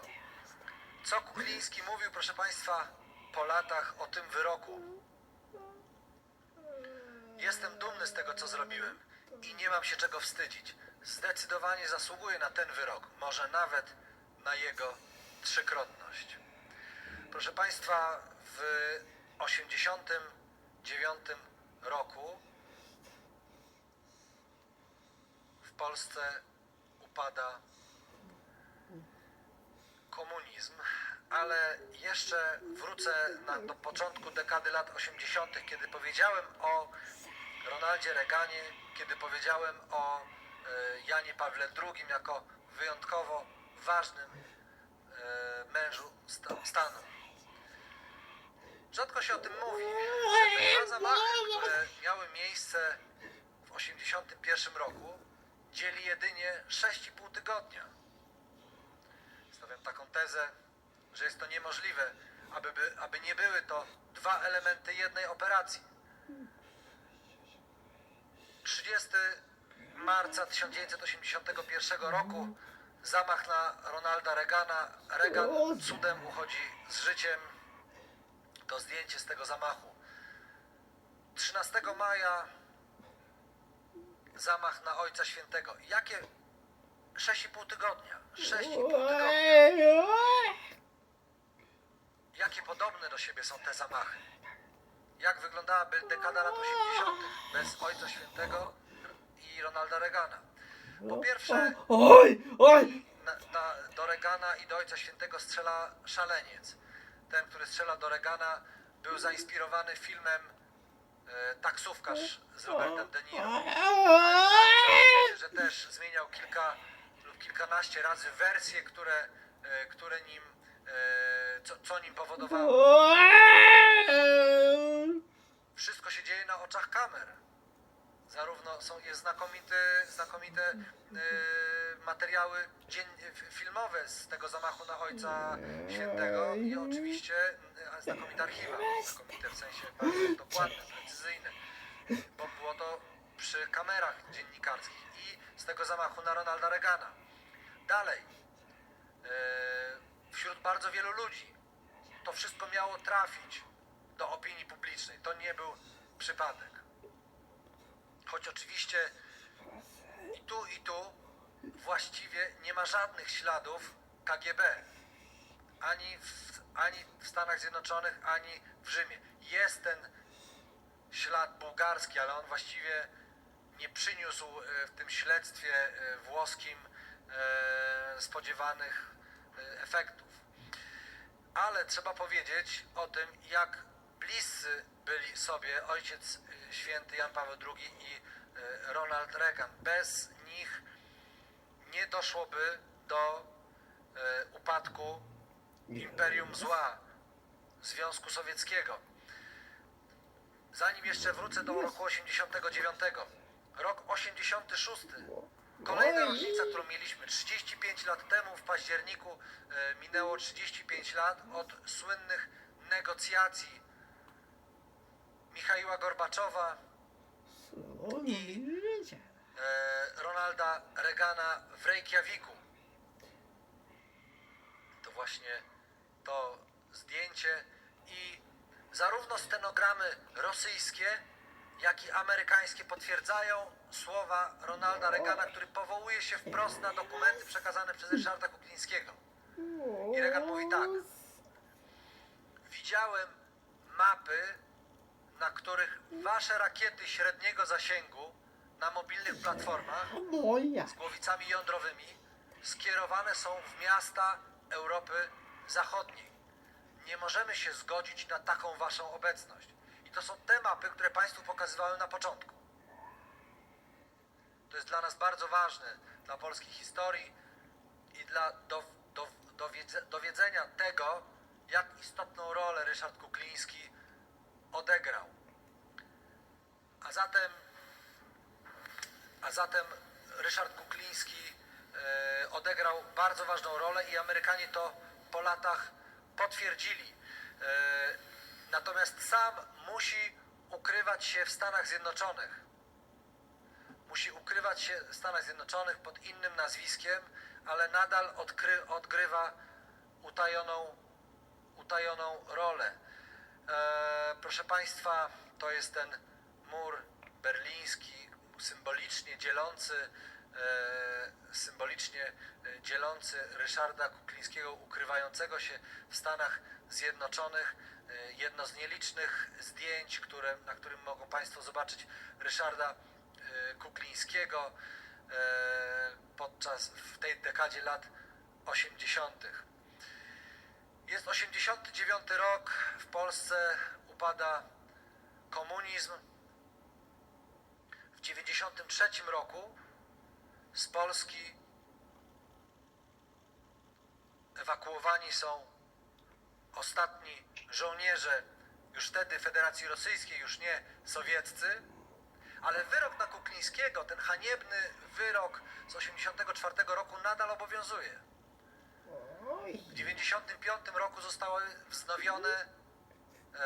wznowione śledztwo i prokuratura wojskowa wysłała nowe listy gończe za Kuklińskim. W 94 roku giną dwaj synowie Ryszarda Kuklińskiego. Pierwszy znika z jachtu na Zatoce Meksykańskiej, drugi został uderzony przez samochód na kampusie uniwersyteckim. Ten samochód później został porzucony, bez linii papilarnych, okazało się, że był skradziony. Przyjeżdża do Polski i wtedy Ojciec Święty zaprasza Ryszarda Kuklińskiego do Watykanu. Ojciec Święty proponuje Ryszardowi Kuklińskiemu, że jeśli chce, może tę rozmowę traktować jako spowiedź. I przez 40 minut rozmawiali w cztery oczy. No i oczywiście nie wiemy, o czym dokładnie rozmawiali. Innym wątkiem tej historii jest to, że Ojciec Święty już w 80 roku wiedział, że w Polsce jest wysoki rangą oficer, wysoko ulokowane źródło informacji dla Stanów Zjednoczonych w wojsku. Nie wiedział oczywiście, raczej zapewne nie wiedział, że był to Ryszard Kukliński. Natomiast proszę spojrzeć na to zdjęcie. Nie tylko Ojciec Święty obejmuje czy trzyma dłoń na ramieniu Ryszarda Kuklińskiego, ale także Ryszard Kukliński obejmuje papieża i jest coś w tym ich wzajemnym spojrzeniu, jakby dekady walki narodów o wolność i oni byli tej walki i tych narodów częścią i też żołnierzami, co tu dużo mówić, walki o wolność dla tych narodów. Proszę Państwa, w 1997 roku przyjeżdża do Polski prezydent Bill Clinton i na Placu Zamkowym ogłasza, że Polska wkrótce wejdzie do NATO. Ale w rozmowie w cztery oczy z panem prezydentem Kwaśniewskim, co po latach pan prezydent potwierdzał, premier Miller, prezydent Clinton pyta, no a co z tym Ryszardem Kuklińskim. Polska chce wejść do NATO, a co z Ryszardem Kuklińskim, który tak zasłużył się NATO, pomógł Stanom Zjednoczonym wygrać zimną wojnę. I Ryszard Kukliński zostaje uniewinniony w ciągu 2 miesięcy, a dokładnie mówiąc, to śledztwo, o którym mówiłem z 1995 roku, zostaje umorzone w związku z tym, że Ryszard Kukliński nie popełnił przestępstwa, działając w stanie wyższej konieczności. Czyli państwo polskie uznało, że Ryszard Kukliński działał w stanie wyższej konieczności, ponieważ miał tę wiedzę, miał dostęp do tych dokumentów,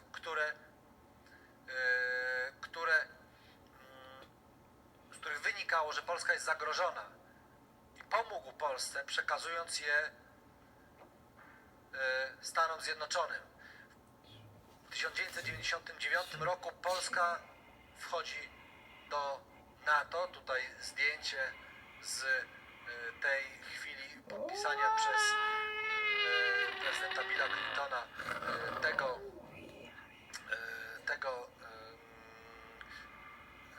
tego porozumienia, tej zgody. Który Ryszard Kukliński otrzymał na wniosek dyrektora Centralnej Agencji Wywiadowczej, na wniosek w raporcie do prezydenta Ronalda Reagana. Nikt na świecie w ciągu ostatnich 40 lat nie zaszkodził komunizmowi tak jak ten Polak. Narażając się na wielkie niebezpieczeństwo, Kukliński konsekwentnie dostarczał niezwykle cenne, wysoce tajne informacje na temat armii sowieckiej, planów operacyjnych i zamierzeń Związku Sowieckiego, przez co przyczynił się w bezprecedensowy sposób do utrzymania pokoju. I to są bardzo ważne słowa. Ten medal Stany Zjednoczone Ameryki pułkownikowi Ryszardowi Kuklińskiemu. Ryszard Kukliński przez Stany Zjednoczone został uznany za bohatera. W Polsce do Polski przyjeżdża w 1998 roku. To też pokazuje, jakim był człowiekiem honoru. Nie chciał już jesienią 97 przyjechać do Polski, ponieważ wiedział, jaką gorącą dyskusję budzi jego osoba, a przecież był to czas kampanii wyborczej.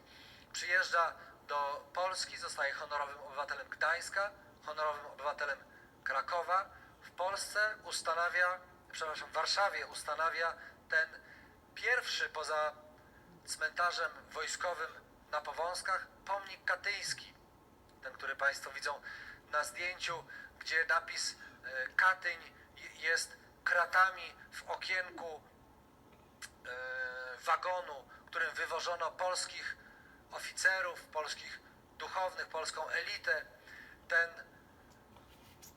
orzełek przedziurawiony, oficerski, przedziurawiony kulami sowieckimi, chyli się i upada jak polscy oficerowie nad dołami katyńskimi.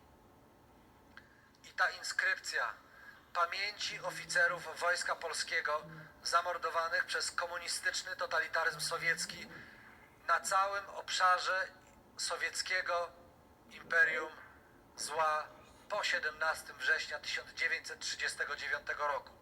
Ta klamra znacznie szersza niż jedynie zbrodnia katyńska, ale jednak bardzo ważna dla świadomości historycznej. I ten pomnik stoi, proszę Państwa, na placu Zamkowym w Warszawie. Proszę Państwa, Ryszard Kukliński planował powrót do Polski. W 2003 roku uczestniczyłem wraz z pełnomocnikiem Ryszarda Kuklińskiego, tutaj na zdjęciu, Józefem Szaniawskim, moim świętej pamięci ojcem, w przygotowaniach mieszkania dla państwa Kuklińskich. Niestety nie zdążył. W grudniu 2003 roku dostał wylewu krwi do mózgu. Zmarł 11 lutego 2004 roku w szpitalu wojskowym w Tampie na Florydzie. Pierwsze honorowe uroczystości symboliczne uroczystości pogrzebowe Kuklińskiego miały miejsce na cmentarzu Arlington w Waszyngtonie, tam gdzie jest amerykański grób nieznanego żołnierza, z udziałem oficerów CIA, także z udziałem byłego prezydenta Stanów Zjednoczonych George'a Busha seniora, a następnie te prochy zostały przewiezione przez jego pełnomocnika do Polski i pochowane w pierwszym grobie wówczas w Alei Zasłużonych na cmentarzu powązkowskim wojskowym w Warszawie, pierwszym grobie od bramy tego cmentarza. Jeśli mają Państwo jakieś pytania, to oczywiście służę odpowiedzią, a jeśli nie, to zapraszam do zwiedzania i wirtualnego muzeum, i naszego muzeum Izba Pamięci Generała Kuklińskiego na Starym Mieście w Warszawie, które jest czynne w stałych godzinach, w stałych dniach, a wstęp jest wolny. Szczegółowe informacje na naszej stronie www.generałkukliński.com i tam także jest wirtualne muzeum. Bardzo Państwu dziękuję. Dziękuję bardzo. Gdyby Państwo mieli jakieś pytania, to w takim razie zapraszam do zadawania, korzystając tutaj z obecności Pana Filipa Frąckowiaka. Jeśli nie ma pytań, to może ja uzupełnię kilka kwestii, które są w tej pierwszej części nie powiedziałem, a być może warte są dodania. Ryszard Kukliński już jako 15-latek wyruszył w poszukiwaniu swojego ojca. On nie wiedział w 1945 roku, że jego ojciec nie żyje. To jest znakomita ilustracja do tego naszego powiedzenia, że wojna robi z chłopców mężczyzn. Jako 15-latek udał się na zachód Polski, nawet chciał przedostać się do Niemiec. Dopiero w korespondencji ze swoją matką dowiedział się, że ojciec nie żyje i już nie wrócił do Warszawy, zatrzymał się we Wrocławiu i tam pragnął rozpocząć swoją służbę wojskową.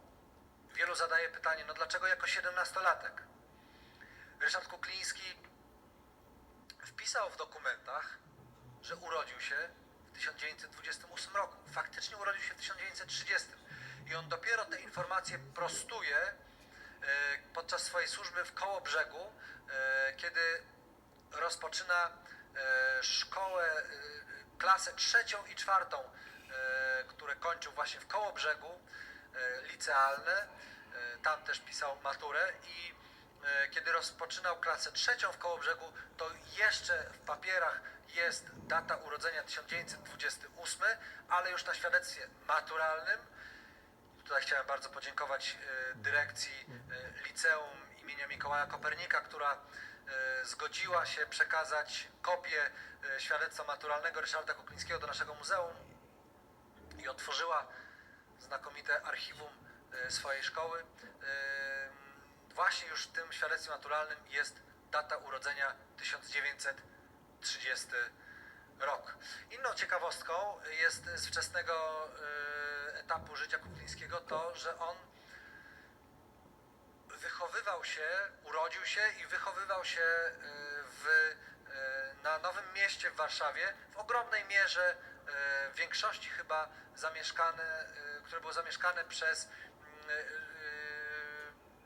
Żydów, obywateli polskich, żydowskich w Warszawie i to byli koledzy Ryszarda Kuklińskiego, z którymi chodził do szkoły, z którymi grał w piłkę. I kiedy jego żydowscy koledzy zostali przez Niemców zamknięci w getcie, a mury getta były od ulicy Freta około może 200 metrów, tam na ulicy Freta, Róg Długiej, Kukliński mieszkał, to wraz z innymi kolegami przerzucali przez mur getta jedzenie, co muszę powiedzieć, że pewnie nie było ich wizją bycie bohaterem, a raczej po prostu pomóc kolegom, pomóc swoim żydowskim kolegom. To też już był Kukliński, trzeba powiedzieć, bez wątpienia był jego profil charakterologiczny, może tak, był taki zawadyjacki może nieco, bardzo odważny. jeszcze raz powtórzę, miał 15 lat, kiedy wyruszył w poszukiwaniu własnego ojca. Chciał zresztą iść za ojcem na front, ale miał wtedy 9 lat, co oczywiście było niemożliwe. Inną ciekawostką jest, do której chciałbym wrócić, to były pytania o jacht Kuklińskiego. No, Kukliński wtedy, gdy był w Kołobrzegu, dostał zgodę na wyłowienie z takiego doku w porcie kołobrzeskim starego poniemieckiego kutra rybackiego, nie wojskowego, i on ten kuter latami sobie remontował. Także opowieści różne były, jeśli chodzi o stan posiadania Ryszarda Kuklińskiego. Inną ciekawostką było to, że także on nie zapłacił za ten kuter jakichś nie wiadomo jakich pieniędzy, bo on był nic nie wart. On latami leżał pod wodą, wystawał trochę tylko z nad tafli wody. Inną kwestią była kwestia budowy segmentu na ulicy Rajców. Otóż to nie Kukliński sam sobie zbudował segment, tylko była to wojskowa spółdzielnia i tych segmentów zbudowało tam około 10 oficerów różnego stopnia. To jeżeli były wątpliwości, czy Kuklińskiego było stać na to, no to w takim razie należałoby też zadać pytanie, skąd innych oficerów było stać na budowę tego. Prawda jest trochę bardziej trywialna i ci z Państwa, którzy pamiętają warunki załatwiania, i celowo używam tego sformułowania, załatwiania czegokolwiek w PRL-u, wiedzą o tym, że no właśnie załatwianie było kluczem do tego typu sukcesów. I na przykład Kukliński wniósł do tej spółdzielni materiały budowlane. A skąd materiały budowlane miał mieć Kukliński? Jego najbliższy przyjaciel, inżynier Roman Barszcz, był jednym z inżynierów budujących wiadukty na tak zwanej Gierkówce, czyli trasie katowickiej, oraz na trasie łazienkowskiej. I on miał dostęp do materiałów budowlanych. I tak, dokładnie tak, jak to się załatwiało w PRL-u. Jak gdzieś rzucono czy materiały budowlane, czy inne dobra, do których przeciętny człowiek, czy prawie nikt nie miał dostępu, tylko w wyjątkowych właśnie takich sytuacjach trzeba było załatwiać, czy w jakichś centralach handlowych, czy czymś innym, czy pod ladą, począwszy od papieru toaletowego i kiełbasy, aż po materiały budowlane. I tak to było załatwione. I ściągnął sobie starego Opla, który miał, gdy go kupił, czy ściągnął, kupił go rzeczywiście, ale kupił podczas jednej z delegacji do NRD, starego Opla kadeta, rekorda, przepraszam, który już miał 7 lat w momencie, kiedy go kupił i ściągnął go do Polski. Także wiele opowieści o tym, ale na przykład mogą Państwo zobaczyć, jak wciskano fałszywe materiały, Służba Bezpieczeństwa fałszywe materiały wciskała do kieszeni munduru Ryszarda Kuklińskiego, żeby znaleźć dorobić jakieś fałszywe dowody na rzecz niewłaściwej postawy Ryszarda Kuklińskiego. Już tu mówimy o 1981 roku. Także jeszcze raz Państwu bardzo dziękuję. To był dla mnie ogromny zaszczyt, że mogłem w poznańskim IPN-ie spotkać się z Państwem. Bardzo dziękuję za zaproszenie. Ja także dziękuję, że przyjęłam zaproszenie. Opowiedział bardzo interesującą historię o Ryszardzie Kuklińskim i także tych takich nieznanych jeszcze tutaj na sam koniec wątkach, życia Kuklińskiego. Myślę, że też w czasie Pana prelekcji mieliśmy okazję zobaczyć wirtualne muzeum tutaj generała Ryszarda Kuklińskiego, za co bardzo dziękujemy, za pokazanie, zachęcenie także do, myślę, też osobistego odwiedzenia Izby Pamięci. Mam nadzieję, że Państwo się udadzą, też zobaczą, jak to wygląda wszystko w rzeczywistości i bardzo Panu dziękuję za bardzo ciekawą prelekcję. Bardzo Panu dziękuję. Dziękuję bardzo. Dziękuję Państwu. Dziękuję. Do widzenia.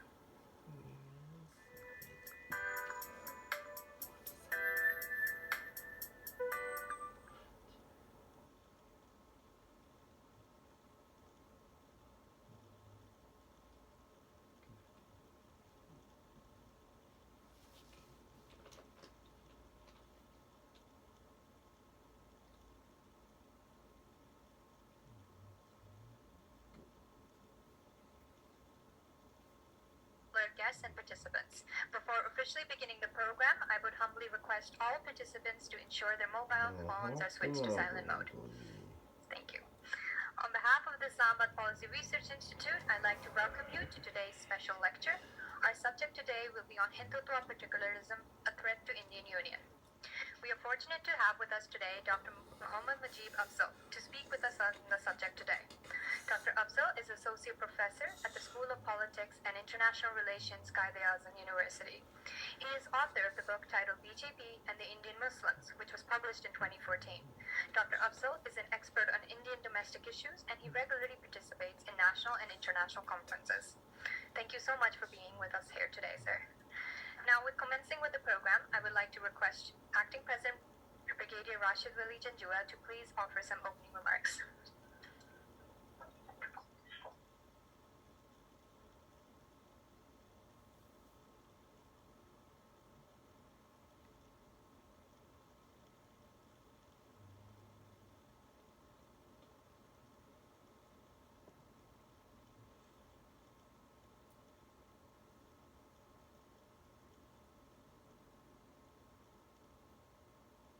Us. When I say all of us, that includes Pakistan as well as the regional countries which are bearing the brunt of an exclusivist ideology which threatens to disturb not only the regional peace but internal harmony of India itself. Hindutva ideology is Hindu nationalism in its most virulent form, and it is a kind of a ideology that believes in otherness, that believes in exclusivism, that believes in erasing the cultural and political identity of all minorities that inhabit the Indian subcontinent. India, as we all know, when it got independence, it was weaned on promises of Nehruvian secularism and secular nationalism.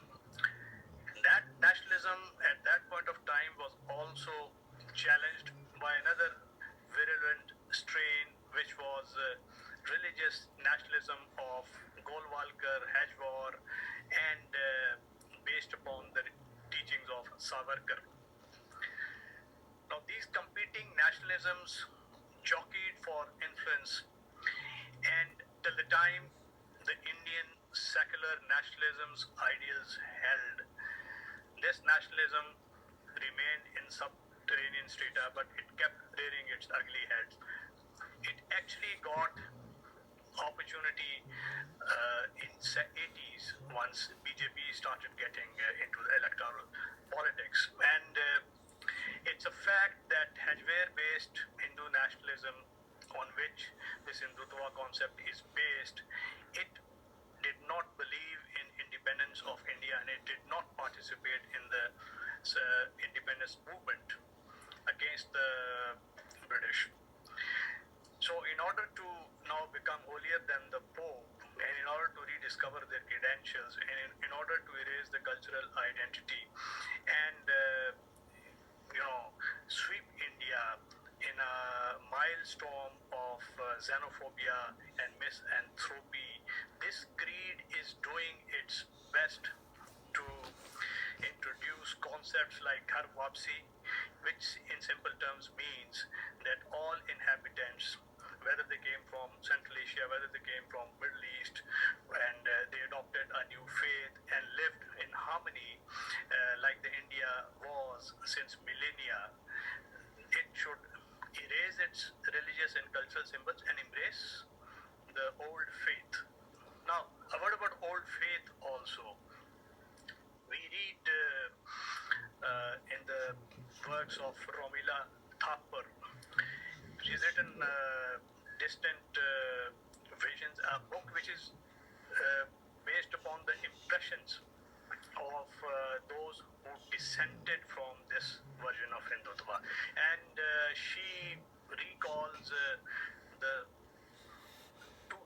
first millennium BC, in which the Vedas, for the first time, they came up with this concept of Hindu Ramayana and Mahabharata.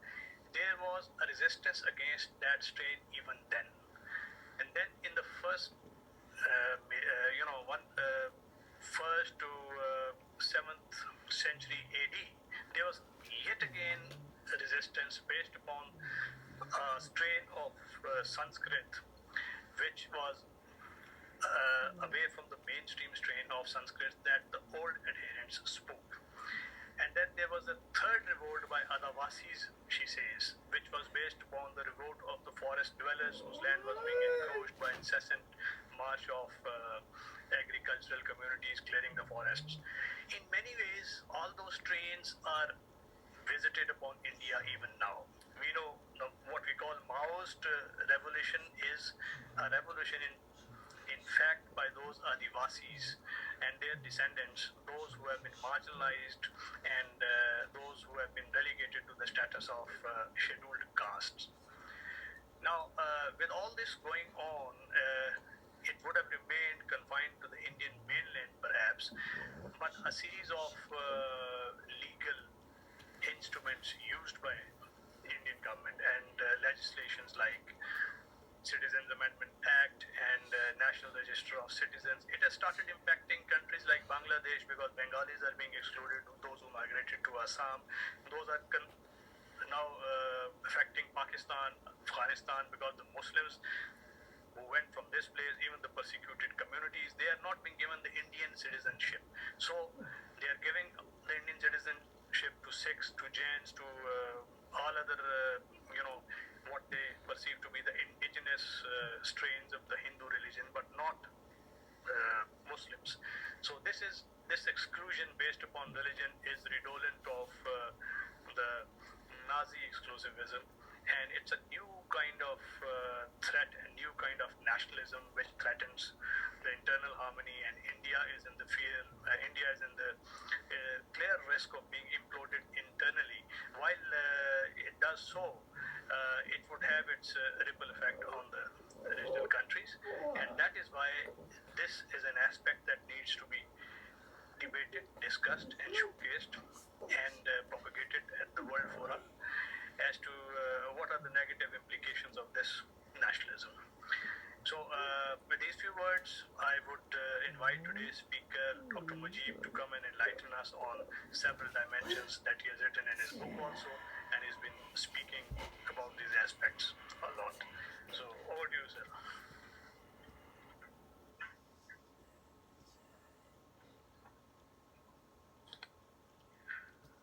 Thank you. I'm grateful, sir. Thank you very much. Grateful to IPRI for giving me this opportunity. Ladies and gentlemen, thank you very much. Every society has certain sets of ideas that essentially provide basis to evolve principles on the basis of which the societies are organized. They organize themselves. It's a kind of an organizing principle which they create through processes of interpretation and reinterpretation again and again. These set of principles essentially link these societies to their religio-cultural heritage, geostrategic location, and for provide justification for the use of power, force inside and outside.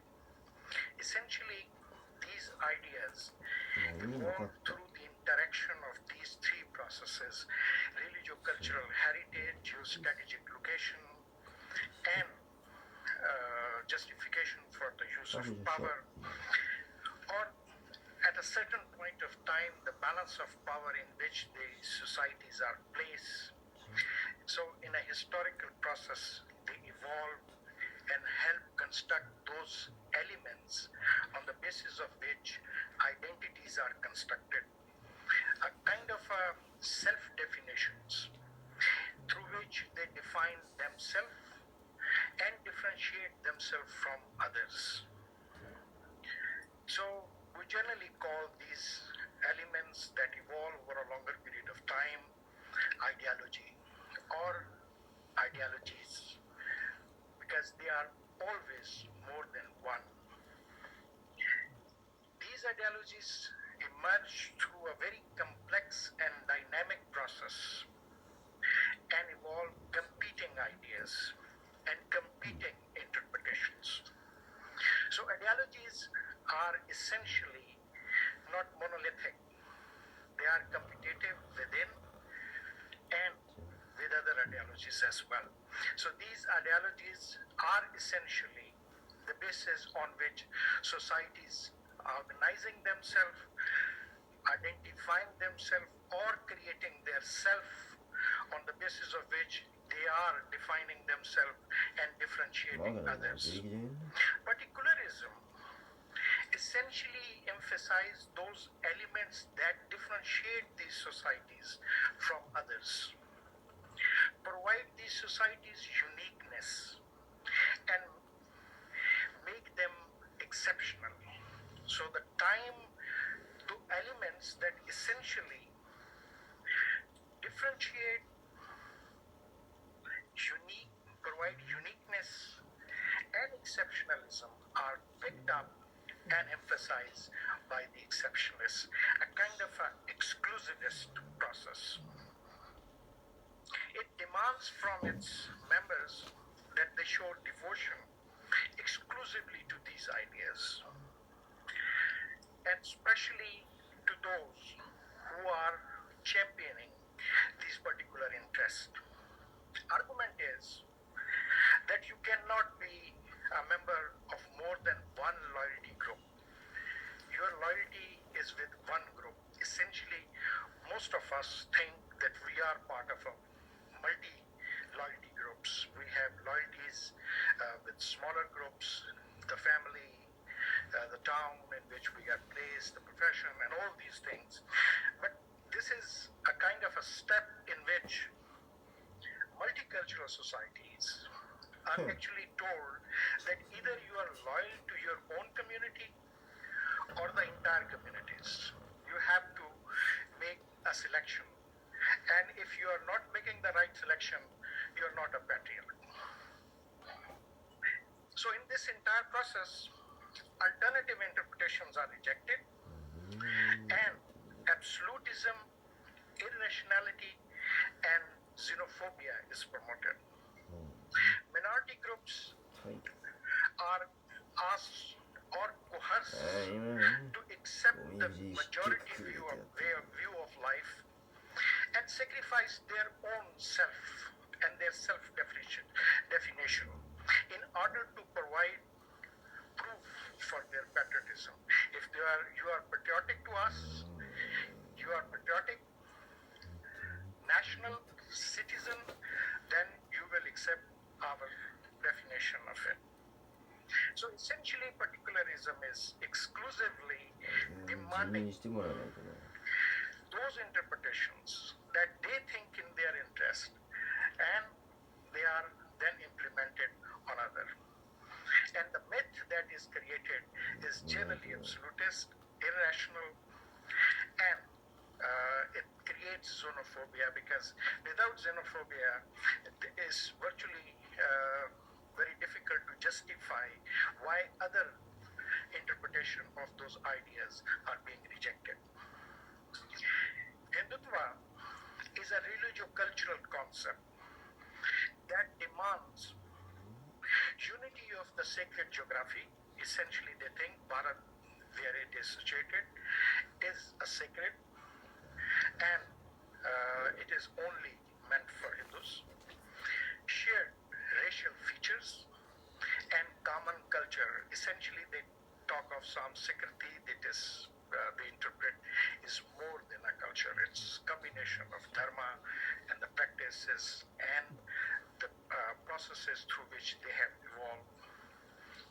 So for you, if you want to be part of Hindutva, you have to be Indian by blood, by culture, and by faith.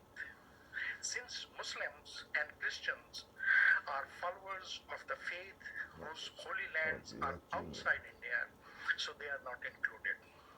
They are excluded. The ideology of Hindutva was promoted essentially by the Mahasabha and V.D. Savarkar, but later on it was championed. Essentially, there were two processes. One was a popular process of popular politics of Hindu Mahasabha, and second was the doctrinal and social process of the Rashtriya Swami Sevak Sangh. RSS and its Sangh Parivar essentially followed this ideology of Hindutva, and they wished to establish hegemony of Hindu and Hinduism in India. Essentially, Hindutva ideology wish to, number one, preserve the socially privileged positions of the Brahman through reinterpretation of the caste system, because it is the caste system or the Varna system essentially that ensure the privileged position of the Brahmins in the society, and it is this structure which has sustained Hinduism for 10,000 years. So the social survival of Hinduism is argued that was dependent on the survival of the Brahman. So Brahman is essential, and mostly these were the Brahmins who initially started the RSS. Virtually, initially all the members were Brahman and middle class, educated young men. Secondly, they wish to reform the traditional Hinduism on modern lines so it can face the challenge of modernity and Islam and Christianity. It is essentially a process through which they wish to create a kind of a monolithic culture, monolithic religion that take over this commonwealth of the faith and create a cohesive, singular, practical, modern religion. And they wish to reorganize society, Hindu society, on the basis of caste, the caste society, or all the four castes, on the basis of Brahmanic ethos. Since it is difficult to convert all of them to be Brahman, so they should be organized on the basis of the Brahmanic ethos, essentially because the demand of modernity is that all the citizens of a nation should be equal. It's a egalitarian process. The modern process is a egalitarian process. So they have to be equal, so they have to be trained, socialized on the basis of Brahmanic ethos. But at the same time, they wish to create a hierarchical communal society in which Hindu community is placed above all the communities, because India or Bharat essentially is for the Hindus. That is the way, a hierarchical structure in which they wish to create Hindu Rashtra through Ram Rajya. Rashtra is nation, or Ram Rajya is essentially a country that is governed by the Hindu Dharma. So through this process, they wish to face the challenges of modernity, essentially the modernist values of rationality, popularity, and progress. And that essentially is Hindu nationalism. So Hindu nationalism preserve Brahminic upper caste and their property interest through participating in the process of modernization and tapping new sources of power, social, political, and economic. Indian Muslims are the scapegoats for the ills of Hindu society. Whatever is wrong with the Hindus is because of the Muslims, because they invaded. They are not the contributors, but invader, destroyer, and plunderer, rapist for the Indian people and their civilization. And they are responsible for all the injustices, the pre-partition injustices and the post-partition injustice, because they acted as a cohesive vote bank, and that's where for the secular and democratic forces pursued them and basically wanted to have their vote bank. That's why they were given prominence. Hindu nationalism struggle against this Indian nationalism that was trying to reorganize the post-colonial state in India. The Nehruvian state essentially based on two basic principles.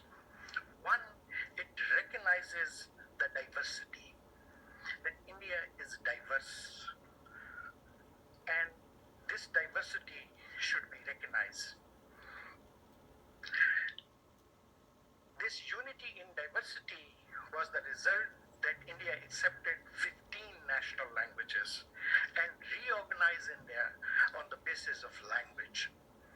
Every language group was given a right to have a state of its own, the federal unit of their own. So over the period of time, this strong centralized Indian state through electoral process emerged as a relatively well-functioning political federation in which politics was essentially defined in these linguistic groups. Secondly, in this diversity, they promoted the concept of secularism. It was not separation of church and state as we generally know, but essentially acceptance of the equality of all religious communities before the law. Secondly, it accepted the group identities and ensured constitutional protection for the preservation of group identities. And but at the same time, they asserted the right of the state to intervene and introduce social reforms in these minority groups, or in these essentially the religious groups. That was the justification they gave for the codification of the Hindu personal law. And also it created resentment among the Hindu nationalists because Muslim personal law was not codified. Secondly, they recognized that the problem of India is not cultural but economic. It's not religio-cultural but economic. India should be economically equalitarian. If you wish to have a democracy, then citizens should be equal to each other. And this thousands of years of subservience of lower caste cannot be overcome overnight, and they cannot be democratized unless they are economically uplifted. So the process they adopted was legal and economic. Reservations were made. A certain amount of national resources was reserved for the lower caste, and at the same time, untouchability was declared illegal. So both legal and economic incentives were given to these lower caste, lower income social groups to uplift them and make them equal to the other social groups so democracy can function. Essentially, over the longer period of time, this secular caste, secular, benevolent, liberal state of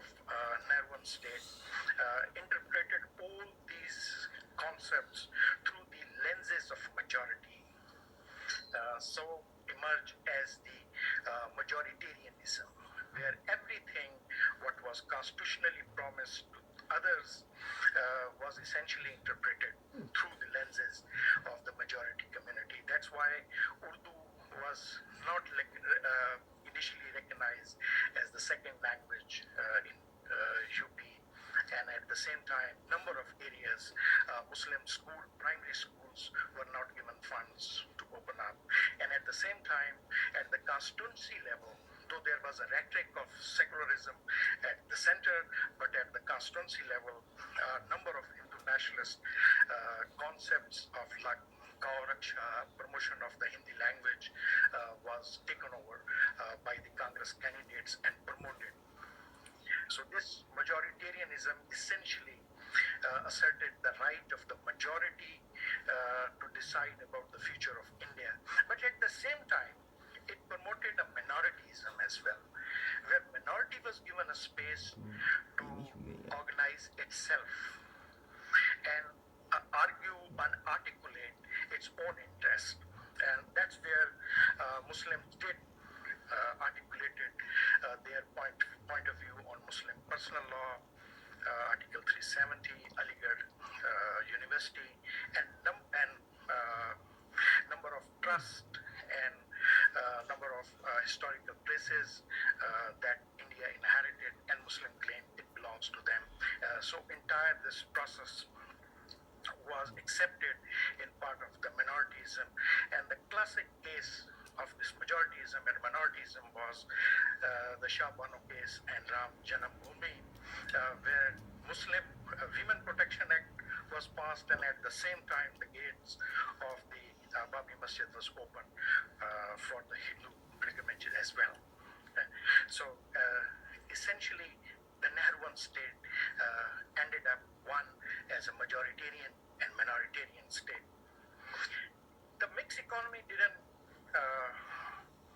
give much to India, but over a longer period of time they did accumulate it and build an infrastructure on which a modern economy can be constructed.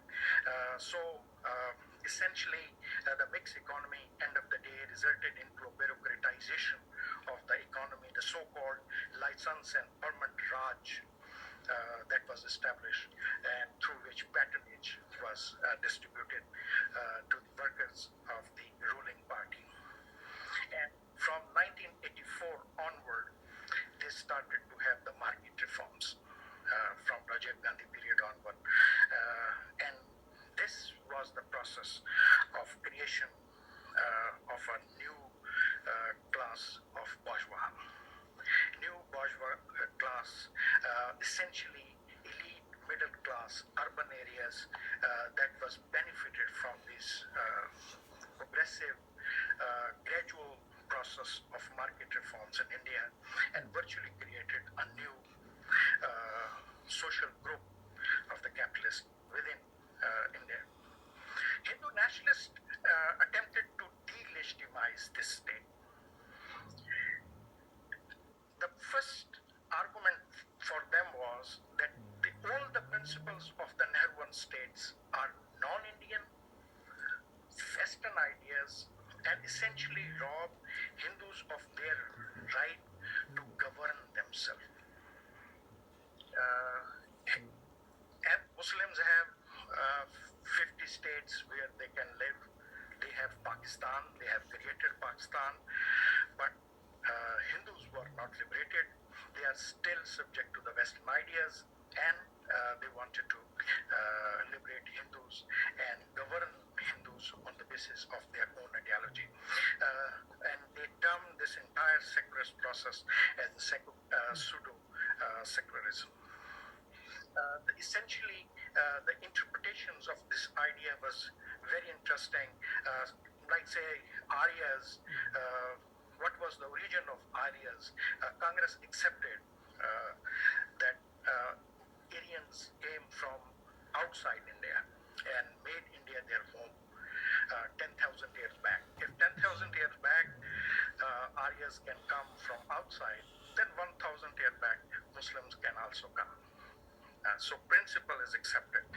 But in case of Hindu nationalism, it rejected this concept, and they say Aryas are indigenous people, they were born within India, and rest are the invaders and outsiders.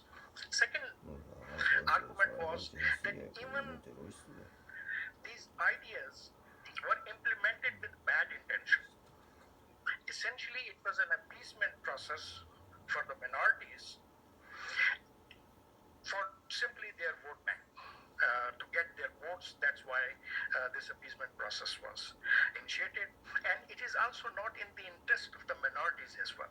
It is the same argument when they were amending the Article 370 in case of and dividing Kashmir into two regions. They made the same argument that now Kashmir will be integrated into the mainstream India and will be part of the larger market, and it will benefit the ordinary Kashmiris. Third, it was against the will of the people. It was not against, it was not a democratic process. It was an undemocratic process because Hindu majority's will was ignored. So on all three levels of being indigenous, with intentions, and democratic principle of popular consent, this secular state was not a legitimate state. This Narwan state was not a legitimate state, and that was the basis on which they delegitimize the Narwan state. And their mobilization strategy was a combination of two basic principles. One, spreading communal hate and fear. Hate because Muslims were the outsiders, destroyers, and the fear that Muslims are still conspiring to take over this entire demographic base. Argument that Congress ruled India with 30% votes, and soon Muslims will be 30% since they act and behave like a vote bank. They will elect a Muslim government and they will govern India, and Hindus will be enslaved again of the Muslims. So this fear, and then the entire terrorism and Middle East rise of the Muslims was used entire this process to feed this fear. But at the same time, they promise a clean and good government. And the instrument was the emotional appeal of the Ram Janmabhoomi. Essentially, Ram Janmabhoomi is not simply to erect a Ram Mandir, but reclaim India for the Hindus. The India that was lost to Hindus should be reclaimed by the Hindus and governed according to their own Samskritti. So social change, for the social change, Sangh Parivar penetrated into the society through their school system of Vishwa Hindu Parishad, their own RSS-run school systems, their media, and these mass contact movements of Yatra, through which they preach this entire message, and on a perpetual and constant level. Secondly, there was an instrument of communal violence. The moment you have a communal violence, you sharpen the fault lines between the two communities. So this process of sharpening the fault lines were essentially done through the process of communal violence. And they had in this the support of new bourgeois class that was emerging after the market reforms in the Indian economy. It was a very successful strategy. In 1984, they had 2 seats and 7.7 votes. In 1988, when first government came, it was 25.6% vote with 82 seats. And then after this, it was not a very successful model because they contested 2004 election with Shining India, the slogan of Shining India, and actually India was not shining, so they lost the election, and 10 years rule of the Congress was followed. Then emerged the personality of Narendra Modi. Narendra Modi essentially sold his own personality and the Gujarat model. Gujarat model was the best Hindutva model. It created the caste harmony. All the caste from lower to higher were behaving harmoniously in Gujarat. Secondly, under Modi, it was the third most prosperous state in India.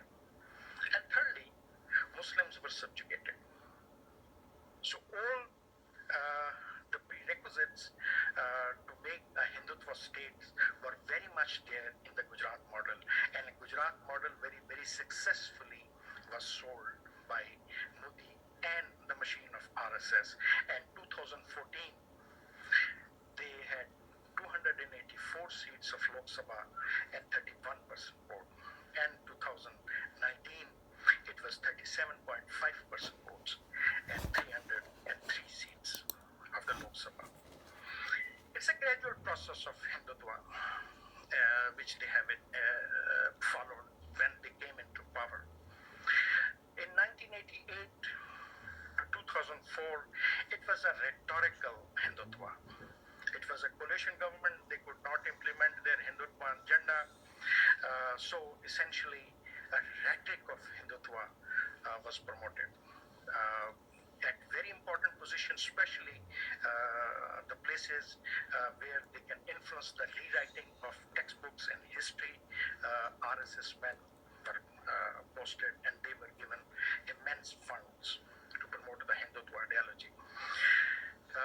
They essentially in this process and through rhetoric tried to make Hindutva as a new normal, a new way of life, acceptable, legitimate, no more on the periphery and delegitimate within the Nehruvian state, but a legitimate force in Indian politics. From 1914 to 1919, it was a process of soft Hindutva. Essentially, they avoided the hardcore Hindu agenda, but they did allow, with impunity, their Sangh Parivar to function at the societal level. So the best examples were the Gauraksha movements. Virtually, the Gauraksha movement, the vigilantes of Gauraksha movements acted throughout India.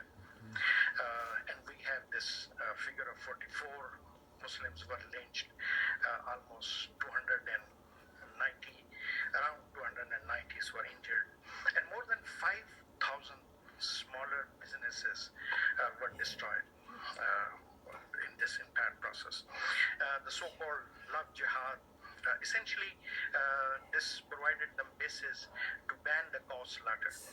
Second, the love jihad, where Muslim young men were accused of seducing Hindu women and girls to convert them to Islam.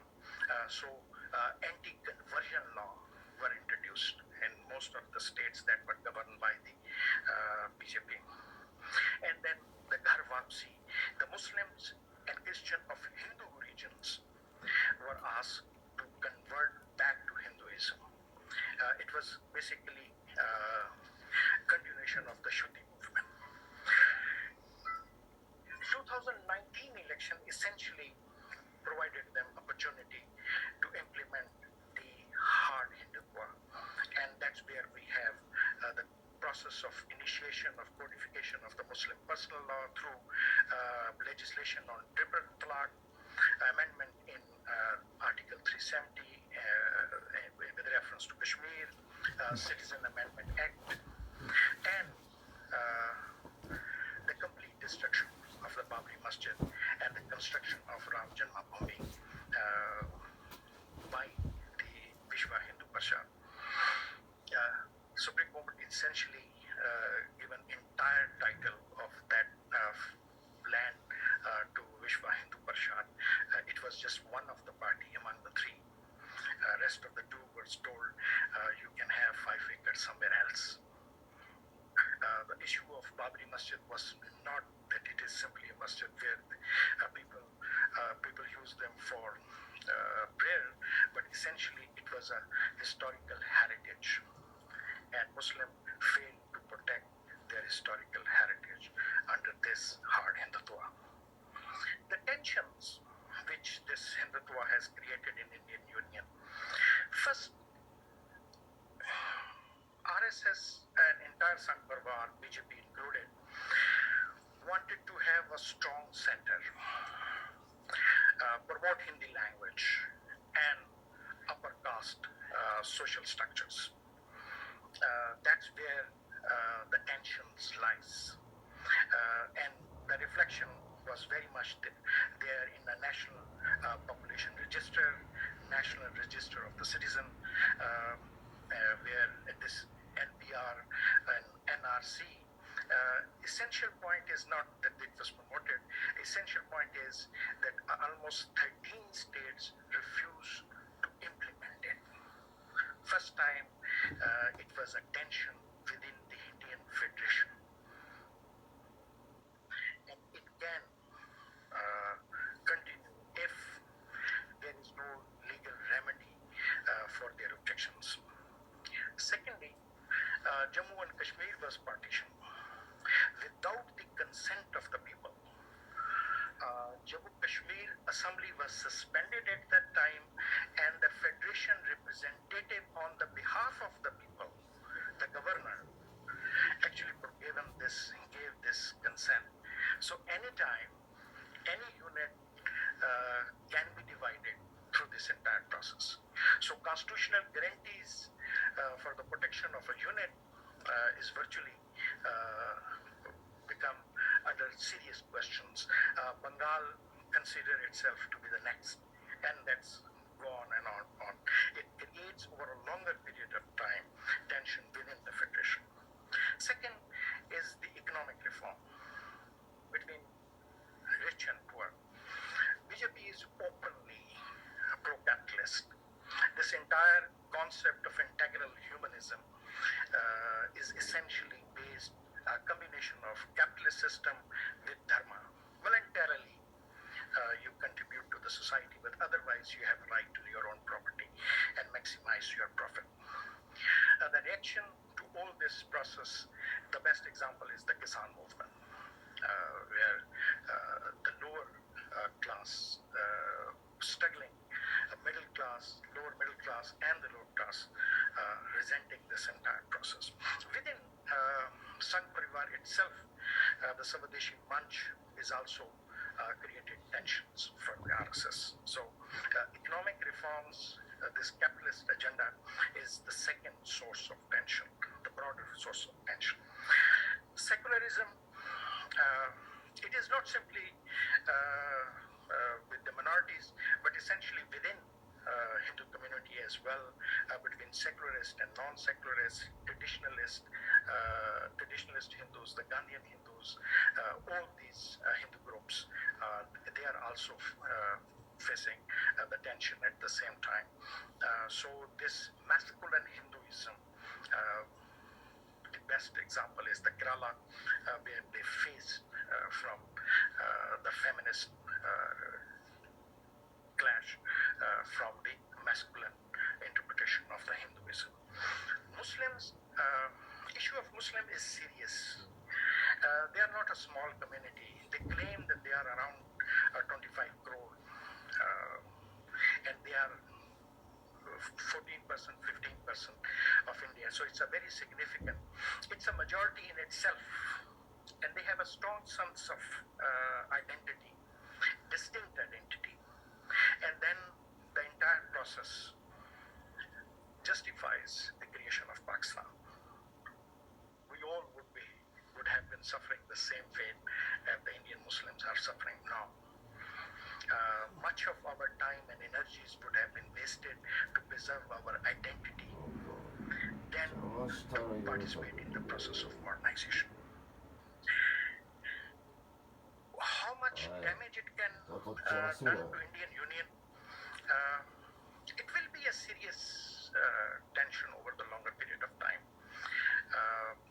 But will it, we quickly ask the question, will it disintegrate?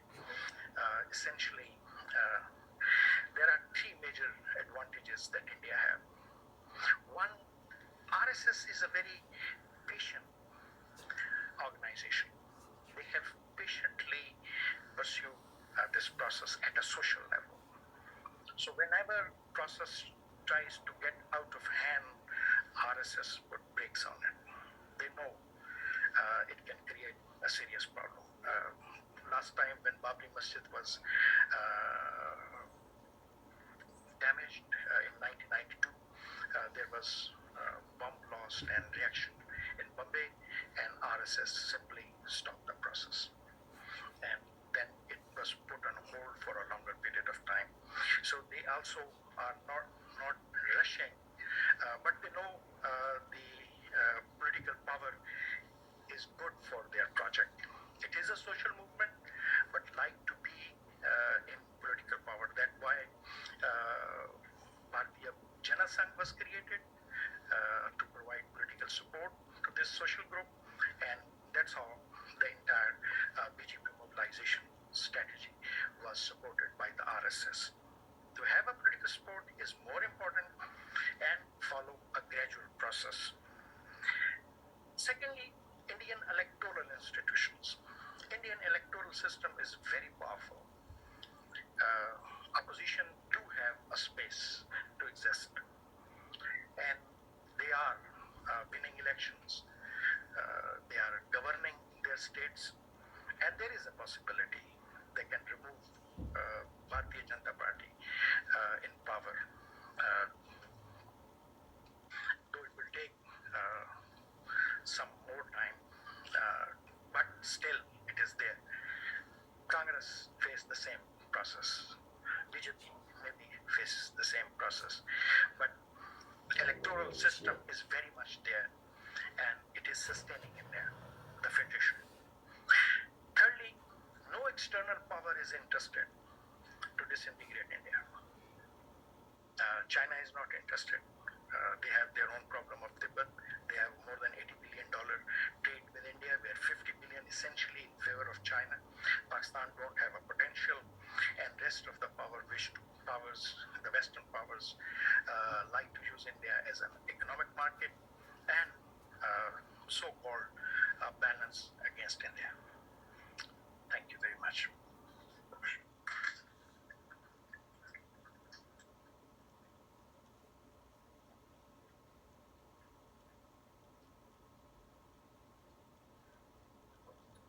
Thank you, Dr. Sab. A very, very absorbing, very educative discourse, and that is what we definitely expect out of an academic. And you bring a very clear perspective in this tour de horizon that you have given.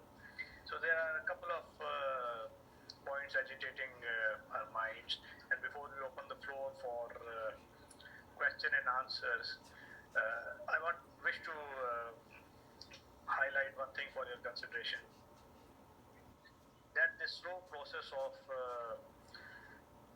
cultural recidivism, or what we call homogenization of Indian society. So this is an attempt by RSS to homogenize this society, to erase the cultural symbols, not only cultural but religious symbols. So these are very, very emotive issues, and there would be a pushback and resistance by those elements which since centuries, just like mainstream Hindus, have been part of this community, like Sikhs for instance, like the northeastern states, and there are Christians, there are agnostics, and there are indigenous faiths, and then there is a complete belt which erstwhile Adivasis, and now they have rebranded themselves as Maoists. Now we know that RSS is a very, very organized entity, and they are co-opting not only other communities, but they have included a Muslim wing also by the name of Muslim Rashtriya Manch, MRM. They are giving so much incentives and incentivizing all these excluded communities to be part of this game and work towards RSS goals So unwitting accomplices are also getting into this. So there are two competing strains, one that pushes back for its identity and one that is being co-opted. So as a researcher, as a scholar, and as an author who's written books, how would you see both these competing strains and its future on Indian polity?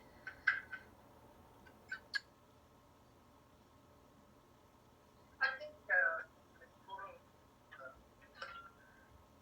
the electoral politics, if they continue with the electoral politics, that will be the greater arbiter and kind of a hurdle in creating extremist trends within the Indian community. They had just lost elections in Bengal. Basically, 5 states, only one they were able to win. And now they are going to contest, especially in United Provinces, where they have one of the icon of Hindutva, Yogi Aditya.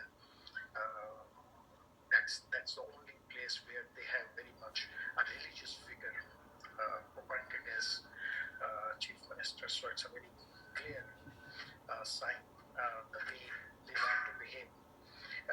It is, number one, I think it will be the electoral system where that will be a kind of insurance for India to survive. And it has been insurance for India. And India has survived because it had elections. Otherwise, it's very much a centralized constitution. It has, but over the period of time, the units have emerged as independent. And people are expressing themselves. New participants are coming in and joining. Resistance will be very much there, but at the same time, soft Hindutva is being adopted by everybody. Congress started to adopt it since 1980 when Mrs. Indira Gandhi first started to invite religious figures into the Prime Minister House. Same was with the Rajiv Gandhi, and then even now the soft Hindutva is taking over. We call it soft Hindutva, or the Congress version of the majoritarianism. That is very much there. Muslims. The serious question will be of the Muslims, how Muslims will behave. I think after Citizen Amendment Act, the Muslim response did surprise a number of them, even surprise Bharatiya Janata Party as well. There were around less than 300, but 296, 98 cases where these women dharnas were placed, and it was a very strong moment. It was a combination of the left and the Muslim minority. That will be a serious challenge, and that where we need to see the future for political fault lines of India, where the real conflict will be. The argument I'm simply making, India has a mechanism, the electoral mechanism, to resolve or at least contest its provide competitive arena for competing ideas. Competing ideas are very much there, and they are being resolved through the electoral process. Till the time that is there, I think it will be a stable polity. But if they try to suppress it, then I think there were basically some voices which they claim that in 2019 election, this RSS machinery, it is a massive electoral machine. Amit Shah was the only person who predicted that BJP will win more than 300 seats. No other, but Amit Shah. So I think that do create a serious fear in commentators. And there were allegations that some hanky-panky was done during those elections. If this allegations, these type of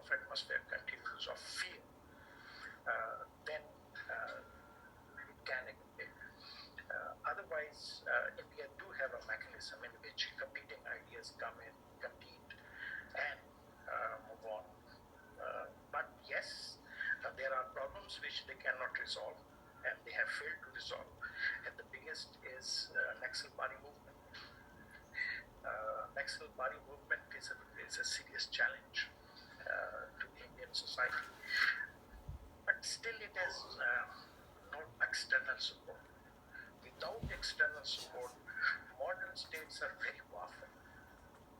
They can penetrate in these groups, they can coerce them, they can destroy them within. So number of instruments are available.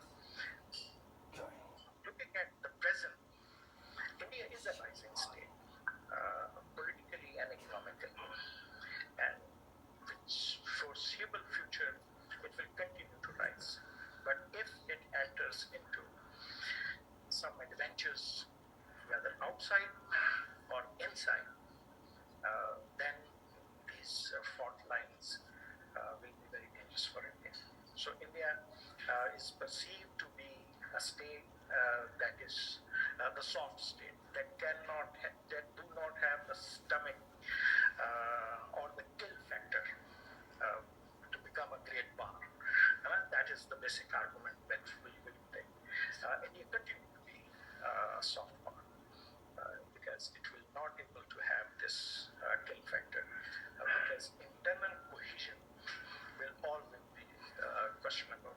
So India in future, I think because of these all fault lines will be consumed within rather than outside.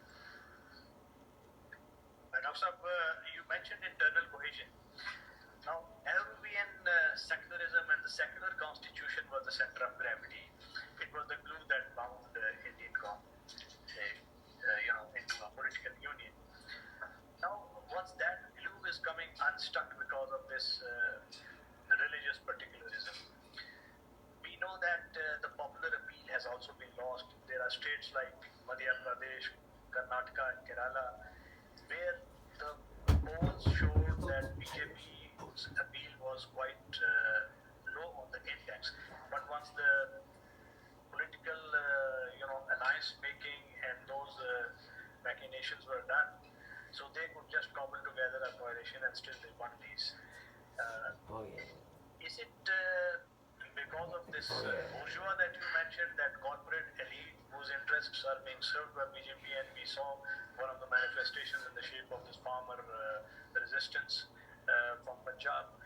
Is that bourgeois so strong and its nexus with the RSS is giving them a kind of support that despite larger numbers, all those opposition parties have been unable to translate their numbers into electoral victory?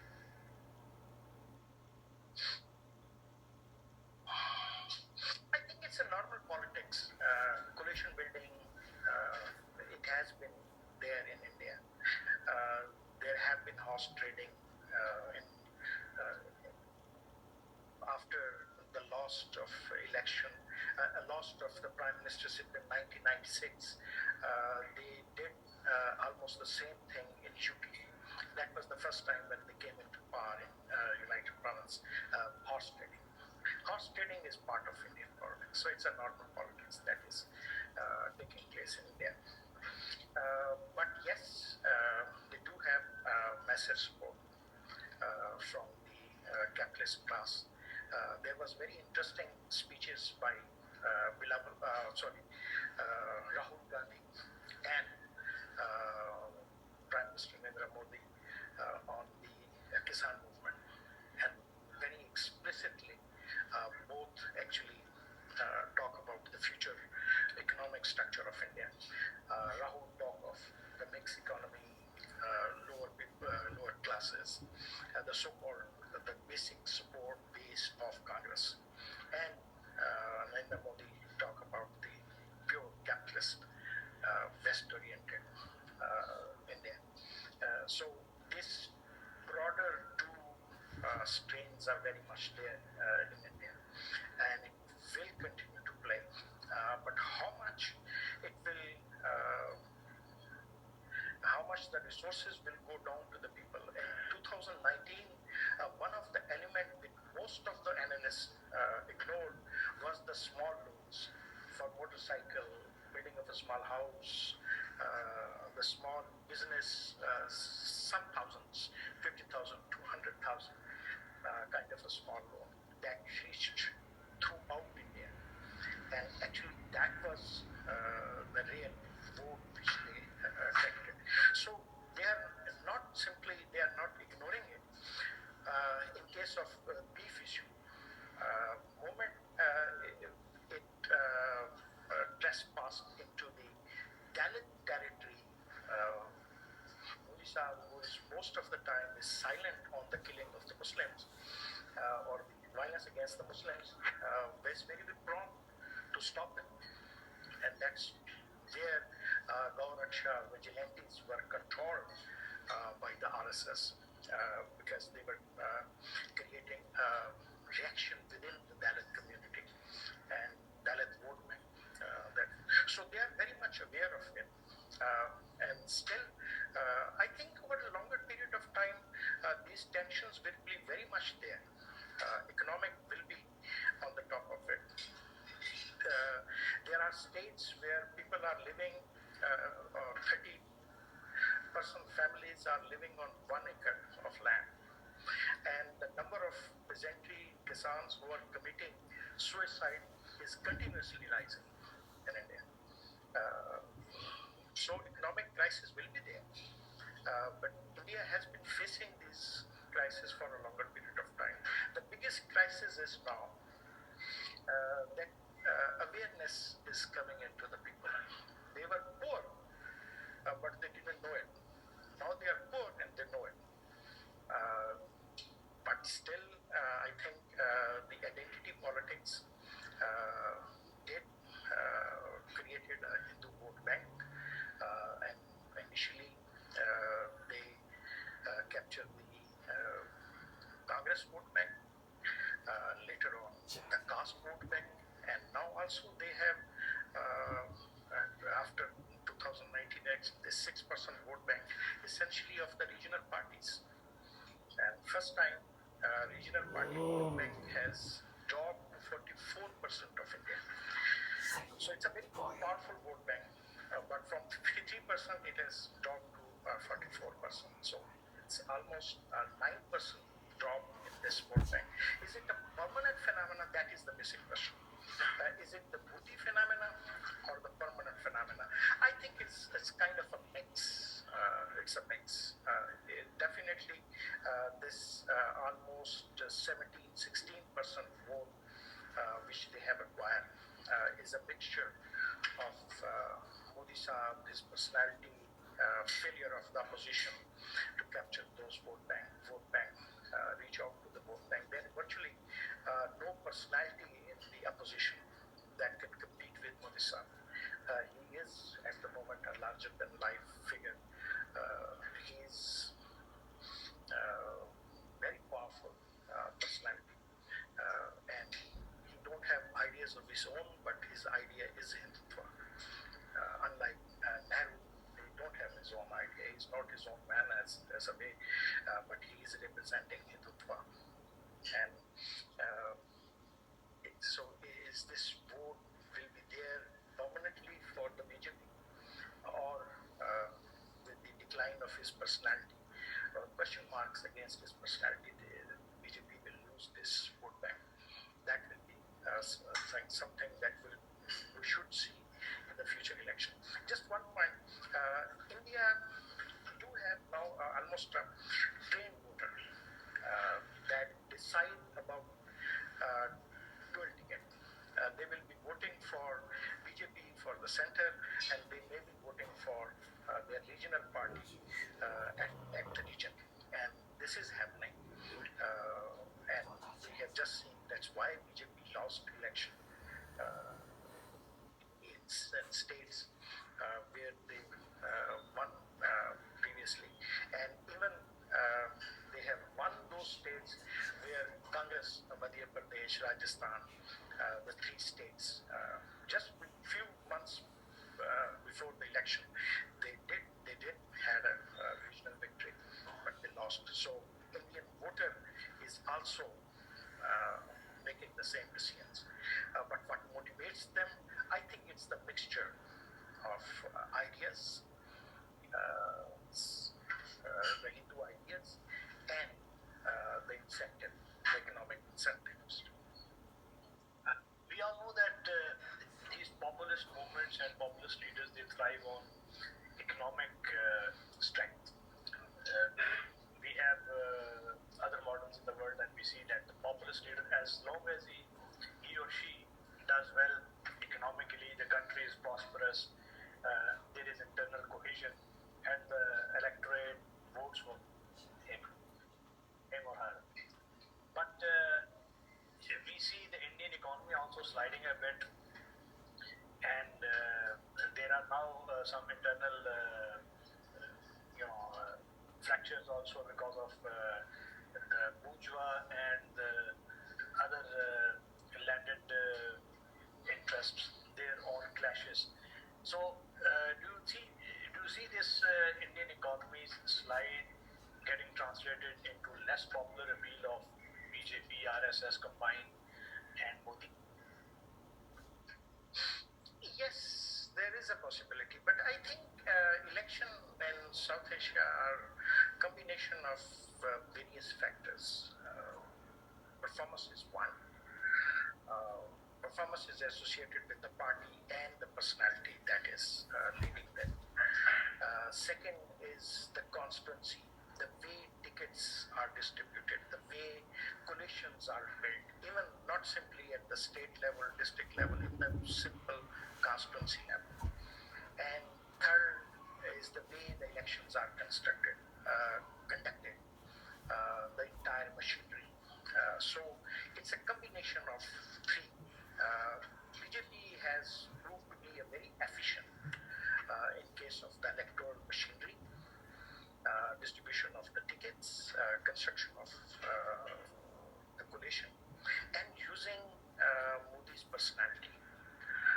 Till the time this mix continues, I think they will survive. Still, his numbers, polls numbers are more than 72%. Despite COVID, despite slide down, all these things, because virtually there is no alternative. One is a normative kind of observation. Our behavior in South Asia is also kind of royalist. Once we pick king, we try to stick with the king. So Modi also had this attachment of this normativeness, the concept of a charismatic personality, or people essentially feel secure is there. Some father-like figure is there, great figure, something like this, and don't want to change it. That's why you see Nehru never lost election. Indira never, just once she lost election, she came back immediately. Same was the case with number of regional leaders. Jatoi Basu ruled West Bengal for 30 years. So that type of royalist imagination is very much there. Royalties thing there. Maybe it's a normative. I'm not going to give numbers on it, but our behavior do sometimes reflect in that way. So survival of Modi charisma is dependent on a number of these things.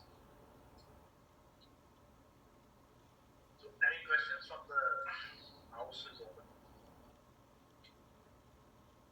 Yes, perhaps.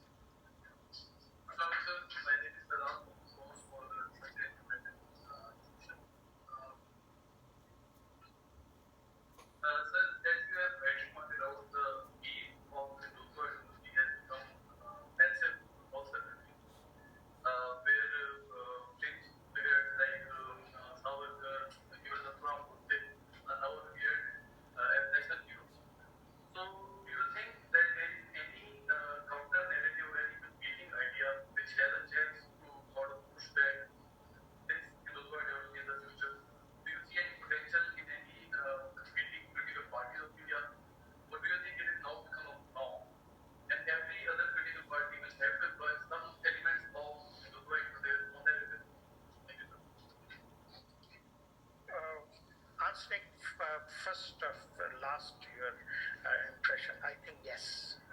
this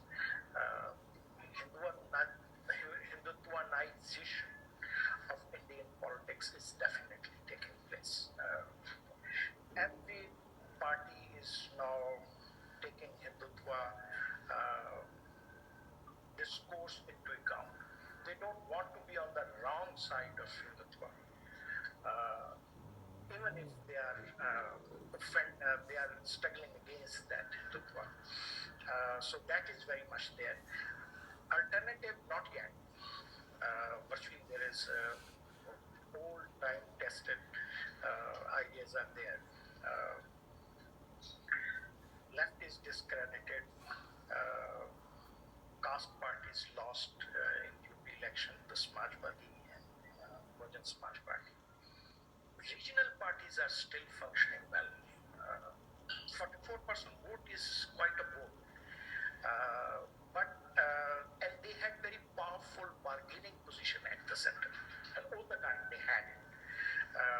But essentially, because of this 303 votes, seats BJP won this time, they have less clout at the center. But in future, if BJP do not repeat this performance, and I don't think, still it's difficult to make a prediction, but I don't think we will be repeating this performance again.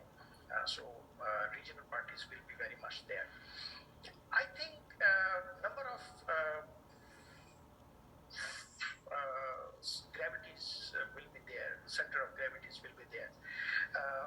Muslims should not be ignored. They do have, but at this moment they don't have to have the centralized.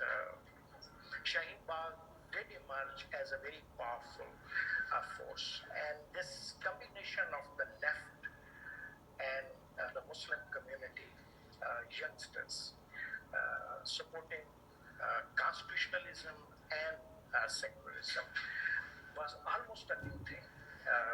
But it's all happening within India, not outside India. Virtually, the so-called anti-Indianness is not there. And that, I think, is the success of Hindutva. Because it transcends the fault lines. First, Hindu vote bank, which was 80%, was divided into caste, into ideological lines and the regions. Now it is transcending this and making it cohesive. So it is kind of a positive factor for India that majority community is getting together. But at the same time, it is negative because it is creating fear factor in others and promoting the absolutist tendencies. But yes, the alternative personality is not there because both time, 2014 and 2019, BJP ran its campaign as a presidential campaign. It was a vote for Modi. So still any personality that can challenge with stature of Modi is not there. So answering your question, as a broader strategy, I think secularism, reinterpretation of secularism with much more equalitarian prospects, less with the previous majoritarian minoritarian divide, a kind of a new interpretation of secularism will be promoted by this young group that supported the Shaheen Bagh. And that will be the serious challenge at the societal level for Hindutva. And I think, and then it will be the coalition making, how regional parties arrange and rearrange themselves with these, and how Congress re-emerge. Congress still has demonstrated in last all elections that it still have 20% vote bank. It's a very loyal vote bank. Anytime, just few percentage here and there, and everything will be changed. So it's, I think, the behavior of the Congress, regional parties and the new center, the young that is emerging, that will be kind of a counterbalance to BJP.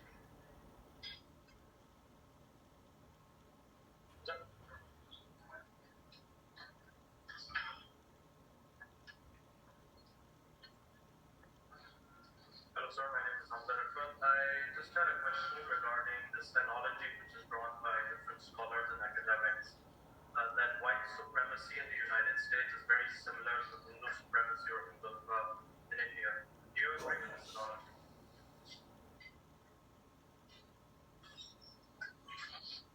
I think there are certain trends in academia. If we challenge them at the cost of ourselves. I think it's a very much Hindu nationalism. The rise of Hindi is very much a domestic phenomenon. As interpreting it with reference to others help us develop a theory, but doesn't explain the domestic level. It does explain the rise of kind of a new class, new urban class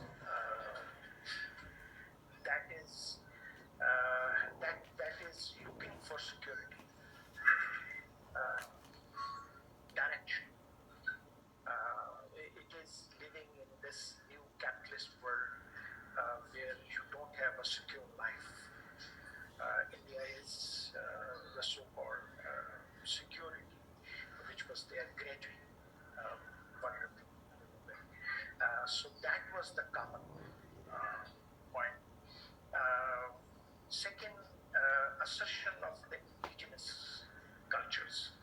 That was very much local phenomena, the Asian and African phenomena, and it continues. The second colonization, which we call. Modi-Sabt or the BJP, rise of the BJP, is byproduct of that. Third, I think, is religion does provide security, kind of answers in an unsecure world, make you secure. It was very much there in the absence of, or the failure of the communist ideology. Religion did try to replace. That's where the entire religio-cultural, reinterpreted religio-cultural tradition was actually the strength of the identity politics. That was very much there. But to link them with those white supremacists, I think slightly different. Here it's a majority community that is looking for its place in a new structure. Claimers on the behalf of the majority community are actually trying to look for their place. Where actually they are losing their dominance of 500 years, the whiteness which ruled all of us since the rise of Europe. It was the decline, and that was the insecurity. Here, actually, it's the community which lost, and very much at the local level, trying to reclaim what it thinks belongs to it. So it was very much a kind of a revivalist movement. It is a very much a revivalist movement. It is using present trajectories, the present jargons, but it is very much, I think, is a domestic phenomenon. It did have a support sometime from the outside trends, but not much. It is very much a domestic phenomenon. Yes, from amongst the guests, anyone? Anybody? Yes, please.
sustain this entire process because there was a consensus. And with the passage of time, it did create its consequences, which appears like democratic process. But still, it's not individualistic society. It's a group society. So elections are contested on the basis of pattern-like relationship, rhetoric,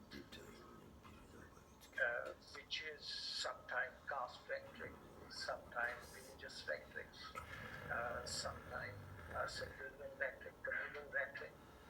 So people are also making emotional decisions, and that what particularist ideologies are. They make people emotional and less rational. So on this level, yes, Indian experiment is facing something new. But till today, except making an environment, we have made an environment of impunity. If you are committing crime against one community, virtually you will not be tried by the law, and it is happening. You will be ignored by the institutions, police, administration, judiciary.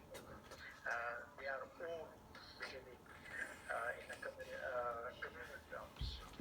That element is very much there, but it was there previously. Now it is that was implicit. Now it is explicit. Report simply talk about 60% arrests were made by the people because people were Muslims. Conviction rates of the Muslims is higher. People who are in jail, the Muslim rate is higher. Muslim contribution or participation in the Indian economy is around 3% when they are 14 to 15%. All this is very much there. Now it is very much explicit. But they have not undermined the electoral system. That consensus has not been broken. Last time they won election of the Lok Sabha but lost in Delhi. Within few months, same is taking place now. So that electoral system is intact. Electoral democracy is very much there. But this progress towards the real democracy, I think that is suffering because people are again being mobilized on the basis of emotional rhetoric, and less people are being trained politically to make rational decisions at the so-called cost and benefit, that if they elect this party, how much beneficial it will be for them.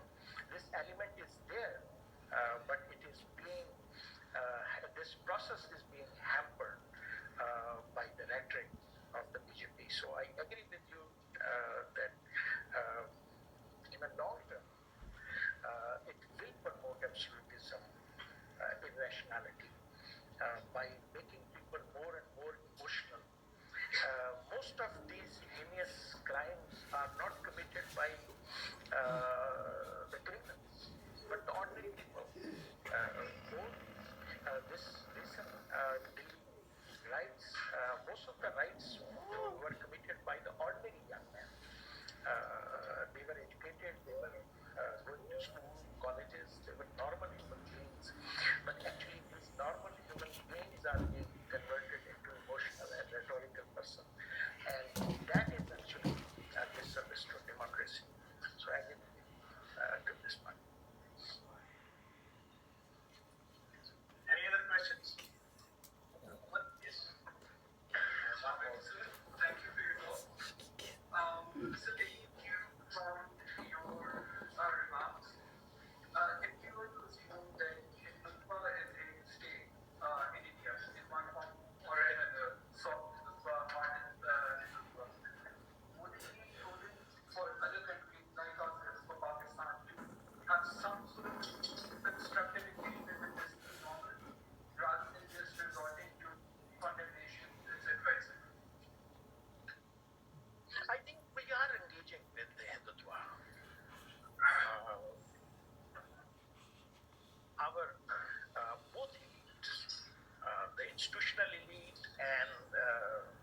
socially, we are engaging with them. General Musharraf visited India when Vajpayee was there. Vajpayee was invited and Nawaz Sharif went there. So both social and institutionally, we have recently, I think, reinstated 2003 agreement on Kashmir, the border agreement. So we are engaging with it. But I think it's a right strategy to tell people what is happening in India.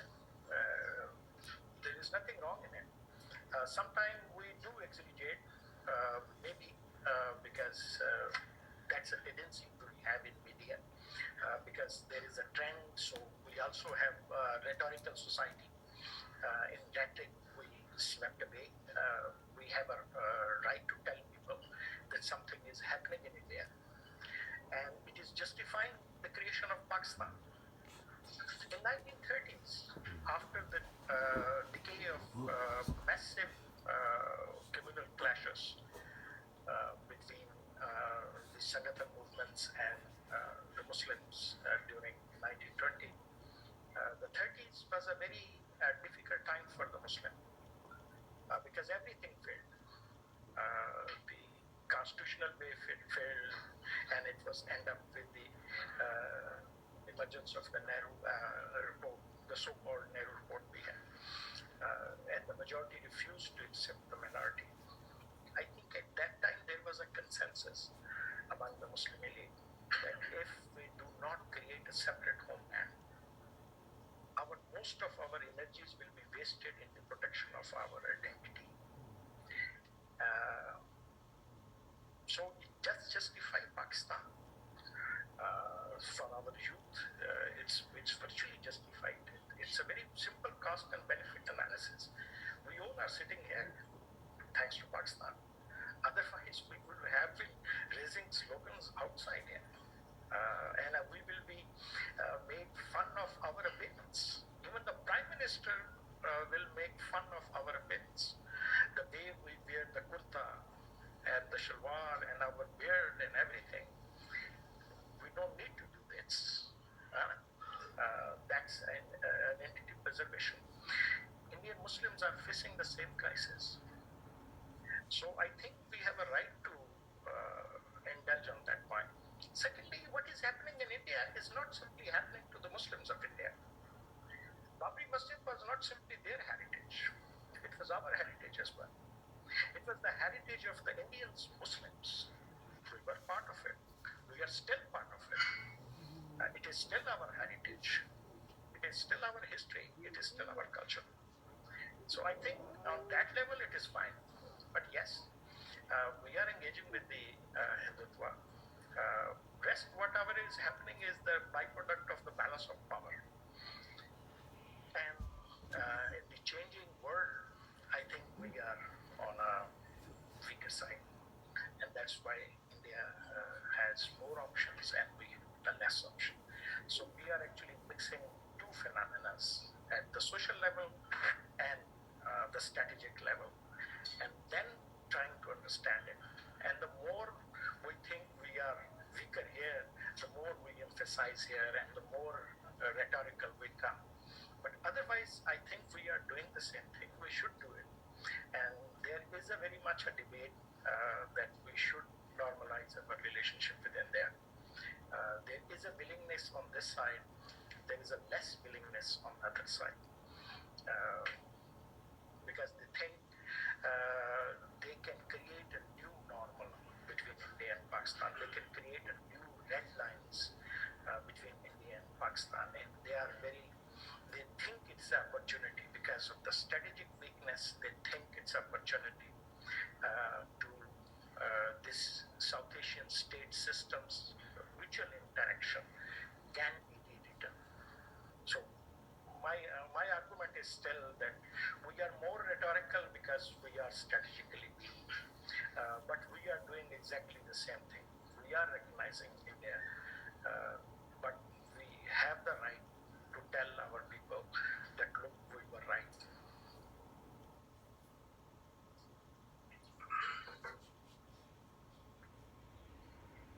So thank you very much, sir. think all the important questions have been very well articulated and answered. And we carry some very important takeaways that this rise of majoritarianism in India, in fact, would be countered by equalitarian nationalism, and which would emanate from the society itself. And the meanwhile, our engagement strategy should be based upon sovereign equality and highlighting the excesses of majoritarianism. With this, sir, we close this discourse and we look forward to future interaction with you as well to come and enlighten us on this aspect. Thank you so much. If I could just request Acting President Ibri to please present a memento to our esteemed speaker.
本シンガポールシンポジウムの2日目ということで、初日は昨日だったわけですが、そして2人の外務大臣から今日はメッセージをいただき、さらにはそして、河野前外務大臣、からのメッセージも伺うことができると聞いております。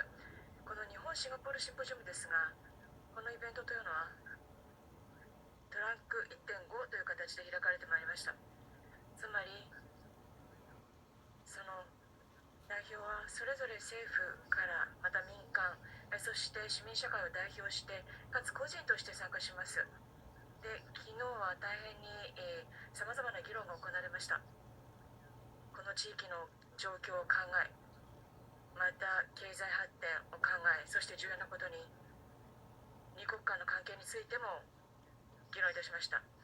で、今笹江理事長がおっしゃったように、その両国の方から合意された点として、この二国間の関係というのは素晴らしい体制にある、温かく、そして実質的でしかも問題がない関係であるということでした。またもう一つ意見が一致した点として、私たちはこの機会を捉えてこの関係をさらに前進させていくべきだということでした。そして一つの可能性として2カ国が合意し、それによってお互いの国を訪問できるようにする、また2国間においてそれぞれが強みを持っている分野について機会を設けて議論する、例えばデジタル経済、e コマース、e サービス、あるいは、金融関係の技術、そしてグリーンエコノミー、スマートシティ、こういったものです。ということで、新しいさまざまな機会が開けており、その中で両国の関係をより強化することができ、またこの地域と世界において協力していく機会があるというふうに考えております。私からは以上です。ありがとうございました。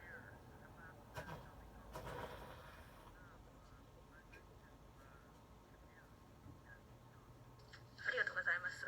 それでは、基調講演をお願いしています。まず、林外務大臣です。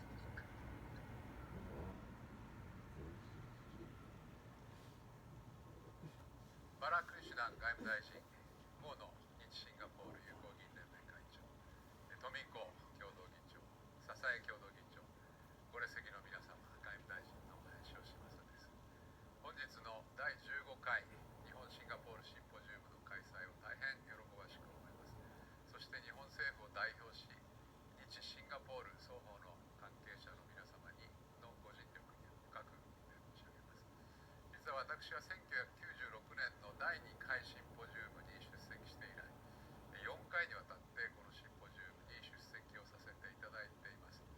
そうした特別な思い入れのあるシンポジウムにおいて、日本の外務大臣として基調講演を行いますことを大変光栄に感じております。本日は日シンガポール関係や地域国際社会への両国の貢献について私の考えを話したいと思います。現在国際社会は時代を画する変化の中にあります。これまで国際社会の平和と繁栄を支えてきた普遍的な価値や国際秩序に対する挑戦が一層顕在化しています。また経済的要因が安全保障を大きく左右をし始めています。こうした中、日本は普遍的価値を守り抜く覚悟、日本の平和と安定を守り抜く覚悟、そして人類に貢献し国際社会を主導する覚悟、これら3つの覚悟を持って対応力の高い低重心の姿勢で外交を展開していきます。日本外交にとってシンガポールが重要なパートナーであることは言うまでもありません。新型コロナの時代にあっても、岸田政権の発足直後から首脳間を含め緊密に連携してきました。私も昨年12月にバラクリシュナ外務大臣と電話会談を行い、多岐にわたる分野について大変有意義な意見交換を行いました。対面で再会し、より突っ込んで意見交換できる日を心待ちにしています。シンガポールは独立以来目覚ましい発展を遂げてきました。今やアジア随一の高所得国です。しかしシンガポールの重要性は豊かさだけではありません。私目は国家の発展にかける情熱と力強い指導力。2つ目は無から有を生み出す、またマイナスをプラスに変革する想像力。3つ目は内外の優秀な人材の積極的な活用です。厳しい国際環境の中で平和と繁栄を実現していくためにも、シンガポールとの関係強化を通じてこうした点こそ学んでいくべきと考えます。地域を俯瞰すれば、シンガポールはマラッカ海峡に面する戦略的要衝に位置し、物流、金融、人材、情報のハブ機能を果たしています。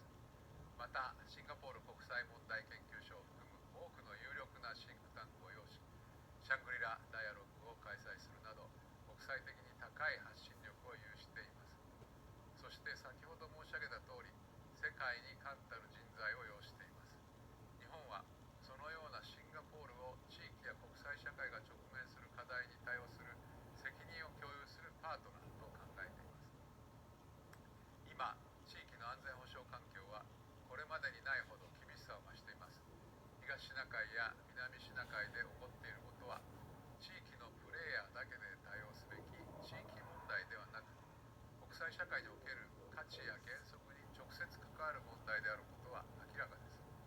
北朝鮮、ミャンマー等をめぐる諸課題に対応することも引き続き重要です。加えて、経済社会状況の変化に伴い、顕在化した経済安全保障の分野においても、特にサプライチェーンの強靭化、基幹インフラの安全性確保、技術流出の防止等の協力を進める余地は大いにあるでしょう。日本とシンガポールはこれらの課題に共に立ち向かい、役割を果たすべきです。特に日本は法の支配に基づく自由で開かれた秩序をインド太平洋地域に構築するための取り組み、すなわち自由で開かれたインド太平洋 FOIP を推進しています。そして ASEAN はその実現に向けた要です。ASEAN が自らのイニシアティブで進めるインド太平洋に関する ASEAN アウトルックは FOIP と多くの本質的な原則を共有しています。日本は双方の実現に向けてシンガポールと以下の分野で協力を進めていく考えです。第一に、両国が共有する法の支配、航行の自由、自由貿易といった価値をインド太平洋地域、そして国際社会に普及定着させていきます。その際、官民さまざまなフォーラムにおいてシンガポールの国際的な発信力をお借りできれば、これほど心強いことはありません。第2に、地域の連結性向上に貢献していきます。例えば、昨年3月に両国間で合意した第三国インフラ協力に関する覚書を基礎に、具体的な案件形成に向けた取り組みを進めていきます。また、この関連で地域の経済関係を強化し、ビジネス環境を整備する観点からも、両国が自由貿易、デジタル化、気候変動などの分野で旗振り役を務めていくことが重要です。特に昨年の TPP 委員会議長国である日本と、本年の議長国であるシンガポールが連携して TPP のハイスタンダードを維持していく必要があります。また、RCEP 協定の完全な履行確保に向けた協力も両国の共通の利益です。第3に、自衛隊艦艇による寄港や親善訓練を含めた安全保障協力や、リキャップを通じた海賊対策といった海洋協力を継続していきます。また、両国による第三国に対するさまざまな技術協力の枠組みである21世紀のための日本シンガポールパートナーシッププログラム、いわゆる JSPP21 を通じ、第三国への海上保安分野の技術協力なども着実に進めていきます。最後に、現在世界各地でオミクロン株の出現により感染が急拡大していますが、新型コロナ対策の分野でも両国のさらなる協力を探っていきたいと考えています。日本とシンガポールの共通の強みは人的資源です。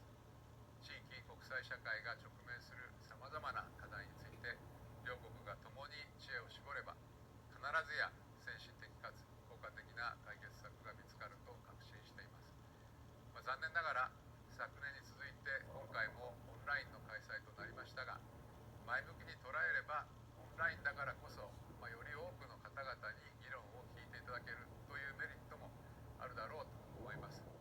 本日のシンポジウムの議論が二国間関係、そして来年50周年を迎える日ASEAN友好協力関係の一層の発展と地域国際社会の平和と繁栄に向けた両国の協力の飛躍の端緒となることを記念して私からのご挨拶とさせていただきます。ご清聴ありがとうございました。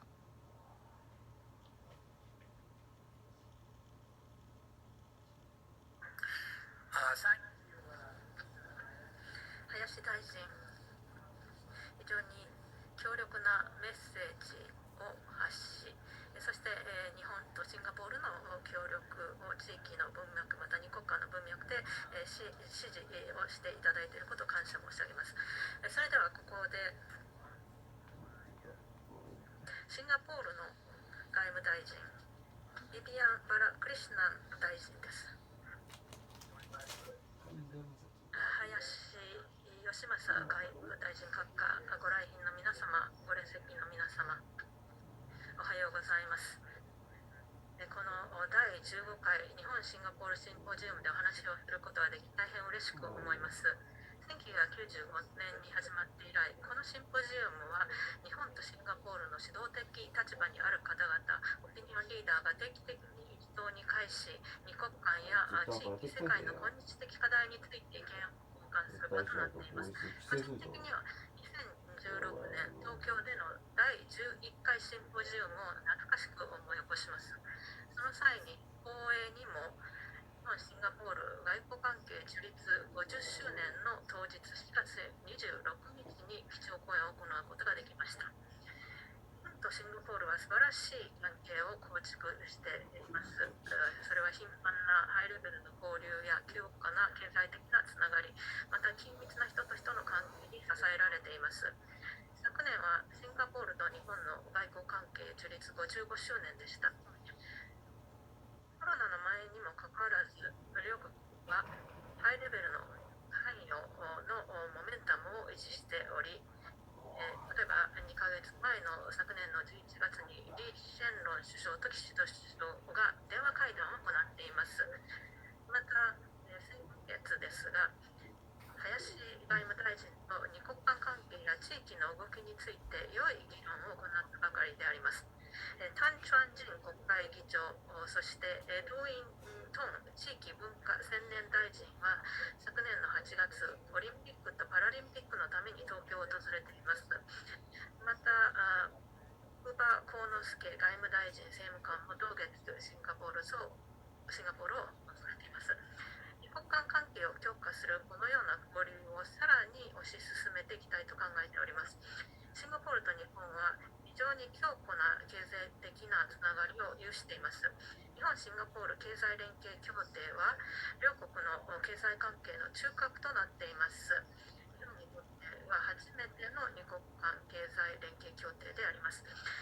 2002年11月の発行以降、このジェスパはさまざまな機会を企業に提供し、そして双方の市場の魅力を向上させています。現在の経済関係は広範囲にわたり、ホスピタリティや物流といった伝統的分野からより新しい医療や精密工学といった新興分野にも拡大しています。コロナによるグローバルサプライチェーンや貿易における混乱にもかかわらず、日本はシンガポールにとり最大の貿易相手国の一つであり続け、またシンガポールの方も日本からの投資先として引き続き人気を博しています。グローバル経済が進化する中、我々はさらなる協力の機会を積極的に模索すべきであり、特にデジタル化、イノベーション、グリーンエコノミーといった新興分野、また第三国におけるインフラ協力に模索すべきです。そして、この両国のデジタル能力を考えれば、今回のようなオンライン会議はほんの氷山の一角です。ますますデジタル化する世界を進む際に、技術的変化の最先端に位置するために、互いの専門能力を活用すべく